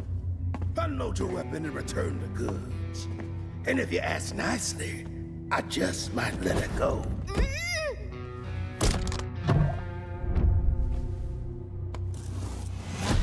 Who said I was returning it? You little... We had a deal! I just came here to test my new toys. They ain't even loaded. Staring down the barrel and you're still daydreaming about being an inventor? Huh?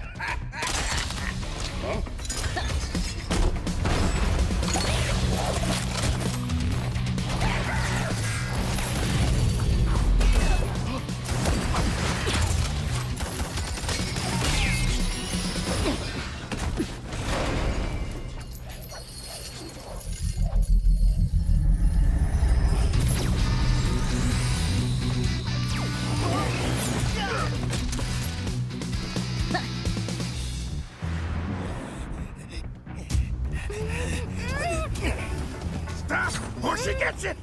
Then you'll have to answer to Erudicio. Erudicio?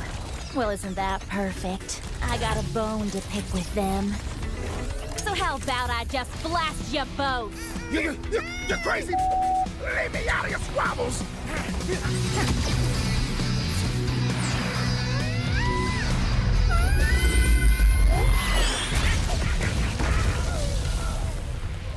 That was dirty! Haven't you heard? I do things my way. I really don't like being used as bait, you know. Anyway, let's return that to Erudicio. Oh, I have something special in store for them down the road. So I'll take this as payment.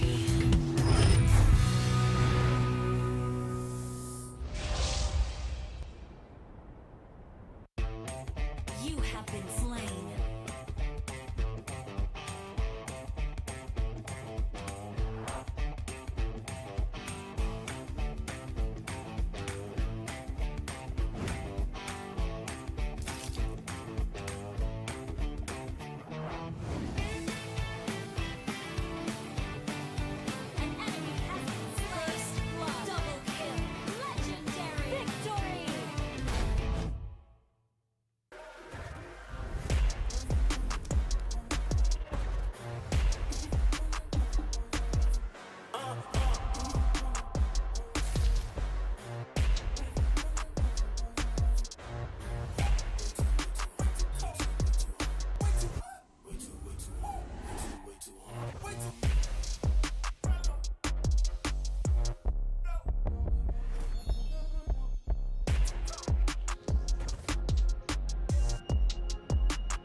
Look who finally showed up.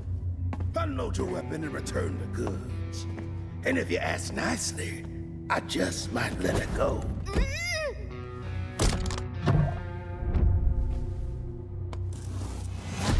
Who said I was returning it? You little... We had a deal! I just came here to test my new toys. They ain't even loaded. Staring down the barrel and you're still daydreaming about being an inventor? Huh?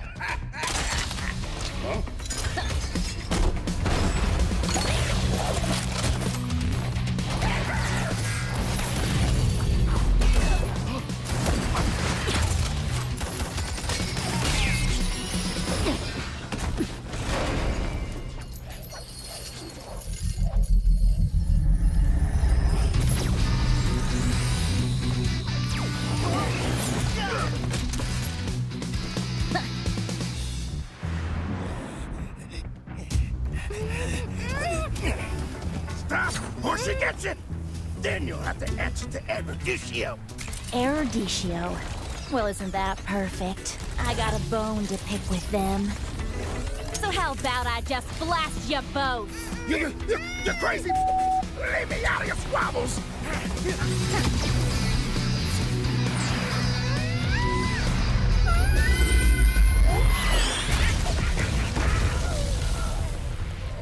That was dirty. Haven't you heard? I do things my way. I really don't like being used as bait, you know. Anyway, let's return that to Erudicio. Oh, I have something special in store for them down the road. So I'll take this as payment.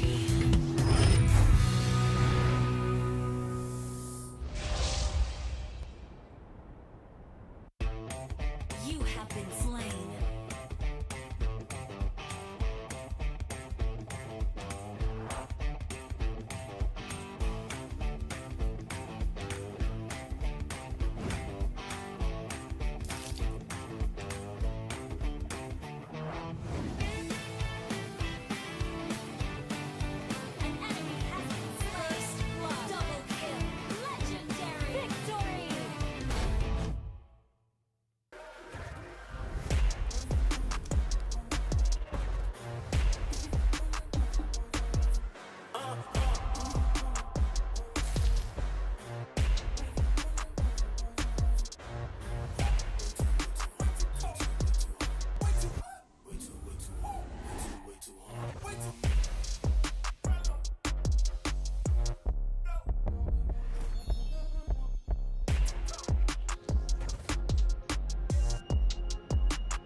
Look who finally showed up. Unload your weapon and return the goods. And if you ask nicely, I just might let it go.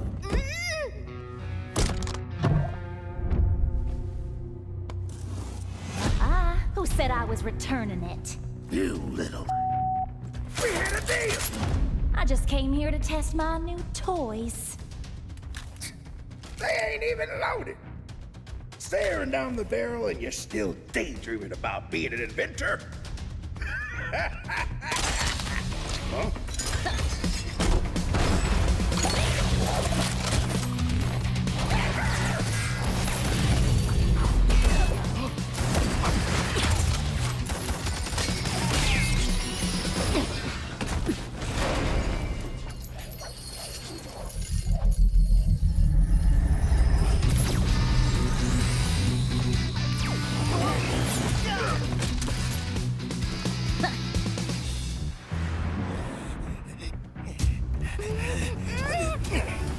Stop, or she gets it!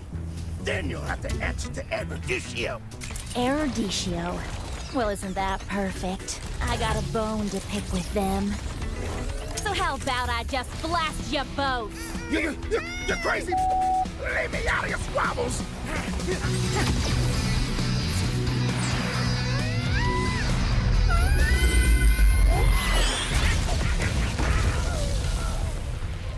That was dirty! Haven't you heard? I do things my way. I really don't like being used as bait, you know. Anyway, let's return that to Erudicio. Oh, I have something special in store for them down the road. So I'll take this as payment.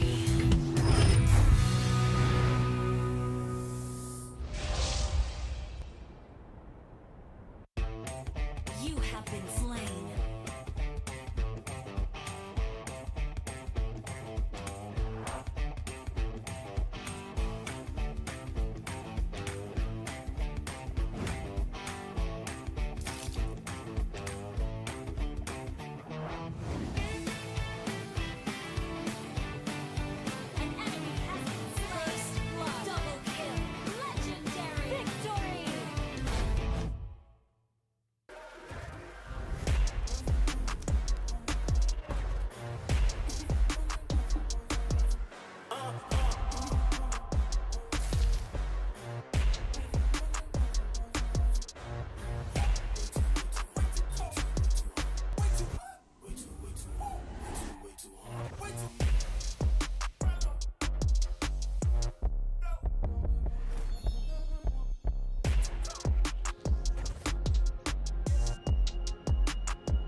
Look who finally showed up.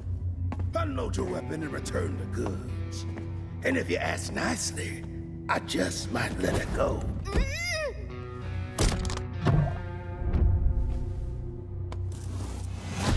Who said I was returning it? You little... We had a deal! I just came here to test my new toys. They ain't even loaded. Staring down the barrel and you're still daydreaming about being an inventor? Huh?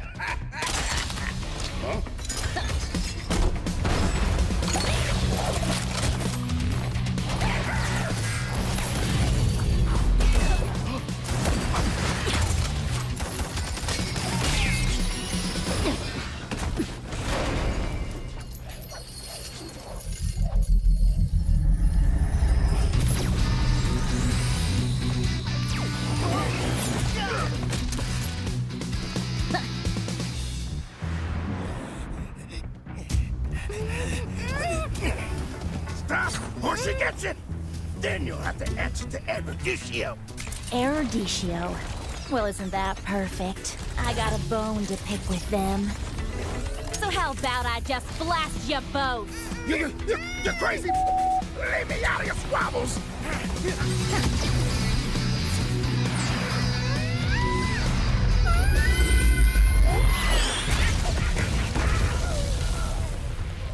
That was dirty! Haven't you heard? I do things my way. I really don't like being used as bait, you know. Anyway, let's return that to Eruditio. Oh, I have something special in store for them down the road. So I'll take this as payment.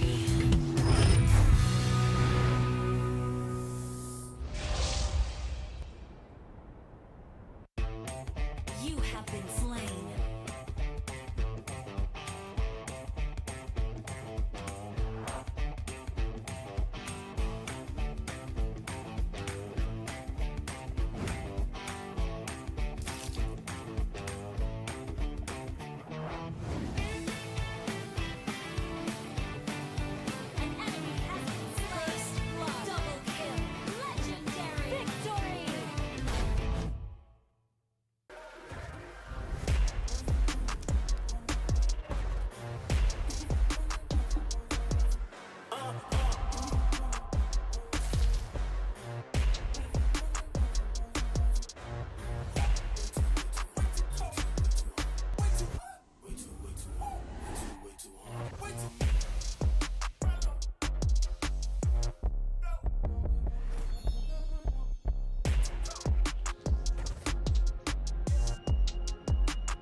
Look who finally showed up. Unload your weapon and return the goods. And if you ask nicely, I just might let it go.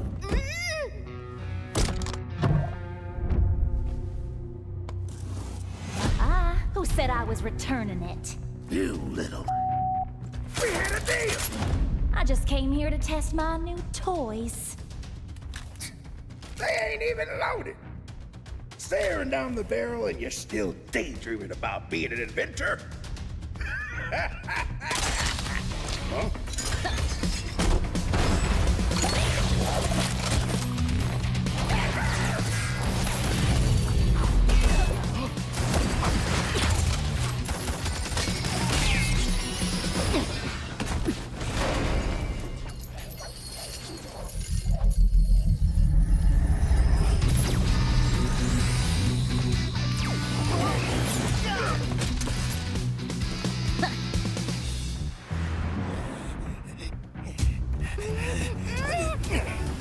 Stop, or she gets it!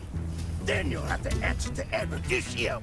Eruditio? Well, isn't that perfect? I got a bone to pick with them. So how about I just blast you both? You're crazy! Leave me out of your squabbles!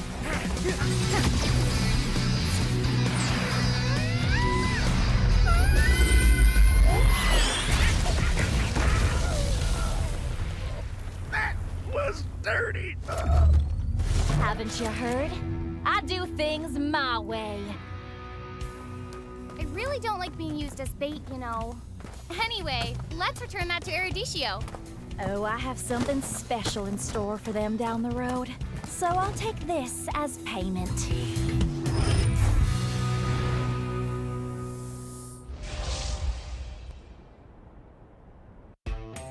You have been slain.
Look who finally showed up.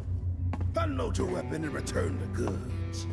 And if you ask nicely, I just might let it go.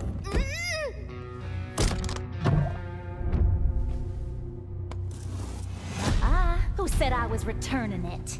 You little... We had a deal! I just came here to test my new toys. They ain't even loaded. Staring down the barrel and you're still daydreaming about being an inventor? Huh?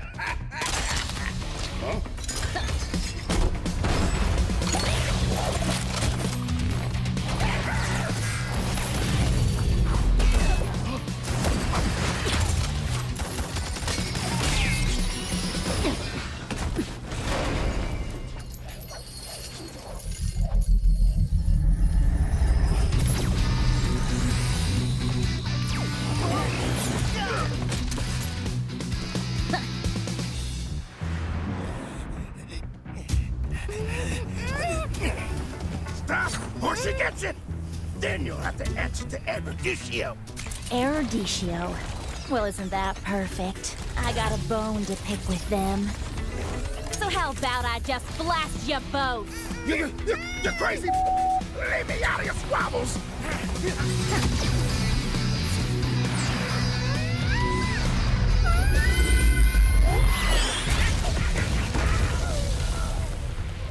That was dirty! Haven't you heard? I do things my way. I really don't like being used as bait, you know. Anyway, let's return that to Eruditio. Oh, I have something special in store for them down the road. So I'll take this as payment.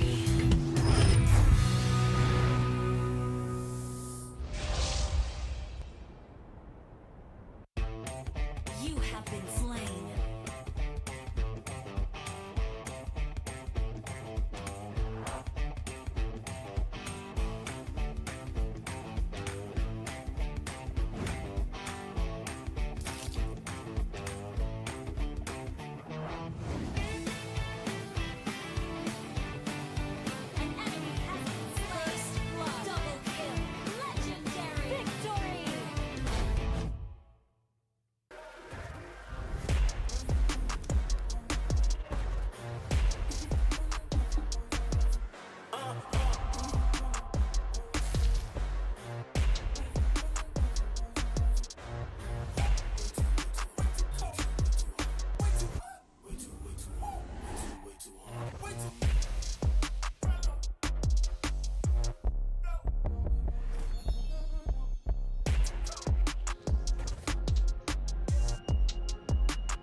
Look who finally showed up.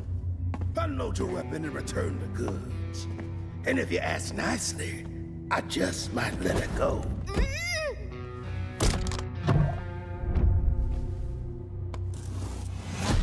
Who said I was returning it? You little... We had a deal! I just came here to test my new toys. They ain't even loaded. Staring down the barrel and you're still daydreaming about being an inventor? Huh?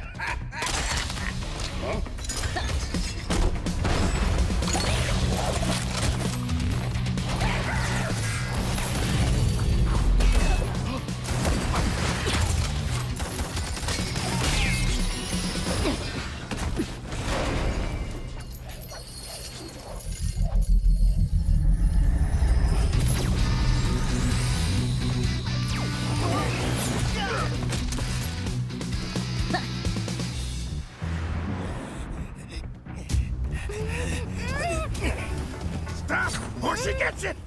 Then you'll have to answer to Erudicio. Erudicio? Well, isn't that perfect? I got a bone to pick with them. So how about I just blast you both? You're crazy! Leave me out of your squabbles!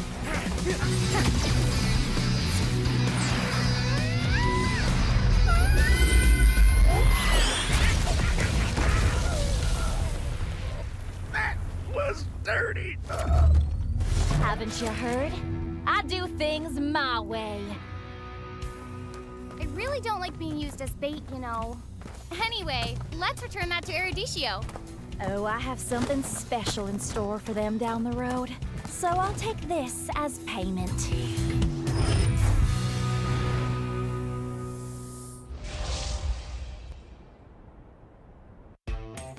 You have been slain.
Look who finally showed up.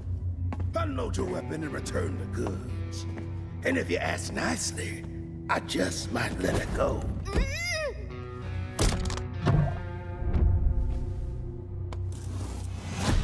Who said I was returning it? You little... We had a deal! I just came here to test my new toys. They ain't even loaded. Staring down the barrel and you're still daydreaming about being an inventor? Huh?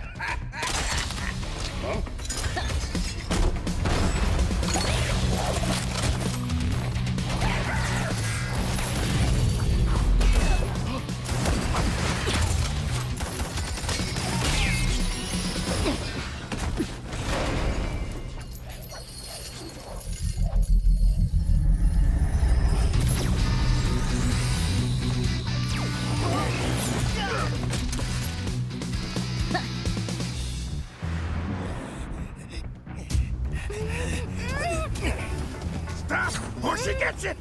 Then you'll have to answer to Eruditio. Eruditio? Well, isn't that perfect? I got a bone to pick with them. So how about I just blast you both? You're crazy! Leave me out of your squabbles!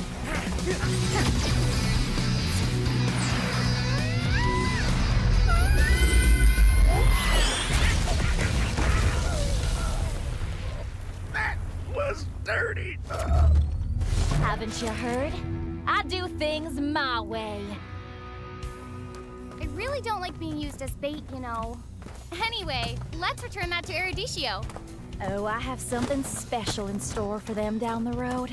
So I'll take this as payment.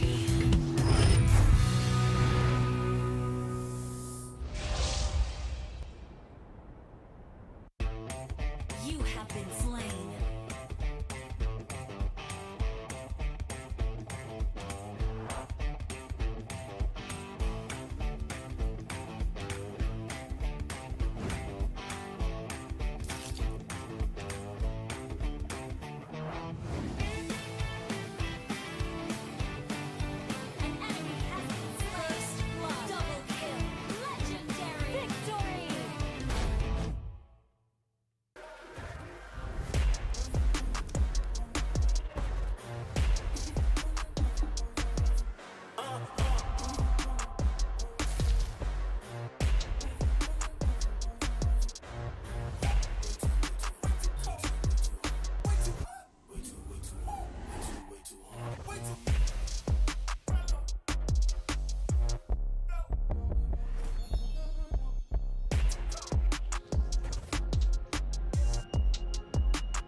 Look who finally showed up.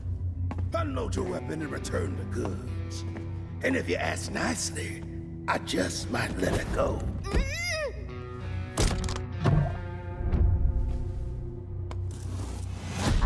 Who said I was returning it? You little... We had a deal! I just came here to test my new toys. They ain't even loaded. Staring down the barrel and you're still daydreaming about being an inventor? Huh?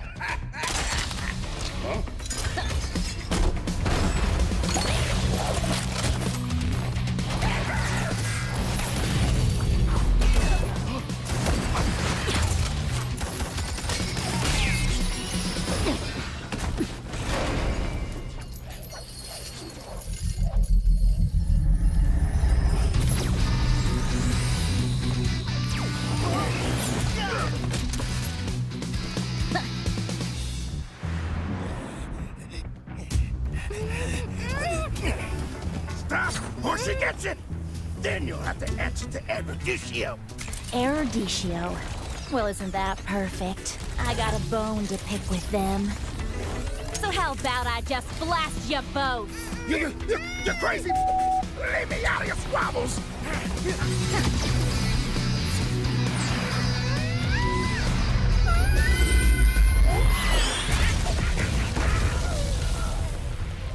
That was dirty. Haven't you heard? I do things my way. I really don't like being used as bait, you know. Anyway, let's return that to Erudicio. Oh, I have something special in store for them down the road. So I'll take this as payment.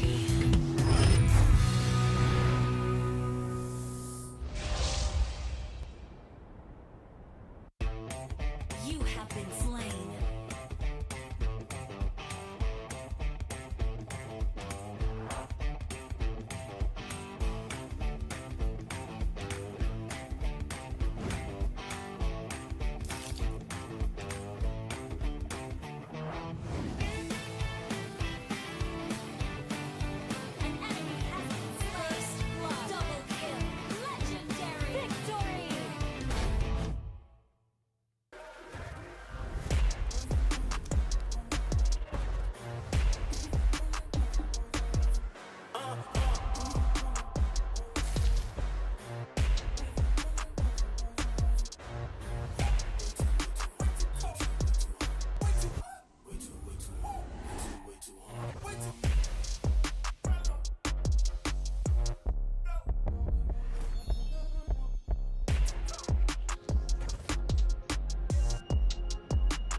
Look who finally showed up. Unload your weapon and return the goods. And if you ask nicely, I just might let it go.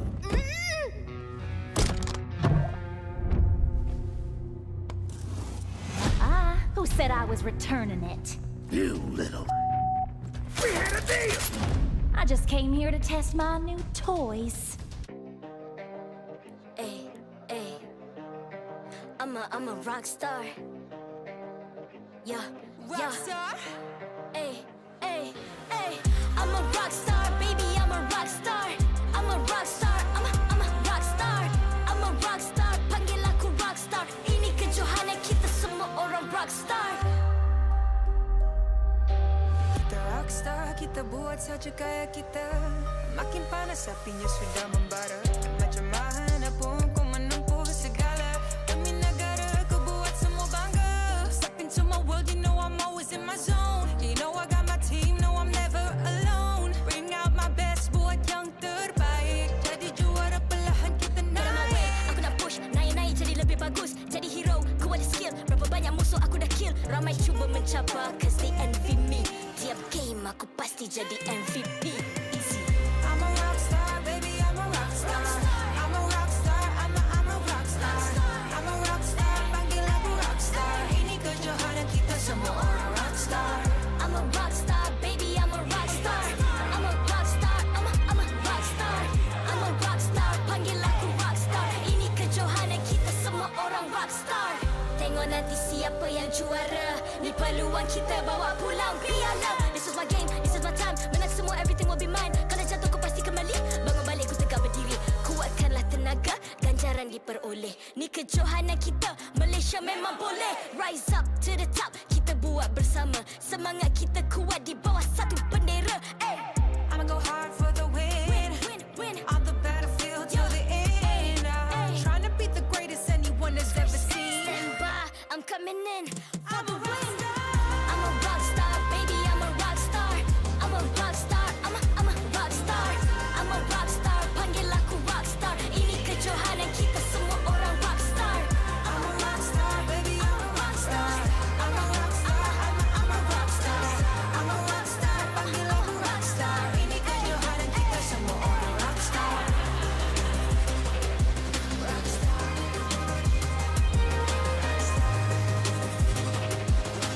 Ini kejohanan kita semua orang rockstar. I'm a rockstar, baby, I'm a rockstar. I'm a rockstar, I'm a rockstar. I'm a rockstar, panggil aku rockstar. Ini kejohanan kita semua orang rockstar.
I'm a rock star.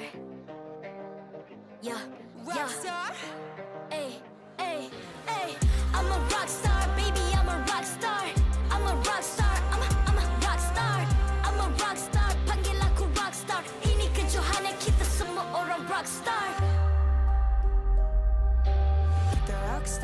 kita buat saja gaya kita. Makin panas apinya sudah membara.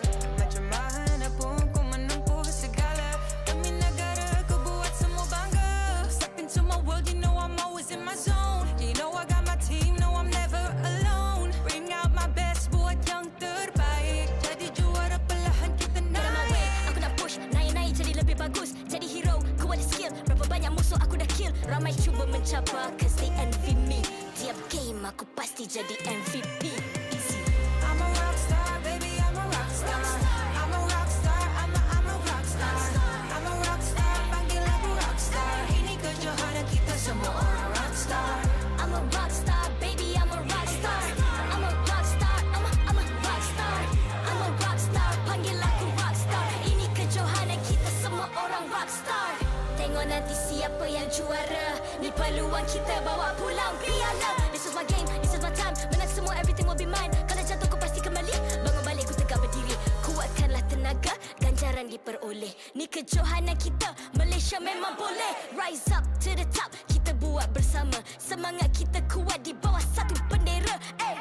I'ma go hard for the win. Win. On the battlefield till the end. Trying to beat the greatest anyone has ever seen. Stand by, I'm coming in for the win. I'm a rock star, baby, I'm a rock star.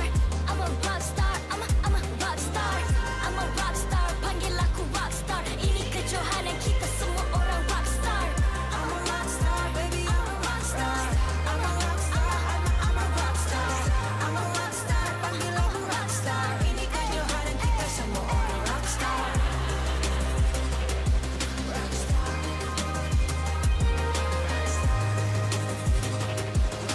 Ini kejohanan kita semua orang rock star. I'm a rock star, baby, I'm a rock star. I'm a rock star, I'm a rock star. I'm a rock star, panggil aku rock star. Ini kejohanan kita semua orang rock star.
I'm a rock star. Yeah, Rock star? Ay. I'm a rock star, baby, I'm a rock star. I'm a rock star, I'm a rock star. I'm a rock star, panggil aku rock star. Ini kejohanan kita semua orang rock star. Kita rock star, kita buat saja gaya kita. Makin panas apinya sudah membara. Macam mana pun ku menempuh segala. Demi negara ku buat semua bangga. Step into my world, you know I'm always in my zone. You know I got my team, no I'm never alone. Bring out my best, buat yang terbaik. Jadi juara perlahan kita naik. Get on my way, aku nak push. Naik-naik jadi lebih bagus. Jadi hero, ku ada skill. Berapa banyak musuh aku dah kill. Ramai cuba mencapai, cause they envy me. Tiap game aku pasti jadi MVP. Easy. I'm a rock star, baby, I'm a rock star. I'm a rock star, I'm a rock star. I'm a rock star, panggil aku rock star. Ini kejohanan kita semua orang rock star. I'm a rock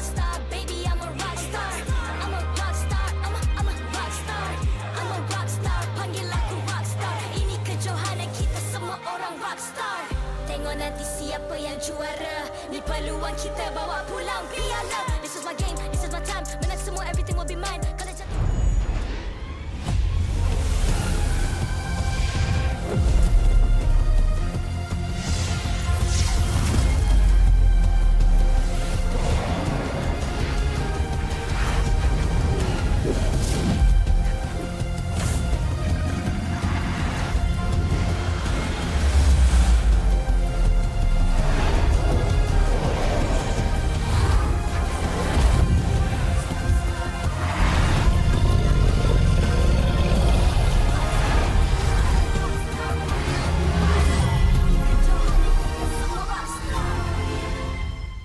MPL Malaysia Season 12 is powered by Munton, official mobile internet hotlink.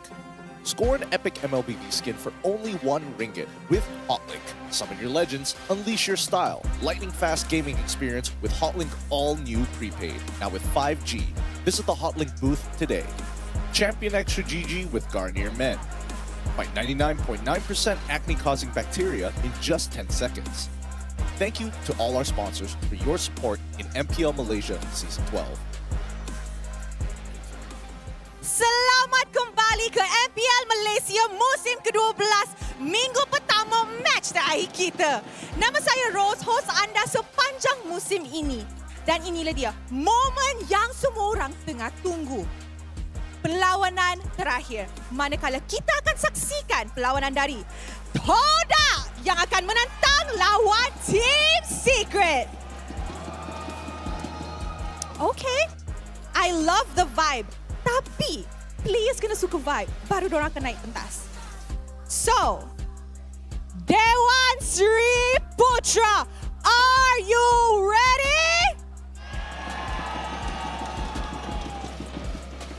Nampaknya semua dah ready. And with that, mari kita ajak ke atas pentas Team Secret. Team Secret masih kejar kemenangan pertama mereka di MPL Malaysia. Perubahan dilakukan dengan penambahan Matt dan Max bersama kru latihan. Adakah Team Secret bakal menamatkan rentak kekalahan mereka? Mari kita nantikan.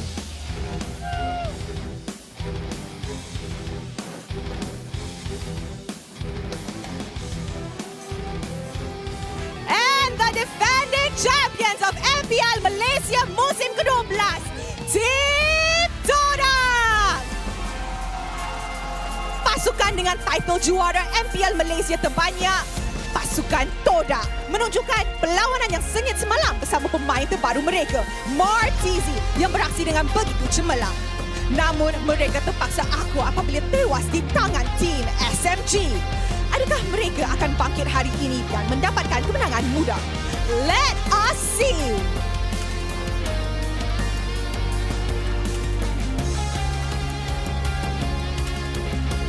Sekarang marilah kita menjemput barisan marshal kita yang akan mengalas tugas untuk memastikan perlawanan sentiasa berjalan dengan adil dan lancar.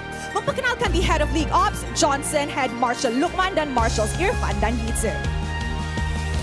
Mari kita teruskan dengan fist bump di antara pasukan sebagai tanda profesionalism. Inilah gaya kita. Inilah semangat kesukanan kita. Kawan di luar gelanggang, lawan di Land of Dawn. Oh, hi. Okay, what a way to end our last match. Tapi sebelum I throw to the casters, since kita full house sekali lagi, when I say Toda, you say Langga. Alright? Alright. Toda! Toda! Alright, and when I say Team Secret, I want you guys to cheer. Got it? Team Secret! Sekali lagi. Team Secret! Nampaknya players kita sudah ready, casters kita sudah ready. And with that, teams, this is your moment. Game on.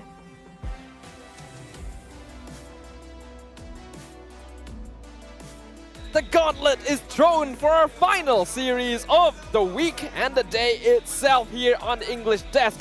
My name is Staffa, alongside Icy Baby 1-2, going to be bringing you Todak versus Team Secret. Two teams still eager to claim their first victory here in Season 12, which is quite surprising considering that one of these names is Todak. Exactly, glad to be at the service here to take you through this final game of this final week here.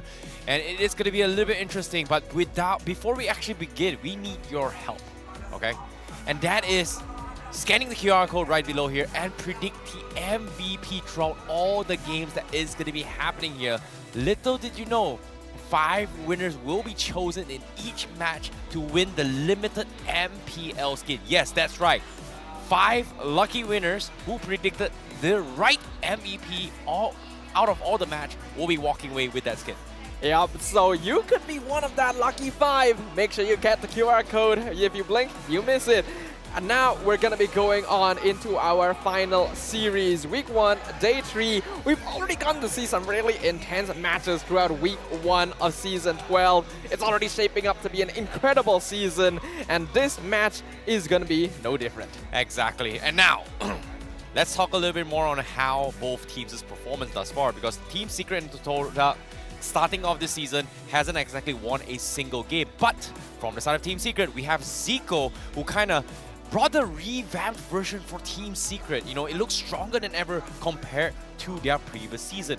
There is a lot of fight in them, but the question here is, can they adapt in time? However, from the side of Todak, they brought in Kuja as a coach, previously from RSG. Now, they're back from Todak.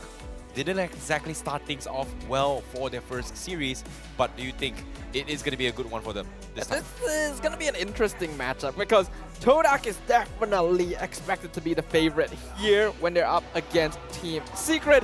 We obviously know that Team Secret hasn't been having the best time here, as they haven't been able to win a single game since their debut last season as well. So you can imagine they're very eager to change that. But they've already been put through quite the gauntlet, starting off the season against 2 former champions, first Team Hawk, now Todak. It's gonna be an uphill climb. Hey, here's a fun fact. 2-0 Team Secret, guess what? Amox actually made a prediction on the Media MPL as well. He predicted 2-0 from Secret instead of Todak. Wow, that's a statement right there, especially against the defending champions. And these players are the ones that are looking to be able to achieve it. Team Secret up on screen, consisting of AIM, Vox, Neo, Max, and Matt. Now, when it comes to playstyles here, we have seen a lot of brilliance coming from the twins themselves, the handsome twins, Max and Mac. And so far, their synergy hasn't been very well when they're syncing it with AIM. There seems to be a little bit of a discomfort or miscommunication between the roamer and the mage here, but so far when the brothers are playing together, they are really on the same page. So somehow, if Team Secret, if they want to score a win, they need to work together as a team. And we've talked about how imports is very important. Now, when it comes to Todak, they brought in Martisi into the pool, alongside with Chiku Guys, Rival, Yums, and Momo as well. We have the classic Todak lineup here with the addition of Martisi, like you mentioned, in their previous game against Team SMG. Despite being a newer player to the lineup, Martisi did perform pretty confidently, and there were still some issues to iron out, but it was a pretty hard-fought series overall, and SMG has ever been a Todak rival. So I do think that Martisi has been doing a pretty good job so far. It's not easy to integrate yourself with a team that has as much personality as Todak brings to the table. Oh boy. In the comments as well, the fans here thinking there is a reason why us casters, we hate Todak. Alright? Yep. I'm just gonna bluntly say it here, there is a reason why we hate Todak. We hate them because they're good. Yeah, we hate them because they're good. We hate them because they pick some really weird drafts and make it work and still win with it. Now, I personally love weird drafts. I love weird heroes when they debut, when we get to see new things, but there's just something about Todak's energy that always makes them feel like villains during the regular season, like that final boss that every team has to overcome. So it's understandable why there's a bit of that. But the fans, they speak for themselves. Todak has been one of the longest running and most popular squads here in MPL MY. Now, let's give you guys a little bit of recap here on what Todak drafted in yesterday's games. was they actually brought in the Alice on day one for the first regular season. They brought in a Alice, and Alice is something that is Alice jungle is something that is very commonly used by RSG SG, played by Diablo. So I'm surprised they're actually testing this. So we're going towards this trend where Todak might be in a situation where they will still continue to try and pick off-meta hero picks. Now, if you were to base a little bit more stats here from the other regions here, unpicked off-meta heroes thus far are Saber, Valir, Hylos, and Granger has not been shown yet here in MPL Malaysia. On top of that, heroes that we expected to be somewhat popular with the meta shift, such as Florin and Alpha, we haven't seen them either. We got a familiar face in the crowd, of course. That's going to be Rippo, going to be coming over to watch his rivals, get a little bit of information, as well as show support to his fellow MPL competitors, who are going to be duking it out on the stage very, very soon. 10 seconds left on the timer before we go into the draft for game number 1.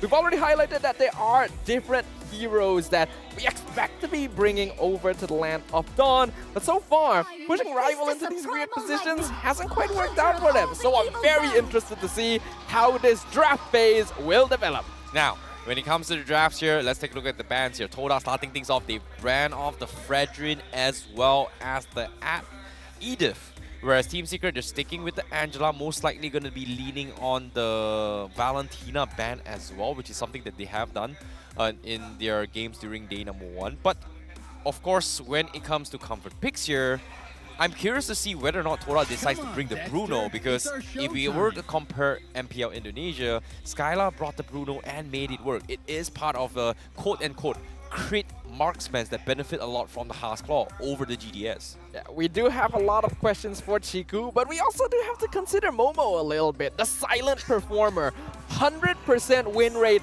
with Lapu Lapu in 6 games during Season 11, scoring 2 Maniacs as well as the only Savage. Ever since Momo was added to Todak, he has been slowly growing and growing into a very powerful player and one of the backbones of the Todak lineup. Hey, you know what's really cool?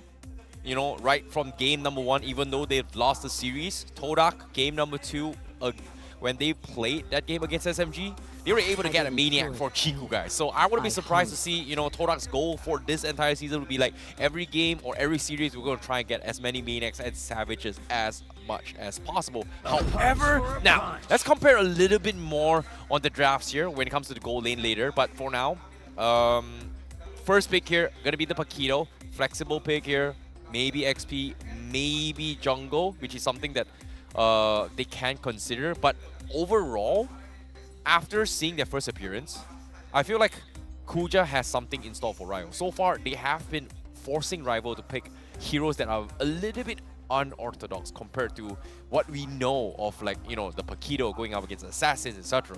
It's actually kind of weird because based on history, Kuja as a coach always relies on fixed data. He only picks lineups and heroes that worked well for Todak in scrims. So that implies that the weird heroes we saw yesterday worked for them. But Rival just seemed really uncomfortable on them, like on the stage.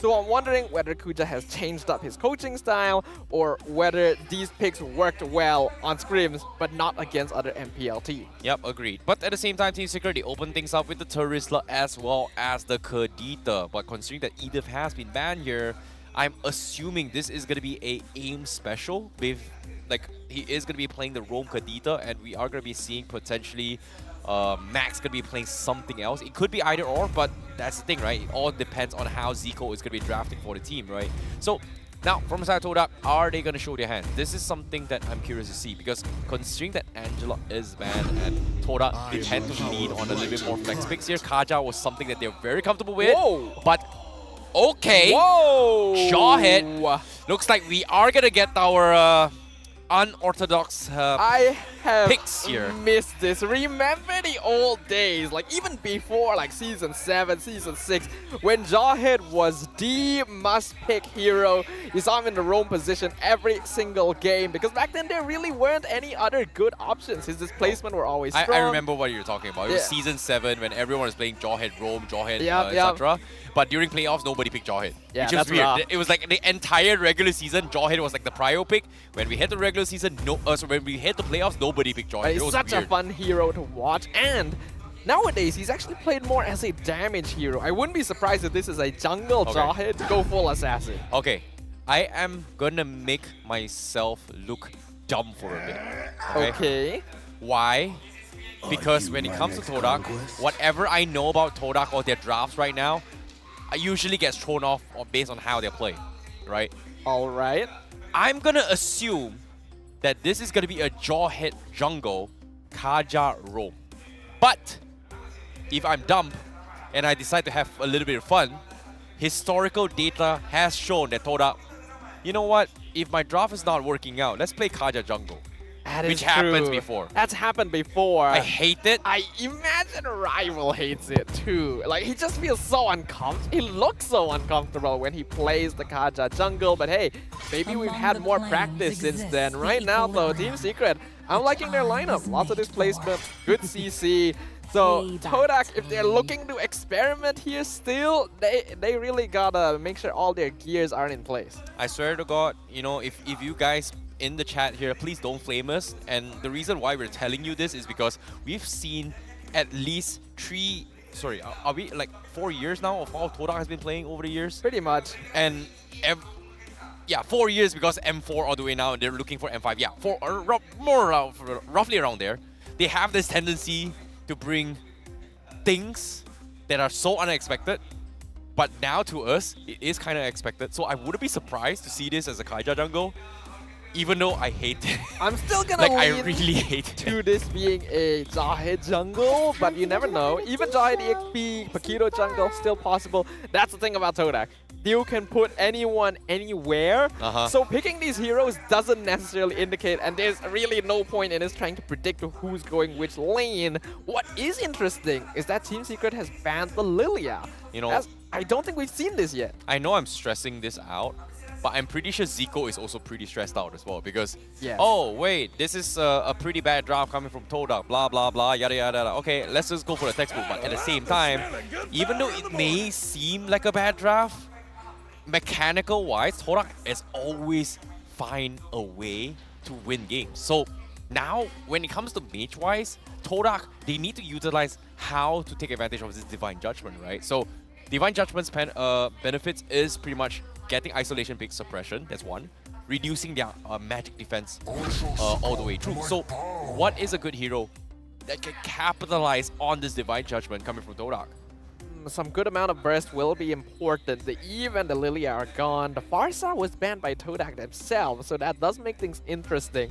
You do still have the availability of mages like the Novaria, but I don't know if that's going to be the right choice when you already have heroes that want to look for a setup. With the Kufra out as well, that's going to make Pakido's life a lot more difficult. Franco banned Todak. I feel there's something happening here, but I can't quite put my finger on it. Team Secret now, they went for Kadita, so that means that it's going to be Max playing mid lane mage, but Todak, they open things up with the 100% win rate and the Faramis as well. Is to trick Jungle Jawhead, right? I assume it's Jungle Jawhead. Jungle Jawhead. Unless it's Jungle Pakido Jawhead EXP. Is this a... Wait, is this... Okay, it's support Kaja, right? And then mid lane mage Faramis, but there are times that it is a support Faramis. It could be the other way around too. Yums is really good at Faramis. I'm sorry guys, That's but the thing I about hate Todak. this. We won't know who's playing what until we're actually in the land of Dawn. But Team Secret gonna stick with what works. We got the Irritel coming out and a lot of front line for the Irritel. I was right. It is the Jungle Kaja. Please no. Please no. Oh my god. It is the Jungle Kaja. Yum Jawhead Roam. Wow, okay, I have not seen this in ages.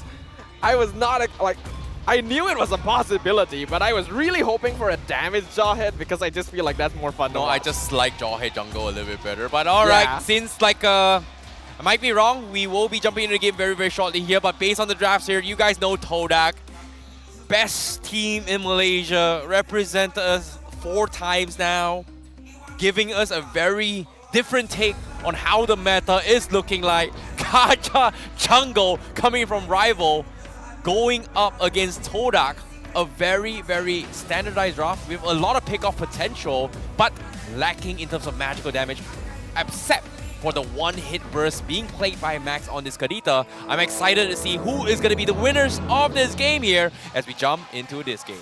Game 1 of Team Secret on the red side versus Todak on the blue side. Both sides eager to claim their first victory of Season 12. The Land of Dawn shall bear witness to which of these teams will be able to show us their stuff.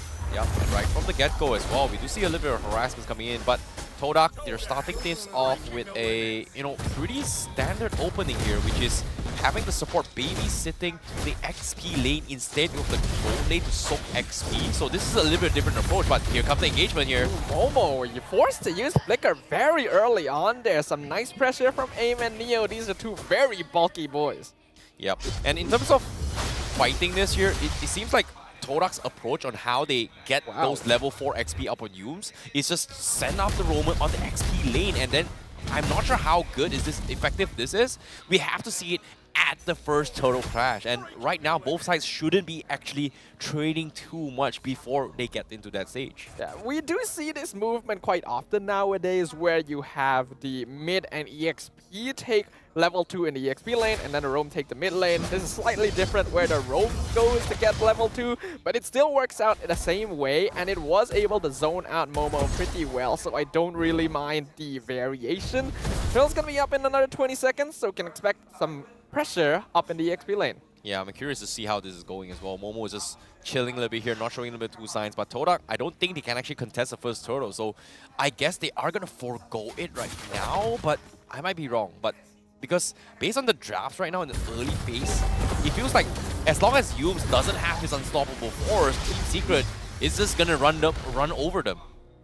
I do agree with you there, especially since they've got some pretty solid utility without even needing to hit level 4. But you always gotta watch out for Rival's Divine Judgment. Pirate's Revenge somehow lands penalty zone onto Martizi in the backline, forces Cult Altar out much earlier than he would like as Max goes in, Petrify misses, but Martizi will be first blood regardless. Momo a bit late to the party. Our Divine Judgment onto Max, pulling back the Kadita, but he's able to walk out thanks to some movement coming in from the rest of Team Secret, and Fox will secure the first turtle of the game. Great engagements coming in from Team Secret as well. The moment they had Neo jump in alongside with Max with the Petrify, Todak was a little bit of a chain CC where should they fight or should they not? In this case, getting the kill onto his Martizi, it is going to be a big win. If this was a support for Armis, great. It's not that big of a deal, but it is a mid lane mage Martizi where he needs to take advantage of those Divine Judgments coming from Rival, and to top it off guard, this Kaja does not have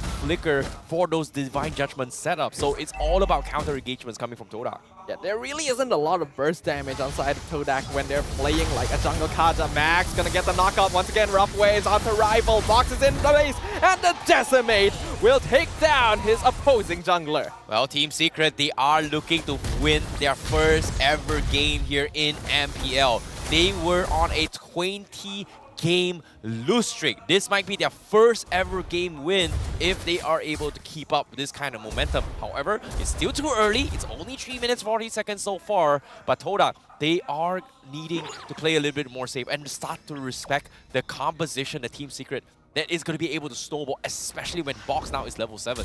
Yeah, so you always have to be very wary. We've seen Team Secret in this position before, actually. Their early game, not too bad, all things considered. So this is probably the cleanest we've seen so far. A lot of the problem that comes with this team is what happens towards the mid and late game. Making sure that they're able to maintain that composure and not lose out on their lead through a lack of macro is going to be the most crucial thing for Team Secret to keep in mind if they want their first win. Yep, at the same time as well, Rival is going to be playing the tank build Kaja, so I assume they are going to try and take advantage of the spell ban back in the days with those Ring of Order. So I guess this Kaja is looking to play that sustained tank Kaja rather than the engaging Divine Judgment, who's known to be very, very powerful. So that's the idea that Todak is looking forward to here. But at the same time, here comes the catch. Tyrant's Revenge into the rage. Cult Altar will keep Rival alive. Rough Waves comes out delayed. So the Cult Altar will still be able to tank most of it. But they catch out Box. Here comes Neo with the Flicker penalty zone. Catches two. Box not going to be able to escape though as Momo knocks Neo back into the crossbow of Tang. And Neo will fall as well. 2 kills very quickly earned by Todak. This is huge. This is huge for Todak. This is exactly what they need But at the same time here, Team Secret, are they going to be able to fight this here? Here comes Matt! Matt! He's got his eyes on the bird right there. Rival will fall, but the turtle dropping real low. Chiku, guys, will be able to secure it despite his jungler's demise. That's huge. That is huge for Team Secret, you know. Even though it should not be possible, but Team Secret for Matt to actually get a kill onto the jungler, that's going to slow down Rival's farm, because the idea that Todak is playing around his Kaja is to play around this Ring of Order sustain, which we did see when Neo dived him. He was able to somewhat get out to safety, buy enough time for Todak to re-engage. In this case, it is going to be Chiku, guys, as the win condition. So for now, Chiku, guys, biggest intention is going to be dealing with Matt. So if they can slow down Matt's farm, Todak is going to have full control again in their in terms of momentum in their favor again. Matt actually does manage to get that gold crab here. I kind of wonder why Yumes threw it away from Chiku, guys. That may have cost him a little bit. But still play from Yumes. He's got his eyes on the Irritel. Going to find aim, but he's not going to full invest. They're just going to set up the zone so that Chiku, guys, gets a free tier 1. Up top, Neo, 1v2. He's in a lot of danger here. Rival does have Divine Judgment, but it doesn't look like he wants to use it. Yeah, it's just not worth it here. They just technically don't have enough damage to deal with Neo right now, especially when Rival is going full tank all the way through. But Hunter Strike first item priority coming from Box means Box is going to be hitting a little bit harder here. However, Box, because he is now kind of even in terms of level and Rival, with Rival, we are not going to be expecting that snowball Mortis that we are going to be seeing anytime soon, unless they actually set up for a gank right now, because Todak, they're just making sure Chiku doesn't get picked off right now. Yumes actually looking to chase down aim, but probably just baiting right now. Max in position. He's probably going to be eyeing Martizi. He finds it. It's going to be petrified into the rough waves. Great combo. Rival misses his Divine Judgment. I don't know if he tried to use it there. The animation was kind of weird, but Todak will get nothing in return. This is smart. This is smart coming from Team Secret. Like, Todak has always had issues with the mage role here. That's why they had to swap Moon out. But Martizi to fill in those shoes, Team Secret, they're putting Todak at that test. They're just constantly punishing both Martizi and Rival, and because of this, they're getting so much room to try and contest this. However, despite all that, the economy seems 50-50, and the fight is about to break out as well. Turtle dropping real low. Aim gonna be able to find the jaw hit. Gets Tyrant's Rage onto one member as the Cold Altar comes out. Chiku secures the turtle, but a 3-man penalty zone. The Cold Altar, though, still active, so Todak is perfectly fine and perfectly healthy. Momo jumps back in. Neo gonna be dragged back by the Shadow Stampede. Somehow still alive despite everything, and no casualties on either team. My goodness, Team Secret, they really held on to that here. Beautiful stuff coming from Todak. They secured the turtle, and now they're going to take advantage of it as well. Rough waves clear the minions, and now Team Secret, they are going to be able to disengage. But now, this is interesting because Todak is able to take advantage of all this sequencing and sustain all of Team Secret. This is going to buy even more time to Chiku, guys, to actually scale even more, because pay attention to this. He's not dying a single time. He's gotten another turret as well. I'm pretty sure he's very far ahead as compared to Matt in terms of getting those economies. So in about 2 to 3 minutes, this is where we will start to see Chiku getting a little bit more aggressive compared to Team Secret. Yeah, I wouldn't be surprised, considering he will be very aware of what an Irritel needs in order to start dishing out that damage. Matt has not been given the space he needs to start getting those 4 items. And before he's able to get that 3-item power spike, Irritel doesn't really do all that much, whereas Chiku seems to be farming pretty comfortably. We haven't seen him on the 1-1 in a very long time, but this is a highly mechanical hero that I'm sure they will love playing. Yup, at the same time here, he's going to be all by himself, split pushing his way through Team Secret. Looks like they are just going to completely ignore Chiku once again.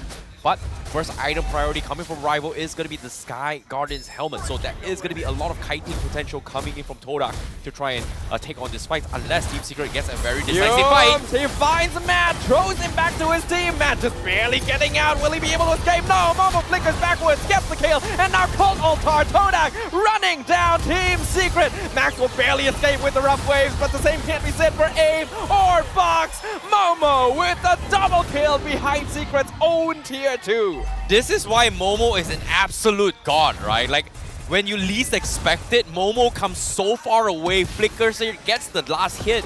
Is it stolen? No, it was just the right amount of damage to kill off Matt, and Team Secret just wasn't expecting Todak's aggression. And the beauty about this is that Todak can get away with this because of the Cold Altar.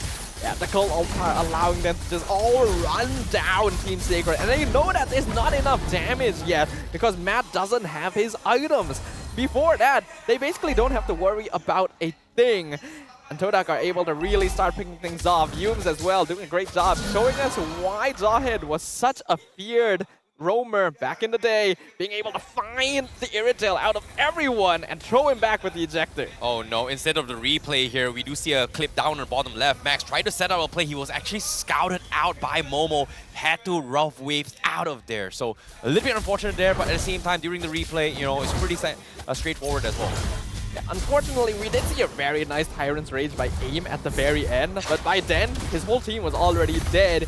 And this does create a question again. AIM just doesn't seem to be as comfortable on these hard engagement tanks as compared to the more mage-like supports he used to play.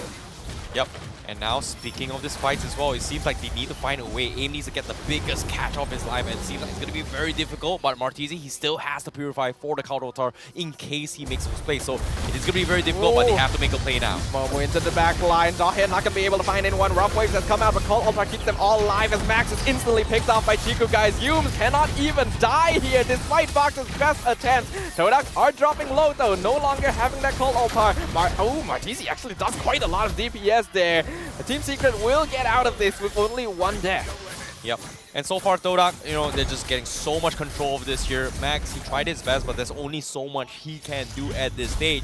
But somehow, once again, Todak, they are always very precise in who they are targeting. But before we get a little bit more on their sequencing here, let's take a look at the items real quick as well. Skyguardian helmet coming up on Rival. Dreadnought armor already up. Bloodless X Fury hammer up on Momo as well. He's also got the plate armor ahead of time to deal with the damage coming from Matt.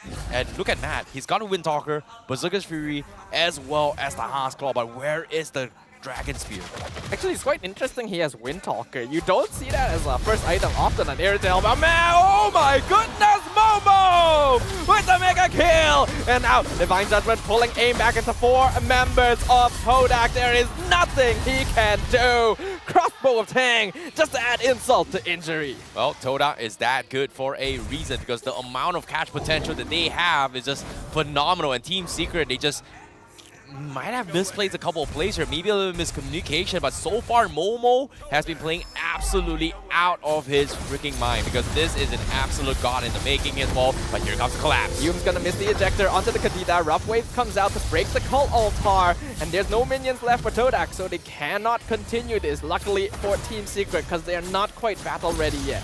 Yep, agreed. Now, Martizi, he just got his glowing wand as well, so we are going to be expecting a little bit of a burn damage coming in for Team Secret, maybe even bait out some of the passive abilities coming from Kadita, maybe even Neo as well in terms of the sustainability. But aside from that, you know, he is slowly building a little bit more damage. So Team Secret, they need to be a little bit more decisive on who they need to jump first, because as of yet, Matt and Max has been struggling, but here comes the fight. Yep, Yums jumps in, forces the penalty zone from Neo just to escape the potential ejector there.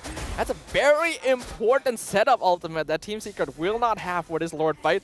AIM still waiting for his opportunity inside the brush. He sees Martizi. Yums jumps forward. Ejector. Neo has to flicker backwards to safety. AIM has completely missed. And now the crossbow of Tang comes out. Neo gonna drop down his immortality. Killing spree for Tiku, guys. As Momo is chasing Matt down in the back line. Yums chasing down the Teresa. Tosses him back to Martizi. Gets the kill. There's gonna be one more as well as Box feeds Momo the unstoppable streak.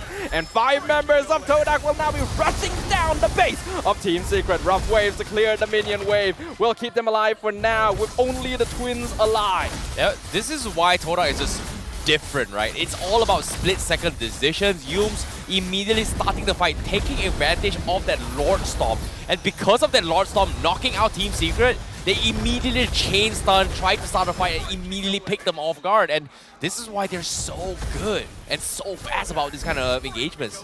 And this is the experience of a team that has been with the MPL for many, many seasons.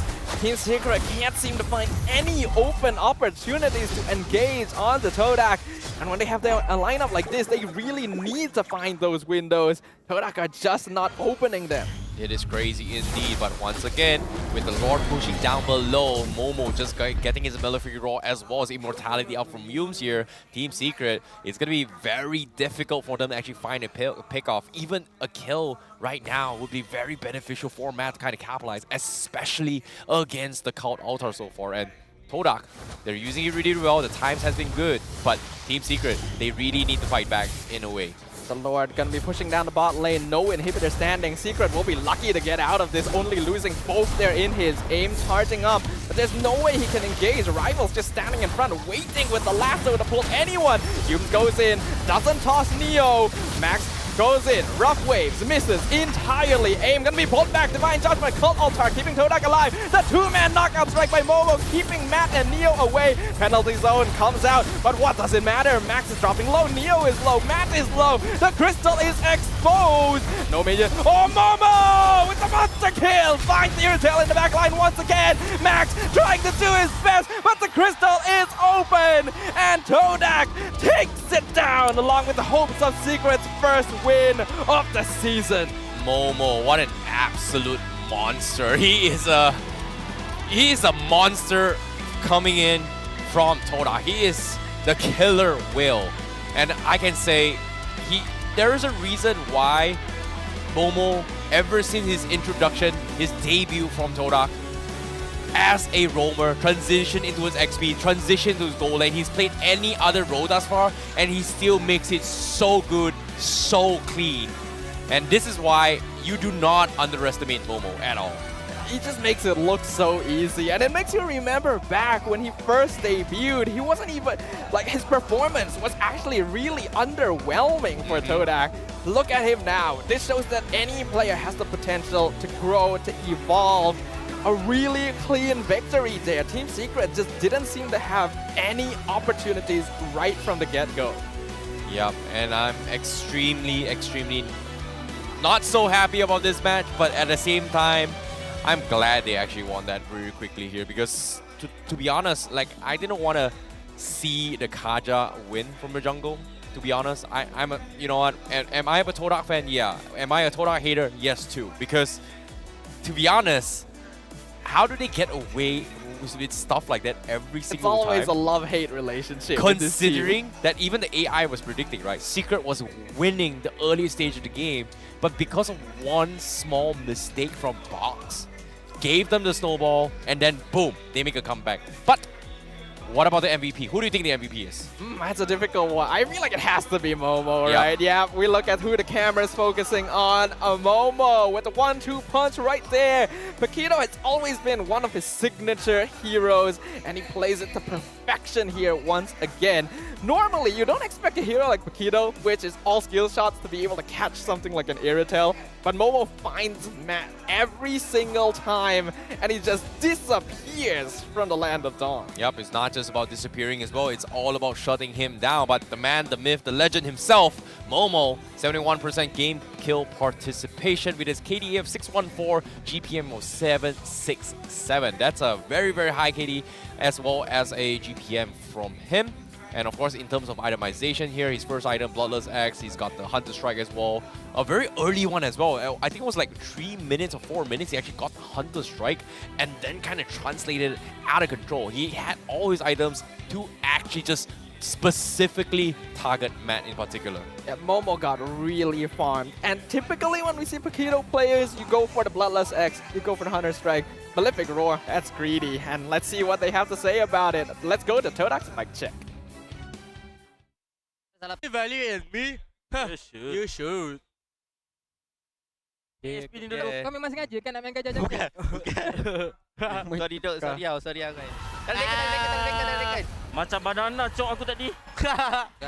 Fokus. Emote cok budak ni. Kita dah salah. Aim dulu. Aku dah pasek. Aku hati. Pecah. Baiklah cik. Kill dulu guys. Kill dulu. Dah, enak. Nice. Well, we're back to classic Todak. Chico being the Classic. shot caller, deciding what they and how they are going to be taking the fights here. There is a reason why he is one of the best players here in Malaysia, if not the best of the best coming in from Malaysia. But of course, when it comes to the itemizations here, Momo, the MVP himself, he has gotten all the necessary items to deal with Matt in particular. He eventually got his GDS, but eventually it was a little bit too late considering the amount of pressure that Todak has been bringing to the table. But let's pay attention more on how they actually dealt with the composition from Team Secret. Dreadnought armor coming from Rival was good enough. They have the glowing one, they have the enchanted talisman as well coming from Martizi.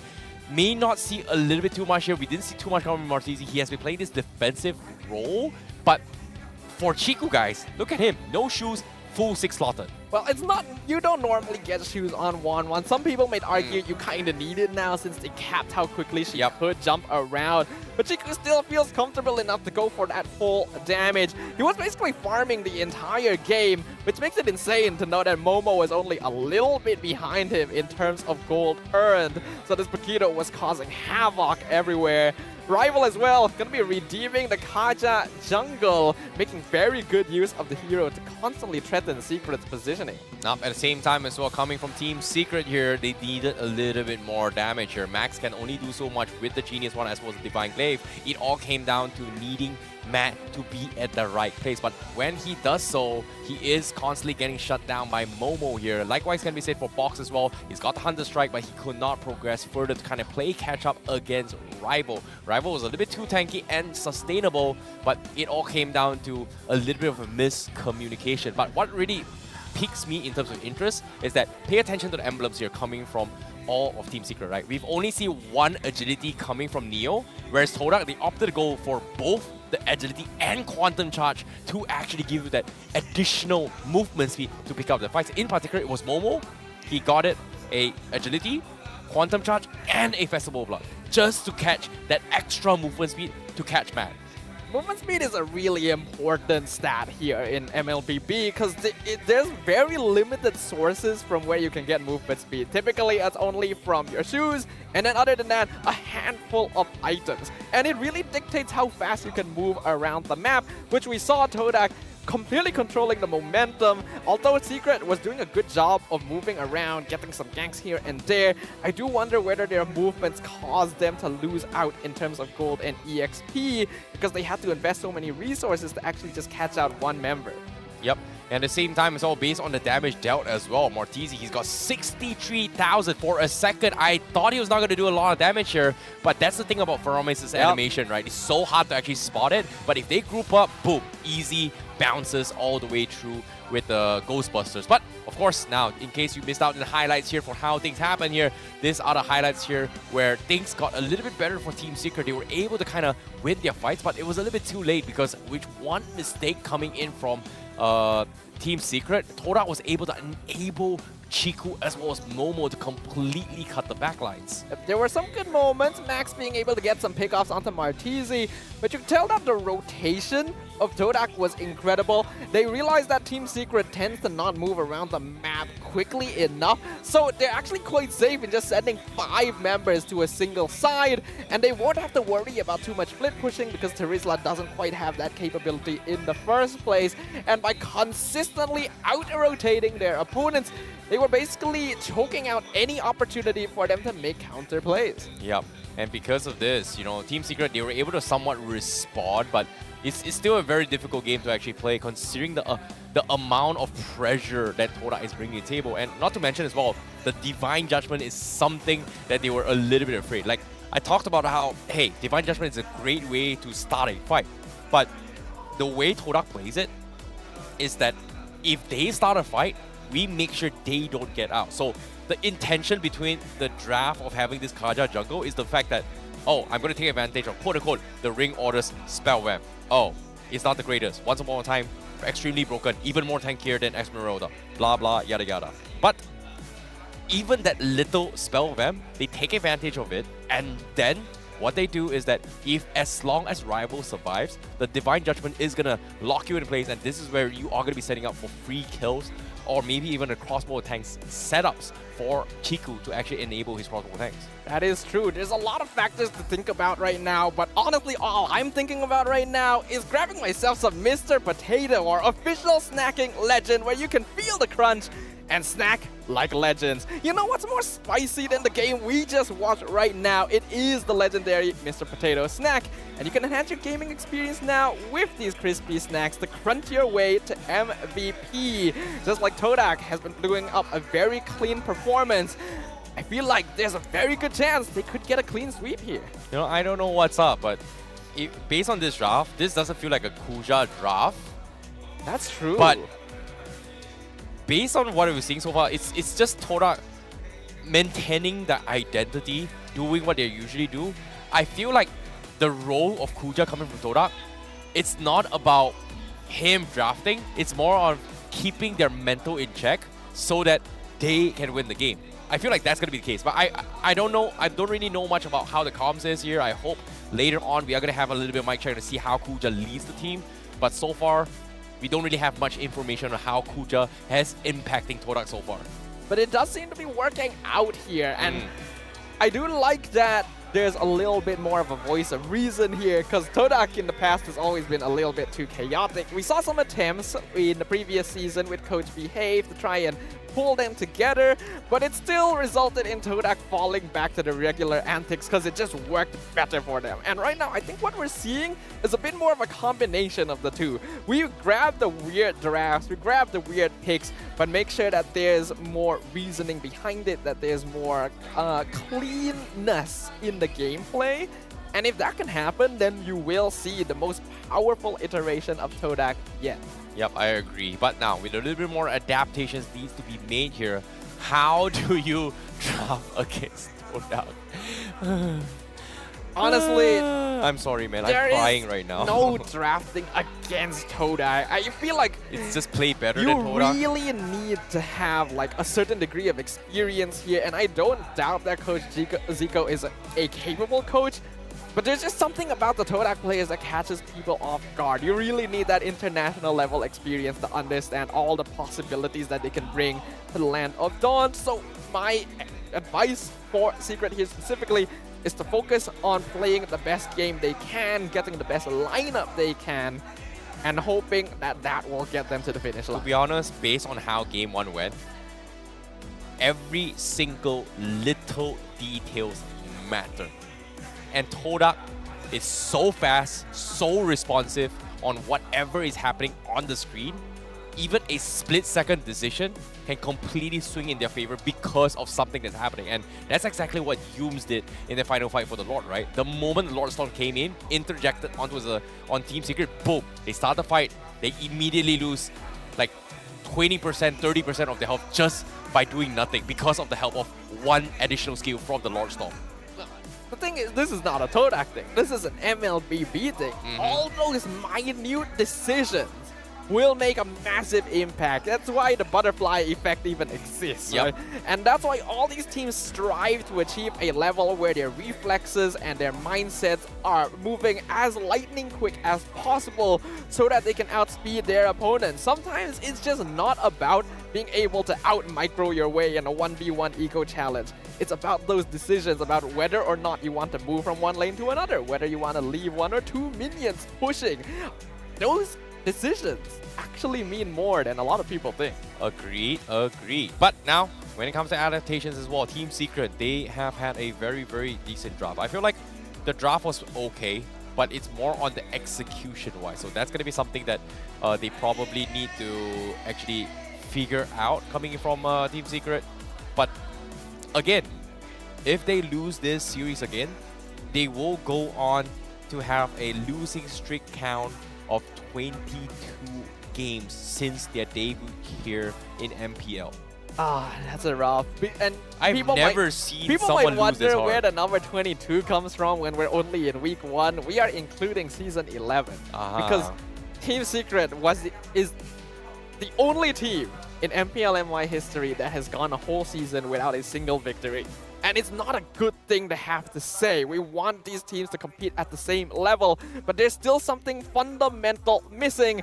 And I'm hoping that Team Secret will be able to find that missing ingredient in the draft for game number 2. Well, that's the thing, right? If you guys want to know a little bit more of backstory on how Team Secret happened as well, it's a little bit complicated as well because there was a little bit of a roster swap coming into its regular season.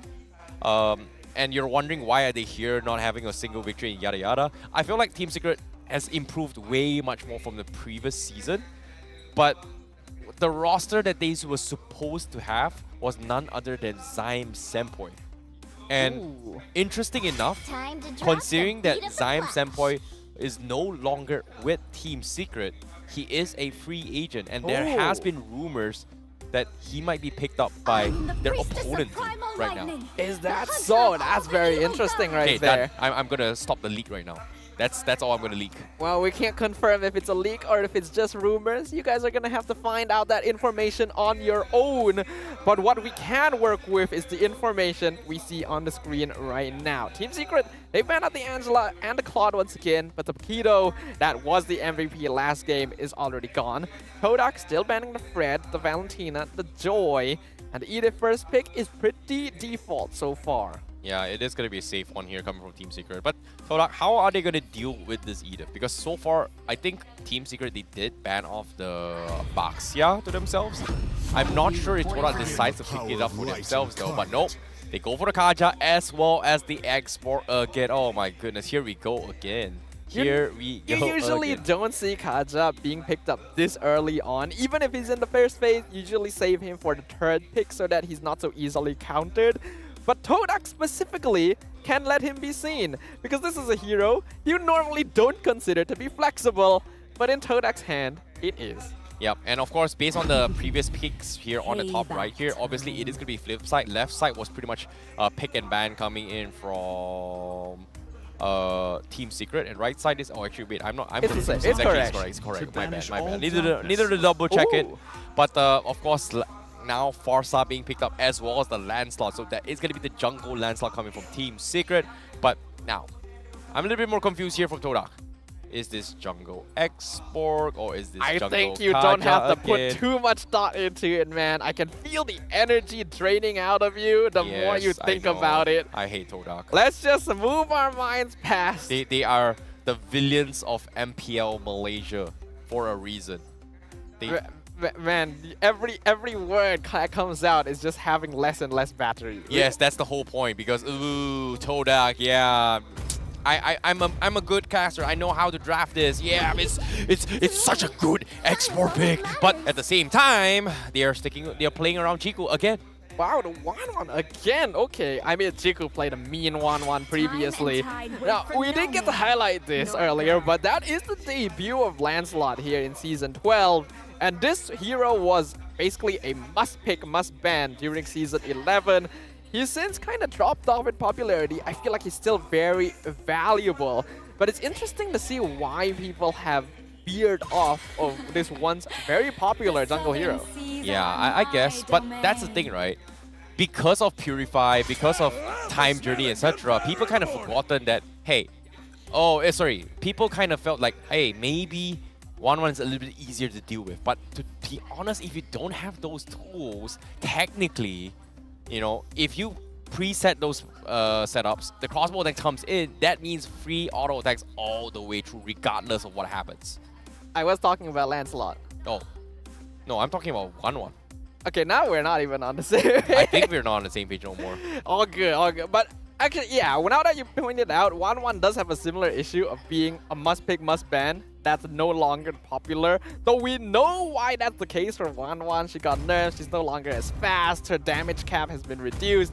But Lancelot hasn't really received any direct nerfs. It's just that with the change of the emblems, with the change of certain items, you can no longer really viably go tanks a lot, which was a big reason why he was so often picked up. You know, it's funny how people are still leaning on, like, before, I was so excited to see, like, hey, maybe we're going to see a lot of Angeling all the way through. But Angeling is kind of popular in other regions. And it's weird to see, like, even, like for that, obviously Team Secret, they banned Angela. But there are teams from MPL Malaysia when they just completely ignore it. I'm like, I don't care about it. Yeah, we don't get to see it very often. Maybe part of it is because most players want to get in the action themselves. But now that the second phase of bans has concluded, nothing too unusual here from either side. But the Martis does get removed by Secret since they already have their jungle. The Eve going to be seen in the hands of Martizi. And now we're getting to see some pretty solid zone control coming out of the side of Todak. It is also interesting to see that Fanny is also left completely ignored by both sides in the ban phase and the pick here. So for Team Secret, most likely we're not going to see it.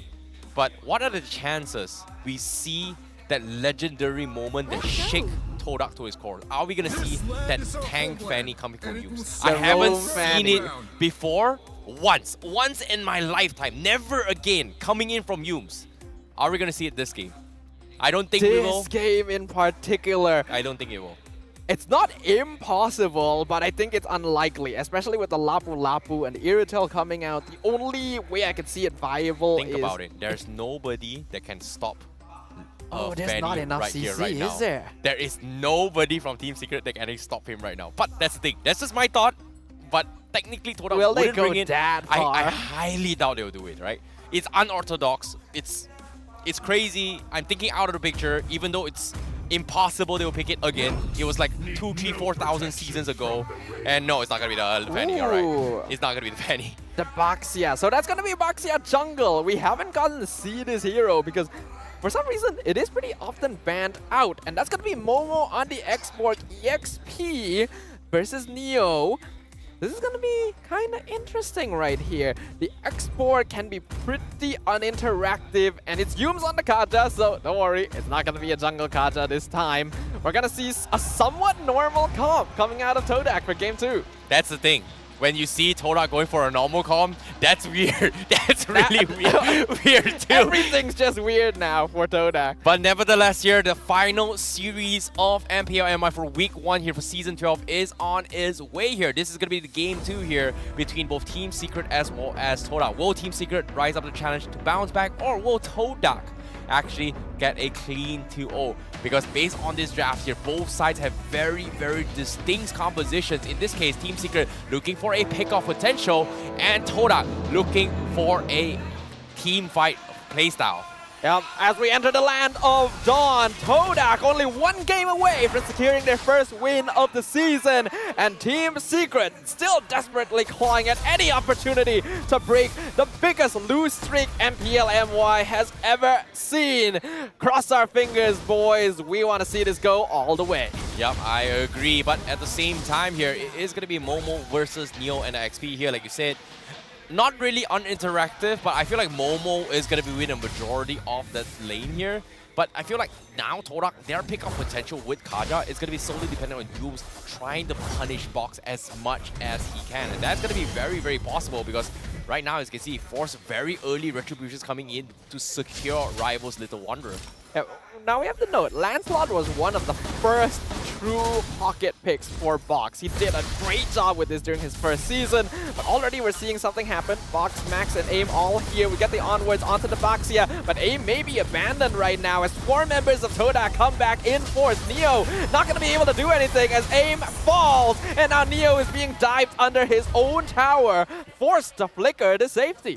Yeah, this is a very nice pick-off coming from Todak. And again, Neo, oh my goodness. This is going to be so much time wasted from Team Secret. Just, like, even though they've lost 1 member, this is pretty much a 1.8 kill coming from Todak because of the fact that Neo had to take the long way back home. Means his XP lane is going to lose 1 wave of XP right from the get-go, losing it to Momo. Note in this matchup, Exborg wins before Lapu Lapu hits level 4. So Neo wants to hit level 4 as fast as possible so that he can actually start winning and roaming. And now that he's lost an EXP minion from that, it's going to take him that much longer. Yep, at the same time here, we do see Youth actually go for the focus mark here to kind of enable that Divine Judgment pickoff alongside with Tenacity. So that is going to be a lot of damage for Martizi to kind of capitalize on in this first turtle. However, Martizi has got his level 4, but Yumes is so a little bit far off in terms of level 4. So looks like they don't even need it. Team Secret just concedes it though. Yeah, I think that's the right choice here. You can't afford to go in anymore, especially since AIM was picked off so early on. The Edith not going to be anywhere near level 4 compared to Yumes, who already has that Divine Judgment. This is a battle of utility when you're in the first few minutes of the game. And right now, Todak trumps them on that because of the EXP advantage. Yeah, agreed. But look at this, Team Secret. They're trying to set up for AIM. AIM is very close to his level 4, so he's going to be looking for that Primal Wrath combo. But look at Yumes. He's just so confident here, but is he going to go for it? Oh, he flickers. Nice flicker from Yumes, but he's going to miss out. Gets grabbed by the onwards. Divine Judgment onto AIM instead, but here comes Rival cutting off Matt from the backline. AIM has already fallen, and Matt will have no chance to follow up and pick off Yumes. Yeah, very, very fast pace here coming in from Todak. Team Secret, no way to respond in time, because even if Team Secret responds here, Rival was already in position to interject this. If they only had a little bit of CC, Max would have been able to get a free kill off on there, and that would have evened things out for them. Because he wasn't successful, Todak will continue to maintain their lead. And we can see here the Momo is still cutting the wave. I don't feel like Neo should be fighting this. There's no reason. Go for the wave. Get your EXP. The minions are dying to tower. Yeah, I guess that's going to be the case here. But Momo, all you got to do is just recall. But I'm surprised he actually recalled here to get the fast Firaga armor. But I guess timing is very, very important from Todak, considering that the turret is going to be up in 30 seconds here. He wants to shove the lane one bottom and then regroup with the rest of Todak. Whereas Team Secret, they can do the same. But so far, it seems like it's very difficult to open up the map, especially if AIM, whenever he starts a fight, he is going to be bursted down right from the get-go, and Todak likes doing this. Yeah, this is a big problem for Team Secret right now, especially in this matchup.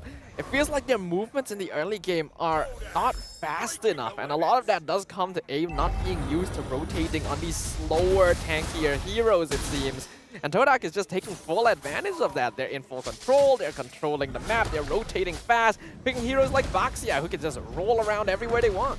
Yeah, I agree, but now turtle control is in Team Secret though. That's going to be important, but they are going to catch Momo though. Onwards onto Momo. He still has Firaga armor. Last Sandy comes out. Rival will secure the turtle, steals it away with the retribution. Box needs to get out of here. AIM pops his ult, but it's not going to save the Lancelot. Neo jumps into the backline, but forced to flicker out right into the clutches of Yumes, hiding in the bush, waiting for the lasso. Finds him with the Divine Judgment, and AIM, he's not going to be allowed to escape either. 3 kills for nothing in favor of Todak. Very, very convincing takedowns coming from Todak. 5-0 thus far, a 3K lead, 5 minutes a game. This is not what you want to be for Team Secret. And on top of it all, Rival also stealing the jungle camp. All these resources getting denied from Box as well as Matt. This is not looking good for Team Secret as well. Rival, do they force the retribution though? Nope, looks like they're not going to force this fight though. Things are just spiraling out of control though. We are seeing a repeat of history already once again, as this looks exactly like what happened in game number 1. Todak controlling, winning out that gold lane for Chiku guys. We're gonna see him rotate over to the EXP lane now, switching with Momo, and continue getting even more. Secret has no game plan here. I'm not seeing the steps to success. Yeah, it is a little bit difficult because if we are talking about steps to success, their win condition is pretty much AIM getting the right engagements and not dying if all, because he needs to be able to sustain in order to dish out the damage to buy time for Matt to actually finish them off. Neo gonna be forced to use ult. Feathered Airstrike comes out on top. We got the onwards onto the Kacha, but Chiku guys is waiting to cut off Neo. Yumes falls. Box will finally get a kill this game and force Martisi back. But here comes Rival and Momo to back up the rest of Todak as AIM gets his final flip before ending his life here. And that's going to be a 2-for-1 trade. Once again, Rival doesn't look like he's gonna let this go. He'll check the bush, chase out Matt, gonna force Box to retreat so they can get this tier 1 for free. Oh boy, oh boy. Like Team Secret, they had the right idea. They were grouped up as 5. They tried to go for an AoE combo here, but it's just not enough damage because Rival, with the Toys for Son, he's so far ahead. And that's the reason why a lot of people have been picking up Baxia, right? Like, it's tanky. It's got it's like an innate built-in Toys for Son of a Queen Wing on himself, which is pretty much unkillable. He's doing a lot of decent amount of damage for a tank. And to top it all off, he's so tanky, and he's so mobile as well. I guess that's the reason why a lot of teams do get rid of this, especially when they're up against more aggressive early game teams. The amount of rotation you can get with shield unity as well as the inbuilt like dominance ice, like you mentioned, being able to anti-heal is very effective in a meta like this, where you do see a lot of regen thanks to Festival of Blood, thanks to Brave Smite. So some respect has been given here, even though tank junglers have fallen out of fashion somewhat. It's broken for Baxia because it's not just one item, right? Like inbuilt dominance item. It's two. It's with the Queen Wings as well because of the Toys Persons, right? But that's the thing. From Team Secret, they have two heroes that requires a lot of sustains, and now they are going to try and force a fight against Rival though. Rival jumps into the tower. He's going to just completely sandwich off aim. He gets pulled back with the Divine Judgment once again. Humes is totally winning out this roamer fight. And without him, Secret has no real way of engaging. Oh, this is tough. This is really, really tough. Like, Neo really needs to have his sustainabilities here to take advantage of his fight.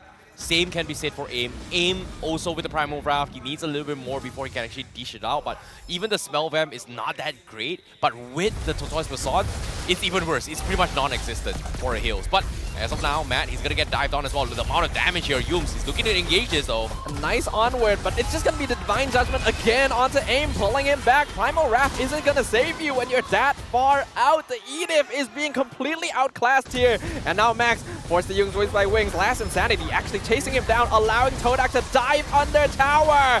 And Martese gets the mega kill. This is crazy. Like, you know, while this is all happening as well, Momo taking advantage of the situation. You know, the moment his meter goes completely full bar, true damage is also going to be taken into place. And Team Secret, they're just getting beamed all the way through. Fleeting Time already purchased out of the Kaja, but look at this, 1v1 Chiku versus Matt. Looks like Chiku was feeling himself, but it's going to be Yumes that says, you know what, I got you, I got you. Yumes makes that a 1v2, but I'm pretty sure that even if the Kaja wasn't around, just based on the damage that was being done, Chiku guys would have actually won that fight. So Matt is not in a comfortable spot either, trying to go that far out across the map to at least get some farm. But Todak just says, nope, not gonna let you do that. Yep, Momo now with the first Firaga armor, he's got Immortality. But at the same time, Box is just getting slowed all the way through by Momo, and this is not looking good considering the amount of so annoying that Todak has. It's just extremely annoying. Like slows coming from Eve, slows coming from Xborg. Team Secret, it seems like they just don't have mobility. Yeah, Box looking like I just climbed a flight of stairs right there and not feeling like his legs are jelly. Literally not being able to move thanks to all the slow. Real manipulation comes out to let the Lord collide freely into the tower, and Secret can do nothing about it. Now Last Insanity comes out. Rival diving under the tower. Neo taking good amount of damage, but the inhibitor has already fallen, and Todak instantly backs off. Their job is done. Yep, their job is done indeed. But not over yet. The minions still are going to be empowered for now. Team Secret, they need to find a way to kill off this Xbox right now. Seems to be almost unkillable with the Brave Smite, with the Immortality. But now with another Immortality up on Rival 10 minutes in the game, this is going to be tough. Flickers forward, Divine Judgment, Martese, unstoppable onto Matt. Aim is down. Chiku guys with the crossbow tying into the back line. Going to be able to pick off Max as well. Two members surviving on the side of Team Secret. Momo and Yumes inside the base, but they don't mind that at all. Neo even going to miss his land shaker. Momo knows he can taunt with impunity. He's still got the immortality. He's just toying with them right now, allowing Todak the space and time needed to break down the mid-inhib.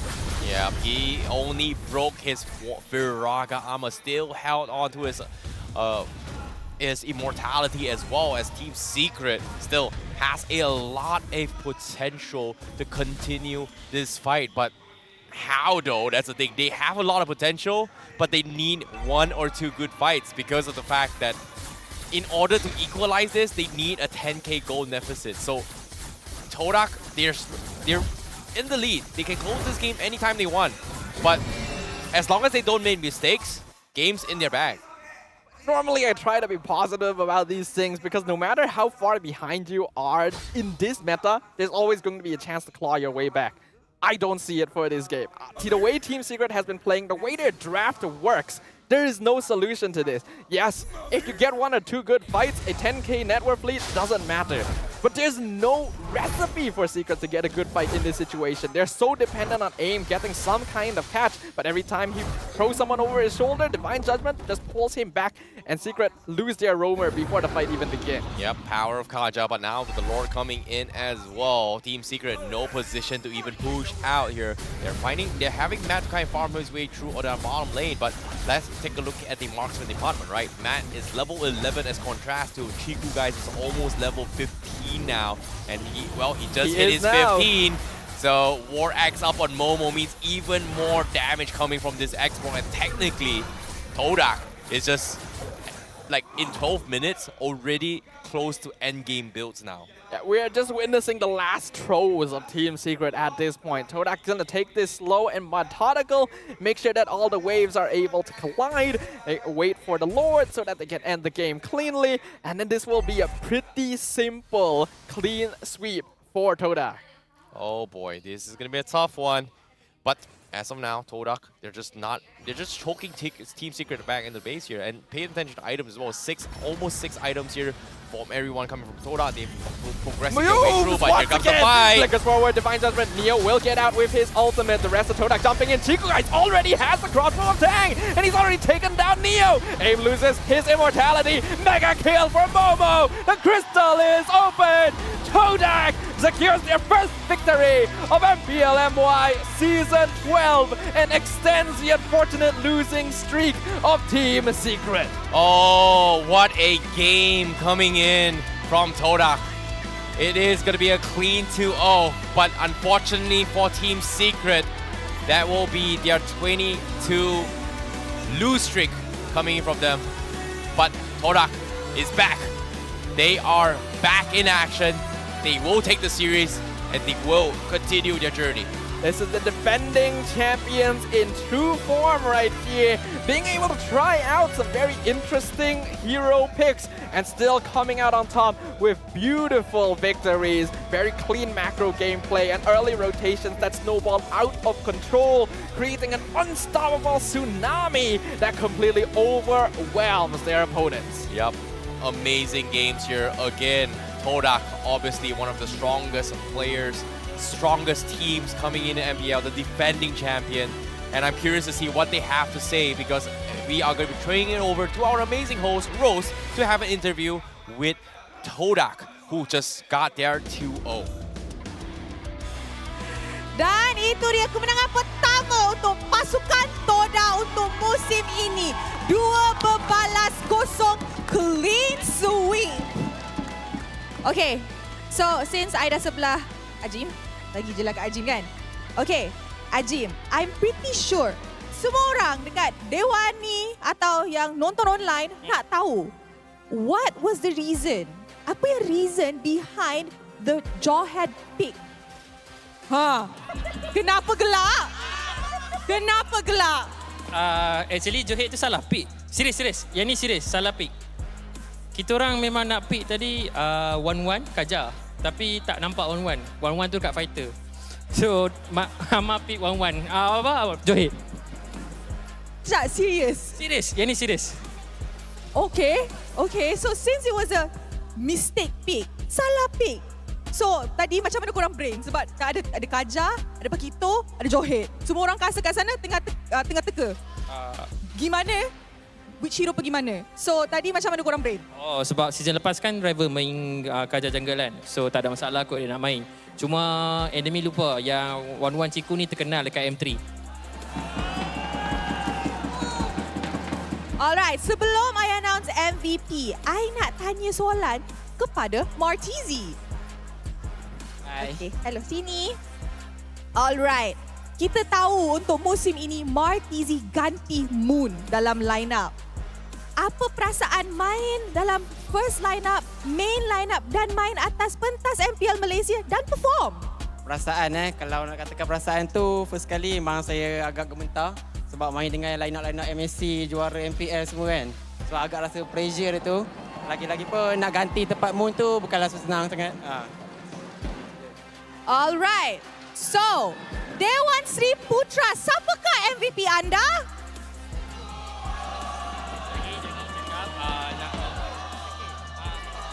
Kejap. Nak kenalkan ni kita orang punya bos, Mr. K. Mr. K nak cakap apa tak? Nama saya Roslan. Saya adalah timbalan presiden untuk Todak Gaming. Dan saya akan in charge untuk pembangunan atlet adalah di bawah saya. Dan nantikan di minggu kedua kita akan umumkan ada player baru nak masuk. Alright guys, take note of that. Minggu kedua ada player baru masuk. Tapi sebelum minggu kedua, I nak tahu MVP siapa. So on the count of 3, kita akan announce MVP, okay? 3, 2, 1. MVP kita ialah Momo. Very, very well deserved. Okay, Momo. Ya saya. Setiap kali you main EXP laner, the casters always shocked dengan gameplay yang you buat. Apa rahsia, Momo? Patutnya caster-caster tak payah terkejut lah sebab tu rutin harian saya. Okay, I like this. Makin lama, makin pedas interview kita atas pentas ni. Korang suka tak? Okay, so Ciku. Sabar. Okay, Ciku, untuk semua orang yang datang sokong Todak hari ini, apa yang you nak cakap dekat diorang? First sekali, terima kasih mana-mana tim yang datang. Tak kisahlah tim secret ke, tim Todak ke. Terima kasih sangat kerana datang. And lagi satu saya nak cakap, walaupun tim season ni kuat-kuat, saya janji dengan korang lah, still Todak boleh pergi ke MP5. Semua statement yang keluar hari ini ialah statement yang sangat pedas. Baru minggu pertama semua orang dah nak pergi ke M5. Tapi satu, actually dua je yang boleh wakil Malaysia. Alright, terima kasih kepada Todak. Congratulations once again. Alright. And with that, let's throw it back to the casters to break down apa yang jadi dalam best of 3 series ni. Clean sweep. Casters, persilakan. What an amazing performance by Todak, not just in the Land of Dawn, but on the stage as well. It feels like all the teams have prepared for interviews this season. But still, Momo's performance, he says it's just a normal routine to him, but it still surprises us just how effective he can be. Only 1 death in 2 games on a role as volatile as the EXP lane. Hey, he's an MVP for the reason, right? He's the unkillable. He's a monster. He's an absolute beast coming in from Todak. And there's a reason why when all things go south, you always trust Momo. And time again, Chiku, in the previous seasons, he has said that he will scold and discuss everybody. He will micromanage everybody. But when it comes to Momo, nah, he knows what he's doing. You just gotta leave it to Momo. And it speaks to how much faith, how much confidence his team has in him. Because if you have, like, Chiku's mark of approval, that's basically it. That's the pinnacle you can achieve here in MPL MY. Momo has definitely reached that state. Already some amazing gameplay on the Paquito, but being able to bolster on the X-Borg as well. I kind of want to relive those moments, but with a bit of a bonus, so we'll see it in their mic check. Dua-dua salah tu lagi. Dua-dua salah. Itu gila nak buat. Nasib baik ada basic main gajah. Kalau tak ada basic main gajah jungle tu tidur. Cakap apa tadi? Kalau Nova kasih aku je. Oh. Sebab dijamin birthday takkan dapat lah first tu. Aku okey je dua-dua. Nova je duduk okey. Balik. Okey. Boleh dah. Dah. Dah. Aku kalau aku tak payah. Aku datang cik. Betul kan? Mantap cik. Mantap yo. Edit ada edit cik dalam ni. Aku tengah load tau. Nah, lah. Ni. Dapat. Dapat yang mahal pula. Ni aku langgar ni. Yang mahal. Aku hati. Dapat. Mantap cik. Ni kita kaya. Sekali kita gas ni mati semua. Ni load ni kita buat zero ke depan tau. Aku TB. Bantai dulu kan bro? Enak ke? Enak. Man. Terrence, did we just watch a mic check for MPL MY, or was it just a group of friends ordering at McDonald's? Or something like that? I don't know, man. It feels like they're just having a little bit too much fun, to be honest. But at the same time here, like, well done coming in from Todak, because that was the cleanest game ever. They understood what they needed to do, and everyone was just, chilling and having a little bit more fun. But now, when it comes to items here, obviously Momo, he got the War Axe, got the Ice Queen one, obviously giving him so much mobility, right? This Ice Queen one has always been a thing where it kind of dictates the tempo of the team fights a majority of the time because of how the initial fights are going to be look like.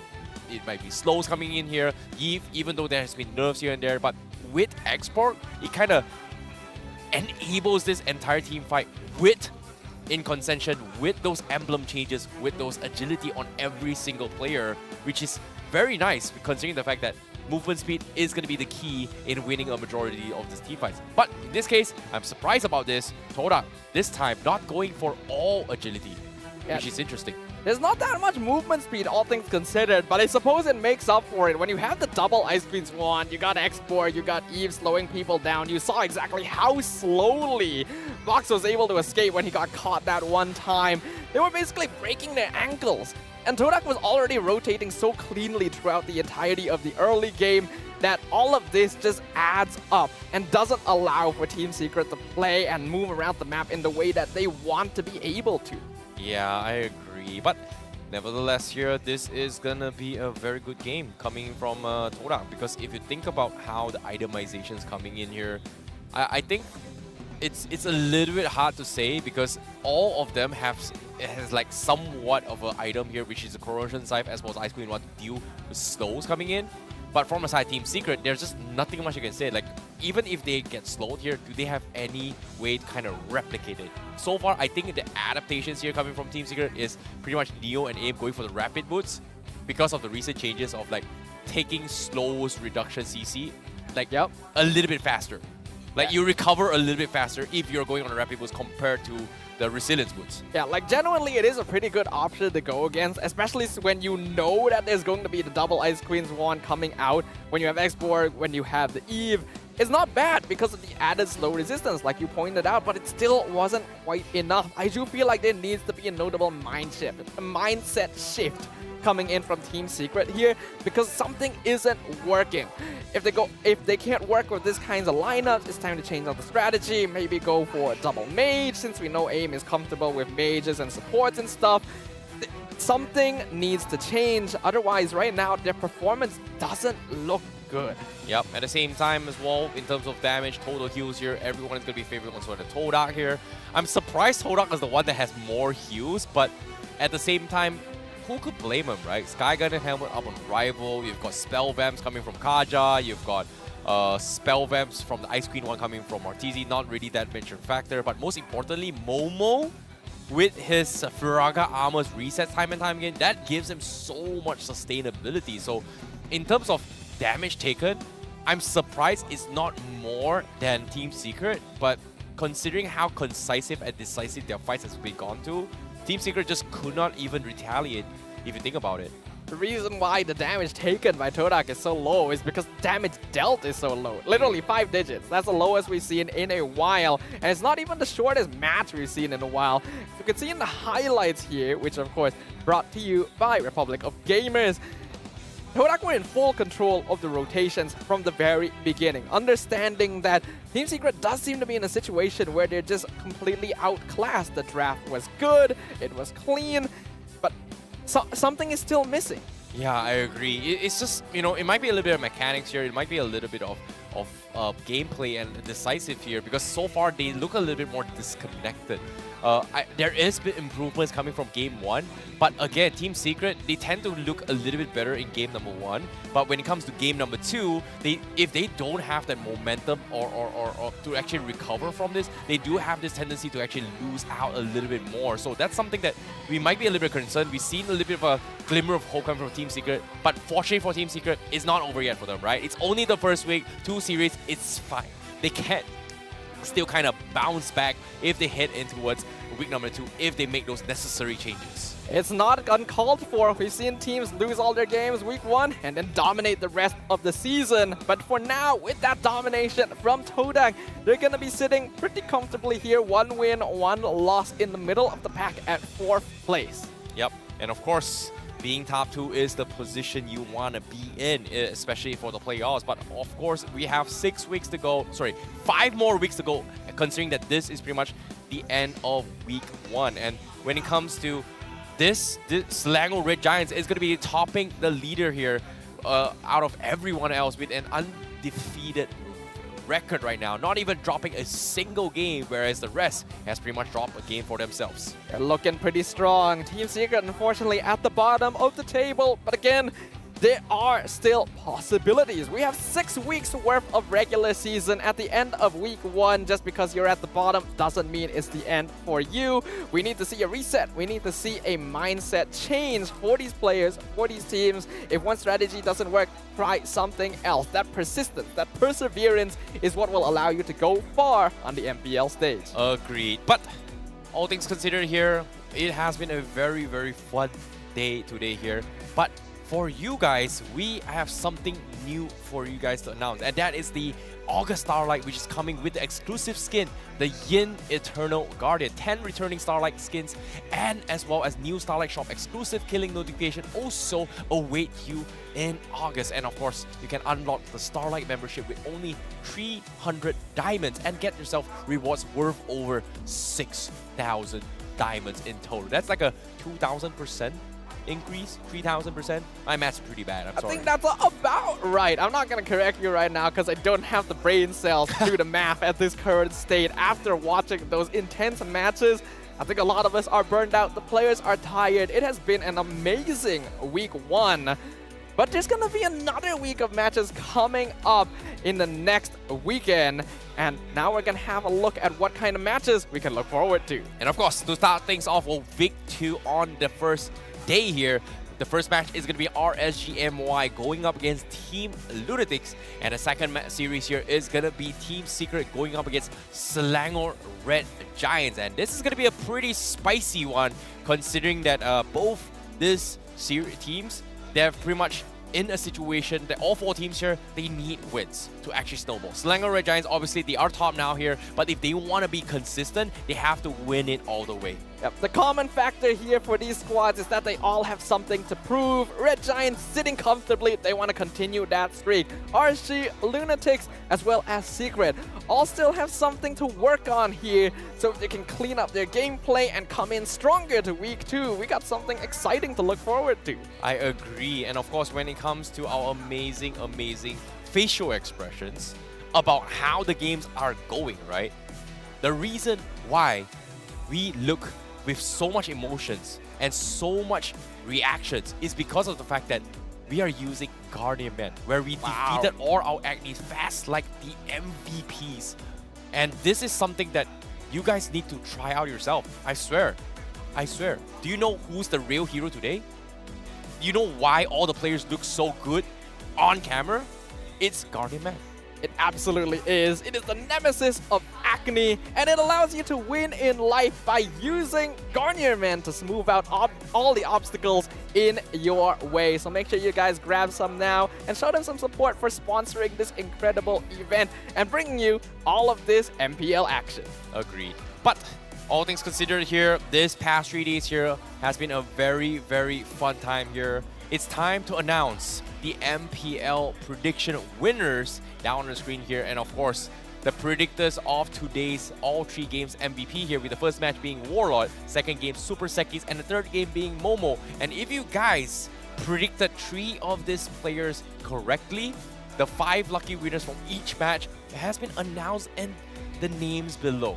Previous few days here, we announced the MLBB ID, but guess what? We announced the names as well this time. And of course, to claim your rewards, it will be mailed directly to your MLBB ID. That's pretty convenient right there. Hopefully you guys were able to see your names up on the marquee right there. But that's going to be the end of day 3 of week 1. 3 intense and heated battles.